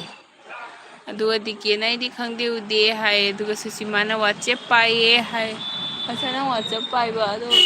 ꯑꯇꯣꯞꯄ ꯄꯥꯏꯗ꯭ꯔꯣ ꯁꯨꯁꯤꯃꯥ ꯏꯟꯁꯇꯥꯒꯨꯝꯕ ꯀꯩꯅꯣꯒꯨꯝꯕ ꯐꯦꯁꯕꯨꯛꯀꯨꯝꯕ ꯗꯤꯀꯦꯅ ꯁꯨꯁꯤ ꯁꯥꯕꯗꯥꯟ ꯍꯥꯏꯌꯦ ꯋꯥꯆꯦꯞ ꯄꯥꯏꯔꯗꯤ ꯑꯩꯈꯣꯏ ꯅꯝꯕꯔ ꯂꯧꯅꯕꯗꯣ ꯀꯃꯥꯏꯅ ꯂꯧꯅꯗꯣꯔꯤ ꯗꯥꯏꯔꯦꯛ ꯄꯥꯎ ꯐꯥꯎꯅꯕ ꯌꯥꯔꯣꯏ ꯁꯨꯁꯤꯃꯥꯅ ꯑꯩꯁꯨ ꯄꯥꯏꯔꯝꯗꯦ ꯃꯌꯥꯝꯅ ꯍꯥꯡꯂꯣ ꯍꯥꯏꯕꯒꯤ ꯍꯥꯡꯕꯅꯦ ꯍꯥꯡꯉꯣ ꯁꯨꯁꯤꯃꯥ ꯀꯔꯤ ꯀꯩꯅꯣ ꯇꯧꯗꯕꯅꯣ ꯍꯥꯡꯖꯜꯂꯣ ꯑꯁꯤꯒꯁꯨ ꯃꯃꯥꯏ ꯆꯨꯝꯃꯗꯤ ꯁꯛꯁꯦꯁ ꯌꯥꯝ ꯂꯩꯀꯣ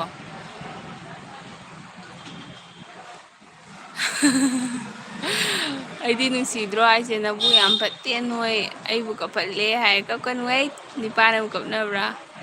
ꯗꯤꯀꯦ ꯊꯦꯡꯀ꯭ꯌꯨ ꯁꯛ ꯌꯥꯝꯅ ꯊꯤꯕꯅꯤ ꯅꯣꯛꯅꯅꯨꯀꯣ ꯍꯥꯏ ꯊꯤꯕꯅꯤ ꯍꯥꯏꯔꯗꯤ ꯐꯖꯔꯝꯃꯅꯤ ꯑꯩꯗꯤ ꯃꯁꯥꯁꯦ ꯌꯥꯝ ꯅꯣꯏꯔꯦ ꯃꯤꯅ ꯑꯩꯉꯣꯟꯗ ꯍꯥꯏ ꯑꯦꯜ ꯕꯤ ꯊꯥꯕꯗ ꯏꯁꯀ꯭ꯔꯤꯟꯗꯒꯤ ꯍꯦꯜꯂꯦ ꯄꯥꯛꯑꯦ ꯑꯩ ꯃꯃꯥꯏꯁꯦ ꯑꯗꯨ ꯗꯤꯀꯦꯅ ꯆꯣꯍꯦ ꯃꯤꯕꯨ ꯁꯛꯅ ꯂꯦꯞꯄ ꯌꯥꯕ꯭ꯔꯣ ꯑꯩ ꯆꯨꯝꯃꯤ ꯑꯗꯨꯒ ꯁꯨꯁꯤꯃꯥꯅ ꯂꯩꯌꯦ ꯍꯥꯏ ꯋꯥꯔꯤꯁꯨ ꯌꯥꯝ ꯅꯨꯡꯉꯥꯏꯔꯤꯀꯣ ꯑꯩꯅ ꯊꯥꯔꯛꯏꯁꯦ ꯄꯨꯡ ꯑꯅꯤ ꯌꯥꯝ ꯍꯦꯜꯂꯦ ꯗꯤꯀꯦꯒ ꯁꯨꯁꯤꯃꯥꯒ ꯉꯁꯤꯒꯤ ꯂꯣꯏꯁꯤꯜꯂꯁꯤ ꯌꯥꯕ꯭ꯔꯣ ꯆꯥꯛ ꯌꯥꯝ ꯂꯥꯝꯃꯦ ꯍꯥꯏꯕ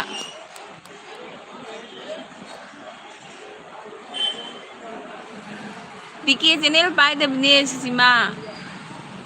ꯇꯧꯅꯨ ꯐ꯭ꯔꯤꯅꯤ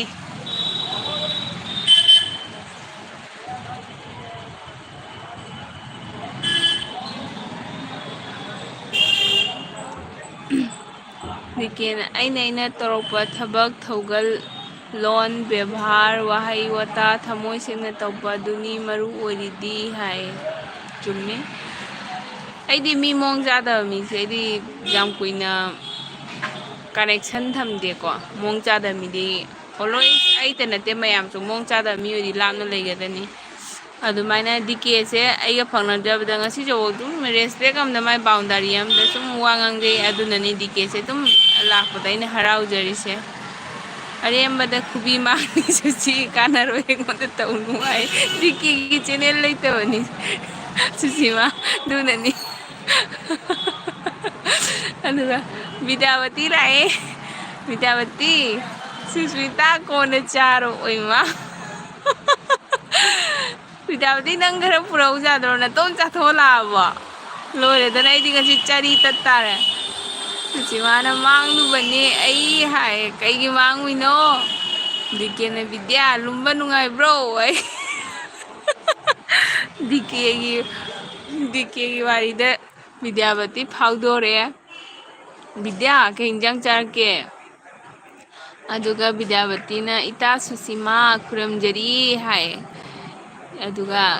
ꯌꯥꯔꯦꯗ ꯈꯨꯔꯨꯝꯗ꯭ꯔꯁꯨ ꯅꯨꯡꯁꯤꯅꯒꯗꯅꯤ ꯏꯇꯥꯗꯤ ꯈꯨꯔꯨꯝꯅꯗ꯭ꯔꯁꯨ ꯌꯥꯔꯦꯀꯣ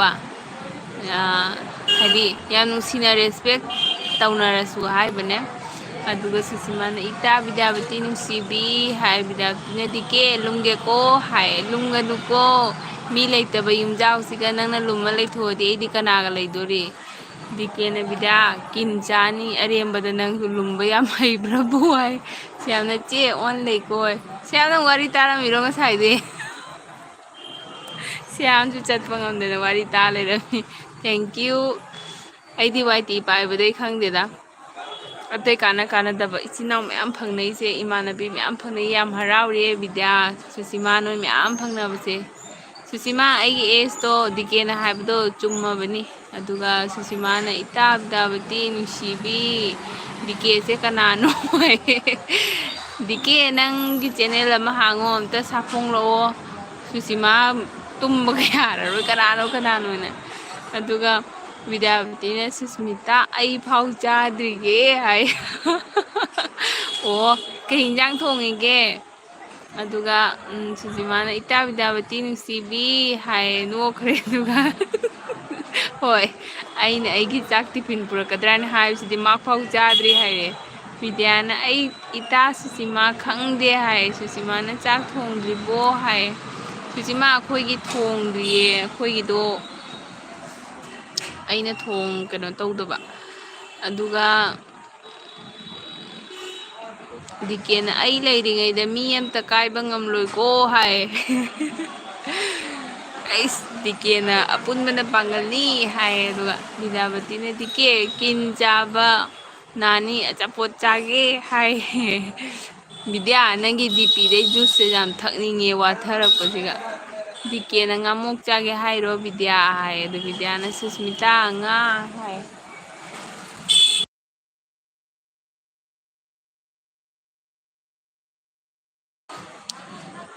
ꯕꯤꯗ꯭ꯌꯥ ꯁꯨꯁꯤꯃꯥ ꯗꯤꯀꯦ ꯗꯨꯒꯗꯤ ꯑꯣꯂꯥꯡꯕꯒꯤ ꯚꯦꯀꯦꯁꯟꯒ ꯄꯤꯅꯔꯕꯣ ꯁꯤꯒꯗꯤ ꯑꯉꯥꯡꯁꯤꯡ ꯁ꯭ꯀꯨꯜ ꯆꯠꯄ ꯍꯧꯕꯇ ꯉꯥꯏꯔꯤ ꯚꯦꯀꯦꯁꯟꯒ ꯄꯤꯈꯠꯈ꯭ꯔꯦꯅꯦ ꯇꯧꯔꯤꯁꯦ ꯑꯣꯂꯥꯡꯉꯦ ꯑꯩꯅ ꯒ꯭ꯌꯥꯟ ꯑꯃ ꯇꯥꯗꯦ ꯑꯗꯨꯒ ꯁꯨꯁꯤꯃꯥꯅ ꯄꯥꯏꯗꯦ ꯐꯦꯁꯕꯨꯛ ꯄꯥꯏꯗꯦ ꯍꯥꯏꯌꯦ ꯁꯨꯁꯤꯃꯥ ꯈꯔ ꯄꯥꯏꯊꯣꯛꯑꯣ ꯋꯥꯈꯜ ꯅꯨꯡꯉꯥꯏꯅꯕ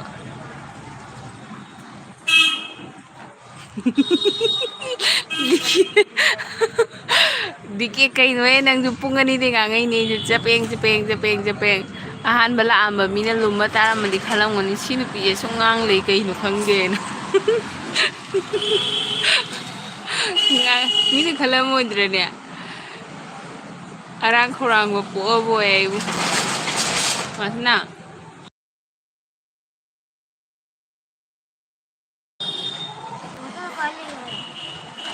ꯅꯪꯅ ꯀꯨꯃꯥꯎ ꯑꯪꯀꯜꯒꯤ ꯃꯅꯥꯛ ꯊꯝꯃꯝꯃꯤꯗꯨꯗꯤ ꯕꯤꯗ꯭ꯌꯥꯅ ꯃꯤꯒꯤꯗ ꯊꯝꯃꯝꯕꯗꯣ ꯂꯧꯔꯨꯔꯅꯨ ꯍꯧꯖꯤꯛ ꯅꯨꯡꯗꯥꯡꯁꯤꯒ ꯍꯣꯏ ꯗꯤꯀꯦ ꯂꯩꯕꯤꯌꯨ ꯍꯥꯏꯌꯦ ꯑꯗꯨꯒ ꯁꯨꯁꯤꯃꯥꯅ ꯁꯨꯁꯃꯤꯇꯥ ꯑꯩ ꯕꯥꯟꯗꯣꯔ ꯃꯥꯜꯂꯦ ꯇꯨꯔ ꯅꯪꯁꯤꯅꯃꯅꯦ ꯑꯗꯨꯃꯥꯏꯅ ꯍꯥꯏꯅꯨ ꯇꯧꯍꯩꯗꯦ ꯅꯪ ꯅꯁꯛ ꯌꯥꯝ ꯐꯖꯩꯗꯨꯕꯨ ꯀꯩꯅꯣꯅꯦ ꯃꯁꯛꯇꯒꯤꯁꯨ ꯍꯦꯟꯅ ꯃꯒꯨꯟꯅ ꯂꯦꯞꯀꯗꯕꯅꯤ ꯉꯁꯥꯏ ꯗꯤꯀꯦꯅ ꯍꯥꯏꯗꯣ ꯆꯨꯝꯃꯕꯅꯦ ꯃꯁꯛ ꯀꯩꯗꯧꯗꯣꯏꯅꯣ ꯐꯖꯔꯒ ꯏꯀꯥꯛ ꯀꯥꯛ ꯂꯩꯔꯝꯃꯗꯤ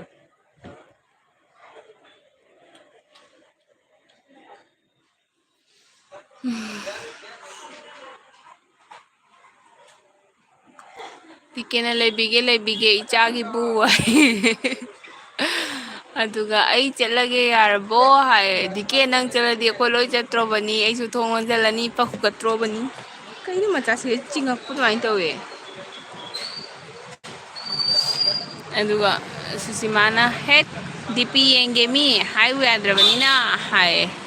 ꯍꯣꯏ ꯉꯥꯏꯈꯣ ꯑꯩ ꯕ꯭ꯂꯨ ꯄꯤꯔꯛꯀꯦ ꯃꯥꯏ ꯗꯤꯄꯤꯁꯦ ꯃꯥꯡ ꯃꯥꯟꯗꯦ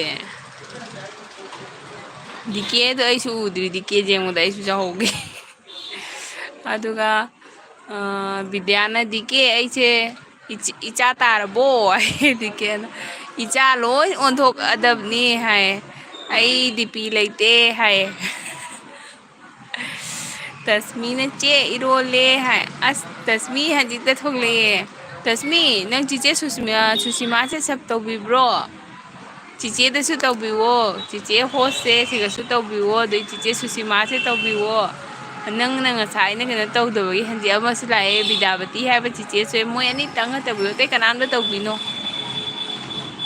ꯅꯪꯉꯣꯟꯗ ꯕ꯭ꯂꯨ ꯄꯤꯔꯛꯀꯦ ꯅꯪ ꯇꯧꯕ ꯍꯩꯕ꯭ꯔꯣ ꯑꯝꯇ ꯍꯥꯏꯔꯛꯑꯣ ꯑꯣꯂꯥꯡ ꯊꯥꯗ ꯏꯔꯣꯟꯕ ꯆꯥꯕ ꯍꯥꯎꯕꯅꯤ ꯇꯁꯃꯤ ꯆꯤꯆꯦ ꯍꯣꯏ ꯉꯁꯥꯏ ꯆꯥꯏ ꯗꯤꯀꯦꯅ ꯌꯦꯡꯉꯣ ꯍꯥꯏ ꯅꯣꯛꯈ꯭ꯔꯦ ꯁꯨꯁꯤꯃꯥꯅ ꯂꯩꯇꯕ ꯌꯥꯔꯣꯏ ꯗꯤꯀꯦ ꯍꯥꯏ ꯁꯨꯁꯤꯃꯥꯅ ꯇꯁꯃꯤ ꯍꯥꯏ ꯑꯗꯨꯒ ꯗꯤꯀꯦꯅ ꯑꯗꯨꯃꯥꯏ ꯍꯥꯏꯕꯤꯒꯅꯨ ꯍꯥꯏ ꯃꯌꯥꯝ ꯄꯨꯡ 2ꯒ ꯃꯤꯅꯤꯠ 35 ꯆꯠꯂꯦꯀꯣ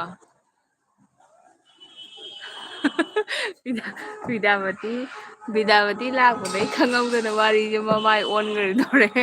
ꯑꯗꯨꯗꯤ ꯗꯤꯀꯦꯁꯦ ꯕꯕꯥ ꯇꯥꯔꯦ ꯗꯤꯀꯦ ꯃꯤꯑꯣꯏꯕꯁꯦ ꯇꯝ ꯉꯝꯗꯦ ꯈꯪꯍꯧꯗꯅ ꯁꯤꯠꯂꯛꯄ ꯅꯣꯡꯁꯤꯗ ꯅꯪ ꯕꯕꯥ ꯇꯥꯔꯦ ꯁꯨꯁꯤꯃꯥꯅ ꯗꯤꯄꯤ ꯍꯥꯞꯄꯣ ꯕꯦꯠ ꯅꯨꯄꯥ ꯍꯥꯏ ꯑꯗꯨꯒ ꯇꯁꯃꯤꯅ ꯍꯥꯎ ꯆꯦ ꯁꯨꯁꯤꯃꯥ ꯍꯥꯏ ꯑꯗꯨꯒ ꯁꯞ ꯇꯧꯕꯤꯔꯛꯑꯣ ꯍꯥꯏ ꯇꯁꯃꯤꯁꯦ ꯇꯁꯃꯤ ꯅꯪ ꯑꯦꯜꯕꯤꯗ ꯆꯪꯕ꯭ꯔꯣ ꯅꯍꯥꯟꯗꯒꯤ ꯉꯁꯤ ꯑꯍꯥꯟꯕ ꯆꯪꯉꯤꯔꯣ ꯑꯗꯨꯒ ꯗꯤꯀꯦꯅ ꯑꯩꯗꯤ ꯕꯦꯠ ꯅꯨꯄꯥ ꯅꯠꯇꯦ ꯑꯩꯗꯤ ꯕꯤꯂꯦꯟꯅꯤ ꯍꯥꯏ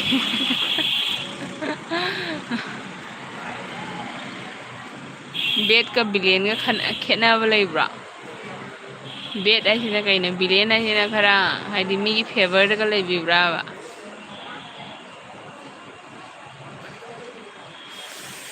ꯗꯤꯀꯦꯅ ꯀꯩ ꯍꯥꯏꯒꯦꯅꯦ ꯏꯆꯥ ꯕꯤꯗ꯭ꯌꯥ ꯍꯥꯏꯅ ꯍꯥꯏꯔꯒ ꯅꯣꯛꯈ꯭ꯔꯦ ꯗꯤꯀꯦ ꯆꯥꯛ ꯆꯥꯔꯕꯣ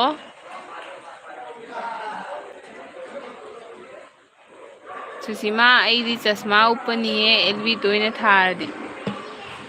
ꯆꯁꯃꯥꯒ ꯎꯞꯇꯅ ꯄꯣꯛꯀꯁꯦ ꯉꯧꯔꯤ ꯉꯧꯔꯤ ꯑꯗꯩꯗꯤ ꯁꯛꯁꯤꯁꯨ ꯃꯁꯥꯅ ꯊꯤꯖꯕꯅꯤꯅ ꯎꯄꯥꯏ ꯂꯩꯇꯦ ꯗꯤꯀꯦ ꯚꯤꯗꯤꯑꯣꯁꯨ ꯈꯔ ꯈꯔ ꯌꯦꯡꯕꯤꯋꯣ ꯑꯃꯨꯛꯈꯛ ꯑꯩꯅ ꯍꯥꯏꯕꯗ ꯑꯃꯨꯛꯈꯛ ꯃꯃꯥꯡꯗ ꯀꯣꯃꯦꯟ ꯑꯃꯈꯛ ꯂꯥꯏꯐꯥꯎ ꯄꯤꯕ ꯑꯗꯨꯃꯥꯏꯅ ꯄꯤꯔꯛꯄ꯭ꯔꯥ ꯀꯩꯅꯣ ꯑꯗꯨꯏ ꯃꯈꯥ ꯇꯥꯕꯗꯤ ꯌꯦꯡꯕꯤꯔꯛꯇꯦ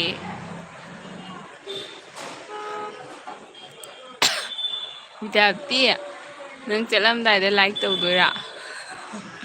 ꯆꯠꯂꯝꯗꯥꯏ ꯌꯧꯔꯦ ꯏꯆꯥ ꯕꯤꯗ꯭ꯌꯥꯄꯇꯤ ꯅꯨꯡꯁꯤꯕꯤ ꯏꯆꯥ ꯇꯥꯔꯕꯣ ꯇꯥꯗꯣꯔꯦ ꯇꯧꯔꯤꯁꯦ ꯗꯤꯀꯦꯅ ꯈꯦꯠꯅꯩ ꯍꯥꯏꯌꯦ ꯀꯃꯥꯏꯅ ꯈꯦꯠꯅꯩꯕ ꯕꯤꯗ꯭ꯌꯥꯄꯇꯤꯅ ꯕꯕꯥ ꯏꯆꯥꯒꯤ ꯑꯄꯥꯝꯕ ꯄꯤꯌꯨ ꯍꯥꯏꯌꯦ ꯗꯤꯀꯦꯅ ꯆꯥꯔꯦꯗ ꯅꯣꯏꯗ ꯑꯃꯨꯛ ꯆꯥꯕ ꯂꯥꯛꯀꯦ ꯇꯧꯅꯤ ꯁꯤ ꯂꯣꯏꯔꯒ ꯂꯥꯛꯑꯣ ꯂꯥꯛꯑꯣ ꯑꯩꯈꯣꯏꯒꯤꯗꯣ ꯄꯨꯡ 10ꯒꯤ ꯑꯗꯨꯋꯥꯏꯗ ꯂꯥꯛꯑꯣ ꯐꯖꯅ ꯅꯈꯣꯡ ꯅꯈꯨꯠꯀ ꯍꯥꯝꯗꯣꯛꯑꯒ ꯂꯥꯛꯑꯣ ꯄꯨꯡ 10ꯒꯤ ꯑꯗꯨꯋꯥꯏꯗ ꯕꯤꯗ꯭ꯌꯥꯄꯇꯤꯅ ꯏꯇꯥ ꯁꯨꯁꯤꯃꯥ ꯇꯥꯔꯦ ꯍꯥꯏ ꯑꯗꯨ ꯁꯨꯁꯤꯃꯥꯅ ꯏꯇꯥ ꯕꯤꯗ꯭ꯌꯥꯄꯇꯤ ꯅꯨꯡꯁꯤꯕꯤ ꯑꯗꯨꯅ ꯐꯔꯦ ꯍꯥꯏ ꯑꯗꯨꯒ ꯗꯤꯀꯦꯅ ꯑꯩꯗꯤ ꯂꯩꯐꯥꯎ ꯐꯥꯎꯕ ꯈꯛꯇꯅꯤ ꯍꯩꯔꯤꯁꯦ ꯍꯥꯏ ꯂꯣꯛ ꯈꯅꯥꯎꯁꯦ ꯍꯥꯀꯠꯆꯕꯅ ꯂꯣꯏꯔꯦ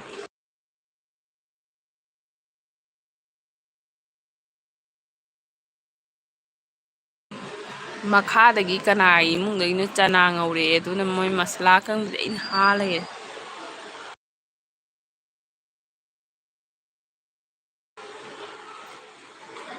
ꯁꯨꯁꯤꯃꯥꯅ ꯗꯤꯀꯦ ꯑꯝꯇ ꯍꯥꯏꯔꯛꯑꯣ ꯍꯥꯏ ꯇꯁꯃꯤꯅ ꯆꯦ ꯍꯌꯦꯡ ꯑꯃꯨꯛ ꯊꯦꯡꯅꯔꯁꯤ ꯍꯥꯏ ꯍꯣꯏ ꯍꯣꯏ ꯇꯁꯃꯤ ꯊꯦꯡꯀ꯭ꯌꯨ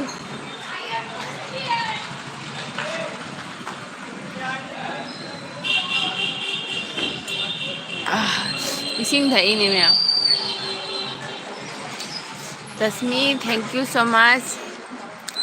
ꯆꯤꯆꯦꯒꯤ ꯑꯦꯜꯕꯤꯗ ꯂꯥꯛꯄꯤꯕꯒꯤ ꯆꯤꯆꯦꯗꯤ ꯑꯦꯜꯕꯤꯗ ꯌꯥꯝ ꯇꯣꯏꯅ ꯊꯥꯗꯦꯀꯣ ꯚꯤꯗꯤꯑꯣ ꯌꯦꯡꯕꯤꯌꯣ ꯕꯦꯜ ꯑꯥꯏꯀꯣꯟꯗꯣ ꯀ꯭ꯂꯤꯛ ꯇꯧꯕꯤꯔꯒ ꯑꯗꯨꯅ ꯆꯤꯆꯦ ꯁꯨꯁꯤꯃꯥꯁꯦ ꯑꯝꯇ ꯁꯞ ꯇꯧꯕꯤꯔꯝꯃꯣ ꯑꯩꯅ ꯕ꯭ꯂꯨ ꯄꯤꯒꯦ ꯍꯥꯏ ꯅꯪ ꯑꯝꯇ ꯈꯨꯝꯗꯦ ꯗꯤꯀꯦꯅ ꯗꯤꯀꯦꯗꯤ ꯗꯤꯀꯤ ꯍꯥꯏꯕꯅꯤ ꯁꯨꯁꯤꯃꯥꯅ ꯗꯤꯀꯦ ꯍꯥꯏꯅ ꯁꯥꯎꯔꯦ ꯕꯤꯗ꯭ꯌꯥꯅ ꯁꯨꯁꯃꯤꯇꯥ ꯀꯧꯕꯅꯤ ꯋꯥꯔꯤꯗ ꯀꯥꯎꯕꯅꯤ ꯋꯥꯔꯤꯗ ꯇꯧꯔꯒꯦ ꯀꯩꯁꯨ ꯀꯥꯏꯗꯦꯗ ꯕꯤꯗ꯭ꯌꯥ ꯁꯨꯝ ꯐꯥꯒꯤ ꯇꯧꯔꯤꯅꯦ ꯑꯩꯅ ꯀꯩꯗꯧꯔꯦ ꯆꯪꯉꯣ ꯏꯃꯨꯡꯗ ꯗꯤꯀꯦꯅ ꯕꯤꯂꯦꯟꯗꯤ ꯅꯨꯄꯤ ꯑꯃꯇ ꯍꯥꯟꯅ ꯌꯦꯡꯗꯕ ꯖꯁ ꯁꯤꯝꯄꯜꯗ ꯂꯩꯖꯕ ꯃꯤꯅ ꯍꯦꯟꯖꯤꯟꯕ ꯌꯥꯗꯕ ꯑꯔꯥꯟꯕ ꯇꯧꯕ ꯌꯥꯗꯕ ꯚꯤꯂꯦꯟ ꯑꯆꯥ ꯆꯨꯝꯃꯤꯅꯦ ꯕꯦꯠ ꯍꯥꯏꯁꯤꯅ ꯌꯥꯝ ꯀꯥꯔꯟ ꯇꯥꯕ ꯆꯨꯝꯃꯦ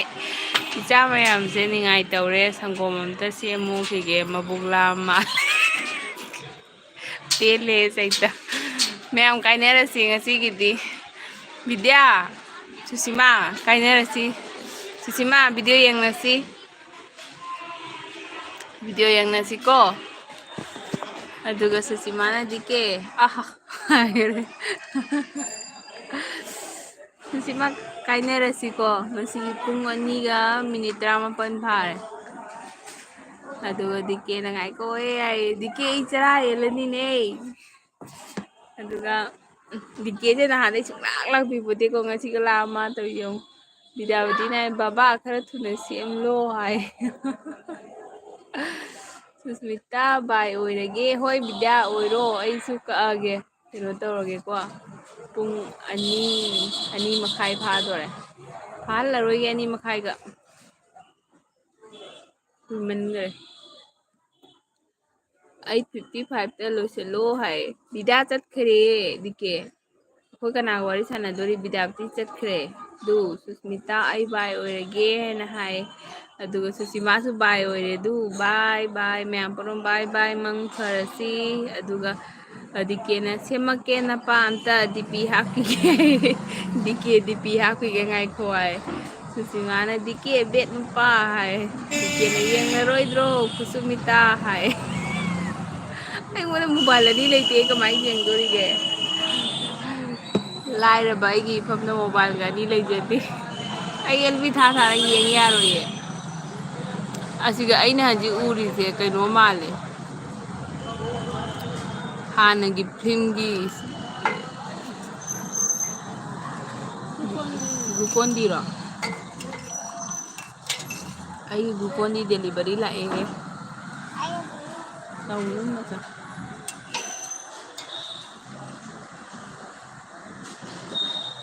ꯁꯨꯁꯤꯃꯥꯅ ꯍꯥꯞꯄꯣ ꯍꯥꯏ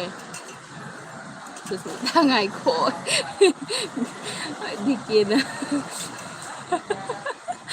ꯗꯤꯀꯦꯅ ꯀꯩꯅꯣ ꯍꯥꯞꯄ ꯑꯝꯇ ꯌꯦꯡꯒꯦ ꯍꯣꯏ ꯍꯣꯏ ꯉꯥꯏꯒꯦ ꯑꯝꯇ ꯍꯥꯞꯄꯣ ꯌꯥꯡꯅ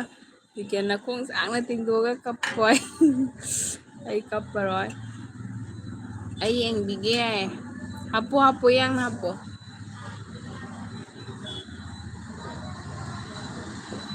ꯁꯨꯁꯤꯃꯥ ꯑꯁ ꯋꯥꯂꯥꯡꯕꯁꯤꯗꯅꯦ ꯍꯧꯖꯤꯛꯇ ꯅꯦ ꯂꯥꯎꯋꯦ ꯍꯥꯄꯛꯀꯦ ꯂꯩꯔꯝꯃꯣꯏ ꯍꯥꯄꯛꯀꯦ ꯂꯩꯔꯝꯃꯣꯏ ꯆꯠꯂ ꯇꯨꯝꯊꯣꯛꯈꯤꯗꯣꯏꯔꯁꯨ ꯈꯪꯗꯦ ꯇꯧꯔꯤꯁꯦ ꯂꯩꯔꯝꯒꯦ ꯑꯁꯥꯕ ꯍꯥꯞꯀꯅꯨ ꯍꯥꯏ ꯁꯣꯏꯗ꯭ꯔꯦ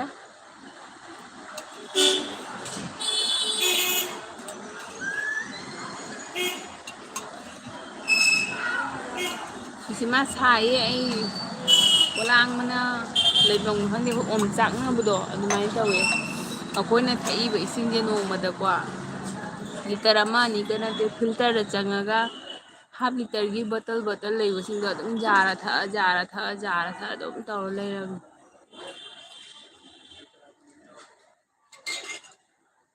ꯑꯁꯥꯕ ꯍꯥꯞꯄꯗꯤ ꯈꯨꯗꯨꯝ ꯄꯤꯖꯅꯤ ꯍꯥꯏ ꯗꯤꯀꯦꯅ ꯀꯩꯗꯧꯔꯦ ꯀꯩꯗꯧꯔꯦꯕ ꯑꯉꯥꯡ ꯁꯥ ꯍꯥꯏ ꯑꯗꯨꯒ ꯍꯥꯞꯄꯦ ꯍꯥꯞꯄꯦ ꯌꯦꯡꯉꯣ ꯌꯦꯡꯉꯣ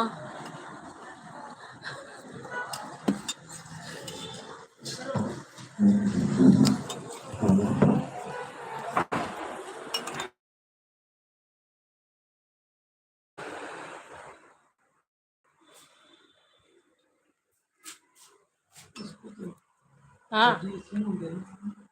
ꯀꯩꯕꯨ ꯇꯟ ꯇꯣꯠꯄꯗꯤ ꯉꯝꯃꯔꯣꯏ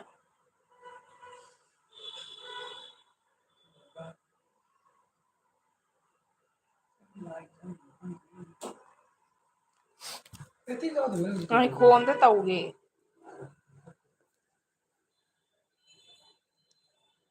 ꯀꯥꯏꯅꯣ ꯑꯩꯕꯨ ꯎꯗꯦ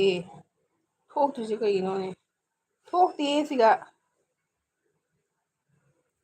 ꯀꯩꯗꯧꯔꯦꯕ ꯕꯤꯗ꯭ꯌꯥꯄꯇꯤꯅ ꯑꯗꯨꯗꯒꯤ ꯅꯄꯥꯗ ꯃꯨꯟꯅ ꯌꯦꯡꯒꯅꯨꯀꯣ ꯏꯅꯨꯡ ꯆꯪꯈꯤ ꯂꯩꯅꯨꯡ ꯆꯪꯈꯤꯅꯤ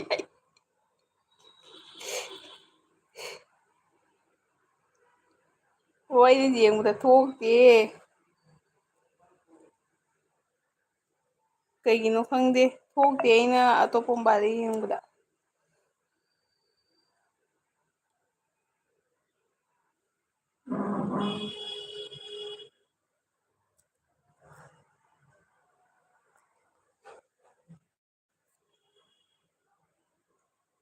ꯊꯣꯛꯑꯦ ꯊꯣꯛꯑꯦ ꯁꯤꯗꯤ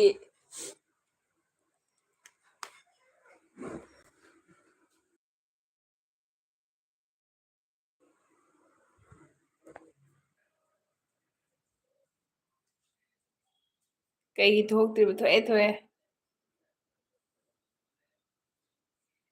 ꯁꯨꯁꯤꯃꯥꯅ ꯍꯦ ꯗꯤꯀꯦ ꯆꯍꯤ ꯀꯌꯥꯅꯣ ꯑꯌꯦ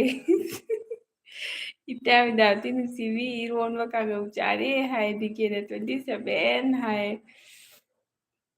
ꯗꯤꯀꯦ ꯁꯨꯛ ꯐꯖꯕ ꯗꯤꯄꯤꯗꯤ ꯍꯥꯞꯇꯅ ꯅꯍꯥꯟꯉꯩꯒꯤ ꯂꯣꯠꯁꯤꯜꯂꯒ ꯊꯝꯃꯤꯅꯤꯅꯦ ꯑꯗꯨ ꯃꯌꯥꯝ ꯑꯩ 55 ꯊꯥꯔꯦꯀꯣ ꯉꯁꯤꯒꯤ ꯑꯣꯏꯅ ꯂꯣꯏꯁꯤꯜꯂꯁꯤ ꯌꯥꯝ ꯀꯨꯏꯅ ꯁꯥꯡꯊꯔꯦ ꯂꯥꯏꯚꯀ ꯃꯇꯨꯡ ꯃꯅꯥꯎ ꯊꯥꯕ ꯌꯥꯗꯕꯗꯨ ꯑꯣꯏꯔꯅꯤ ꯁꯨꯁꯤꯃꯥꯅ ꯑꯉꯥꯡ ꯃꯥꯜꯂꯦꯍꯦ ꯍꯥꯏꯌꯦꯗꯣ ꯑꯉꯥꯡꯅꯤ ꯑꯉꯥꯡ ꯑꯩꯈꯣꯏꯗꯩ ꯃꯈꯥ ꯑꯣꯏꯔꯗꯤ ꯑꯉꯥꯡꯅꯤ ꯑꯩꯅ ꯍꯜꯂꯦ ꯍꯥꯏ ꯍꯜꯂꯦ ꯕꯕꯥꯁꯦ ꯂꯣꯏ ꯍꯜꯂꯝꯃꯦ ꯑꯗꯨꯒ ꯑꯉꯥꯡ ꯃꯥꯟꯕꯁꯤꯅ ꯐꯠꯇ꯭ꯔꯣ ꯍꯥꯏ ꯃꯥꯜꯂꯦ ꯃꯌꯥꯝ ꯉꯁꯤ ꯀꯥꯏꯅꯔꯁꯦ ꯕꯤꯗ꯭ꯌꯥꯄꯇꯤ ꯁꯨꯁꯤꯃꯥ ꯊꯦꯡꯀ꯭ꯌꯨ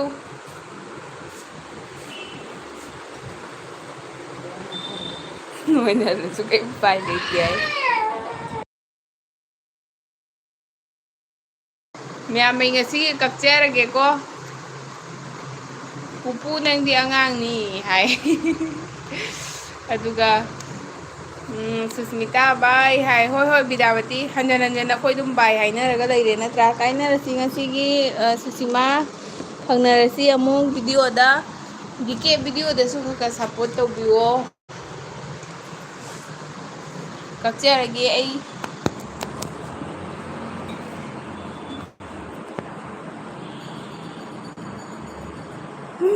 ꯑꯗꯨꯒ ꯑꯍꯟꯒꯤ ꯋꯥ ꯍꯥꯏꯕ ꯍꯩꯔꯦꯗ ꯃꯌꯥꯝ ꯑꯝꯇ ꯕꯥꯏ ꯍꯥꯏꯕꯤꯔꯛꯑꯣ ꯑꯝꯇ ꯀꯛꯑꯒꯦ ꯉꯁꯤꯒꯤ ꯃꯇꯝꯁꯦ ꯌꯥꯝꯅ ꯊꯦꯡꯖꯤꯟꯈꯤꯗꯣꯔꯦ ꯁꯨꯁꯤꯃꯥꯅ ꯕꯥꯏ ꯍꯥꯏꯌꯦ ꯍꯣꯏ ꯀꯛꯑꯒꯦꯀꯣ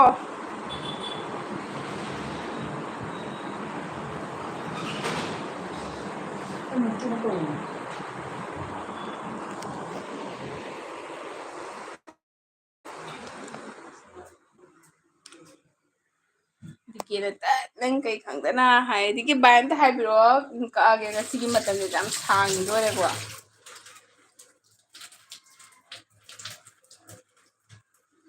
ꯕꯥꯏ ꯈꯨꯆꯨꯝꯃꯤꯇꯥ ꯁꯣꯏꯔꯔꯣꯏ ꯂꯥꯛꯆꯔꯔꯣꯏ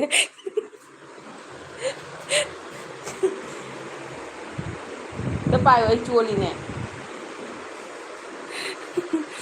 ꯍꯣꯏ ꯀꯛꯆꯔꯦ ꯑꯩ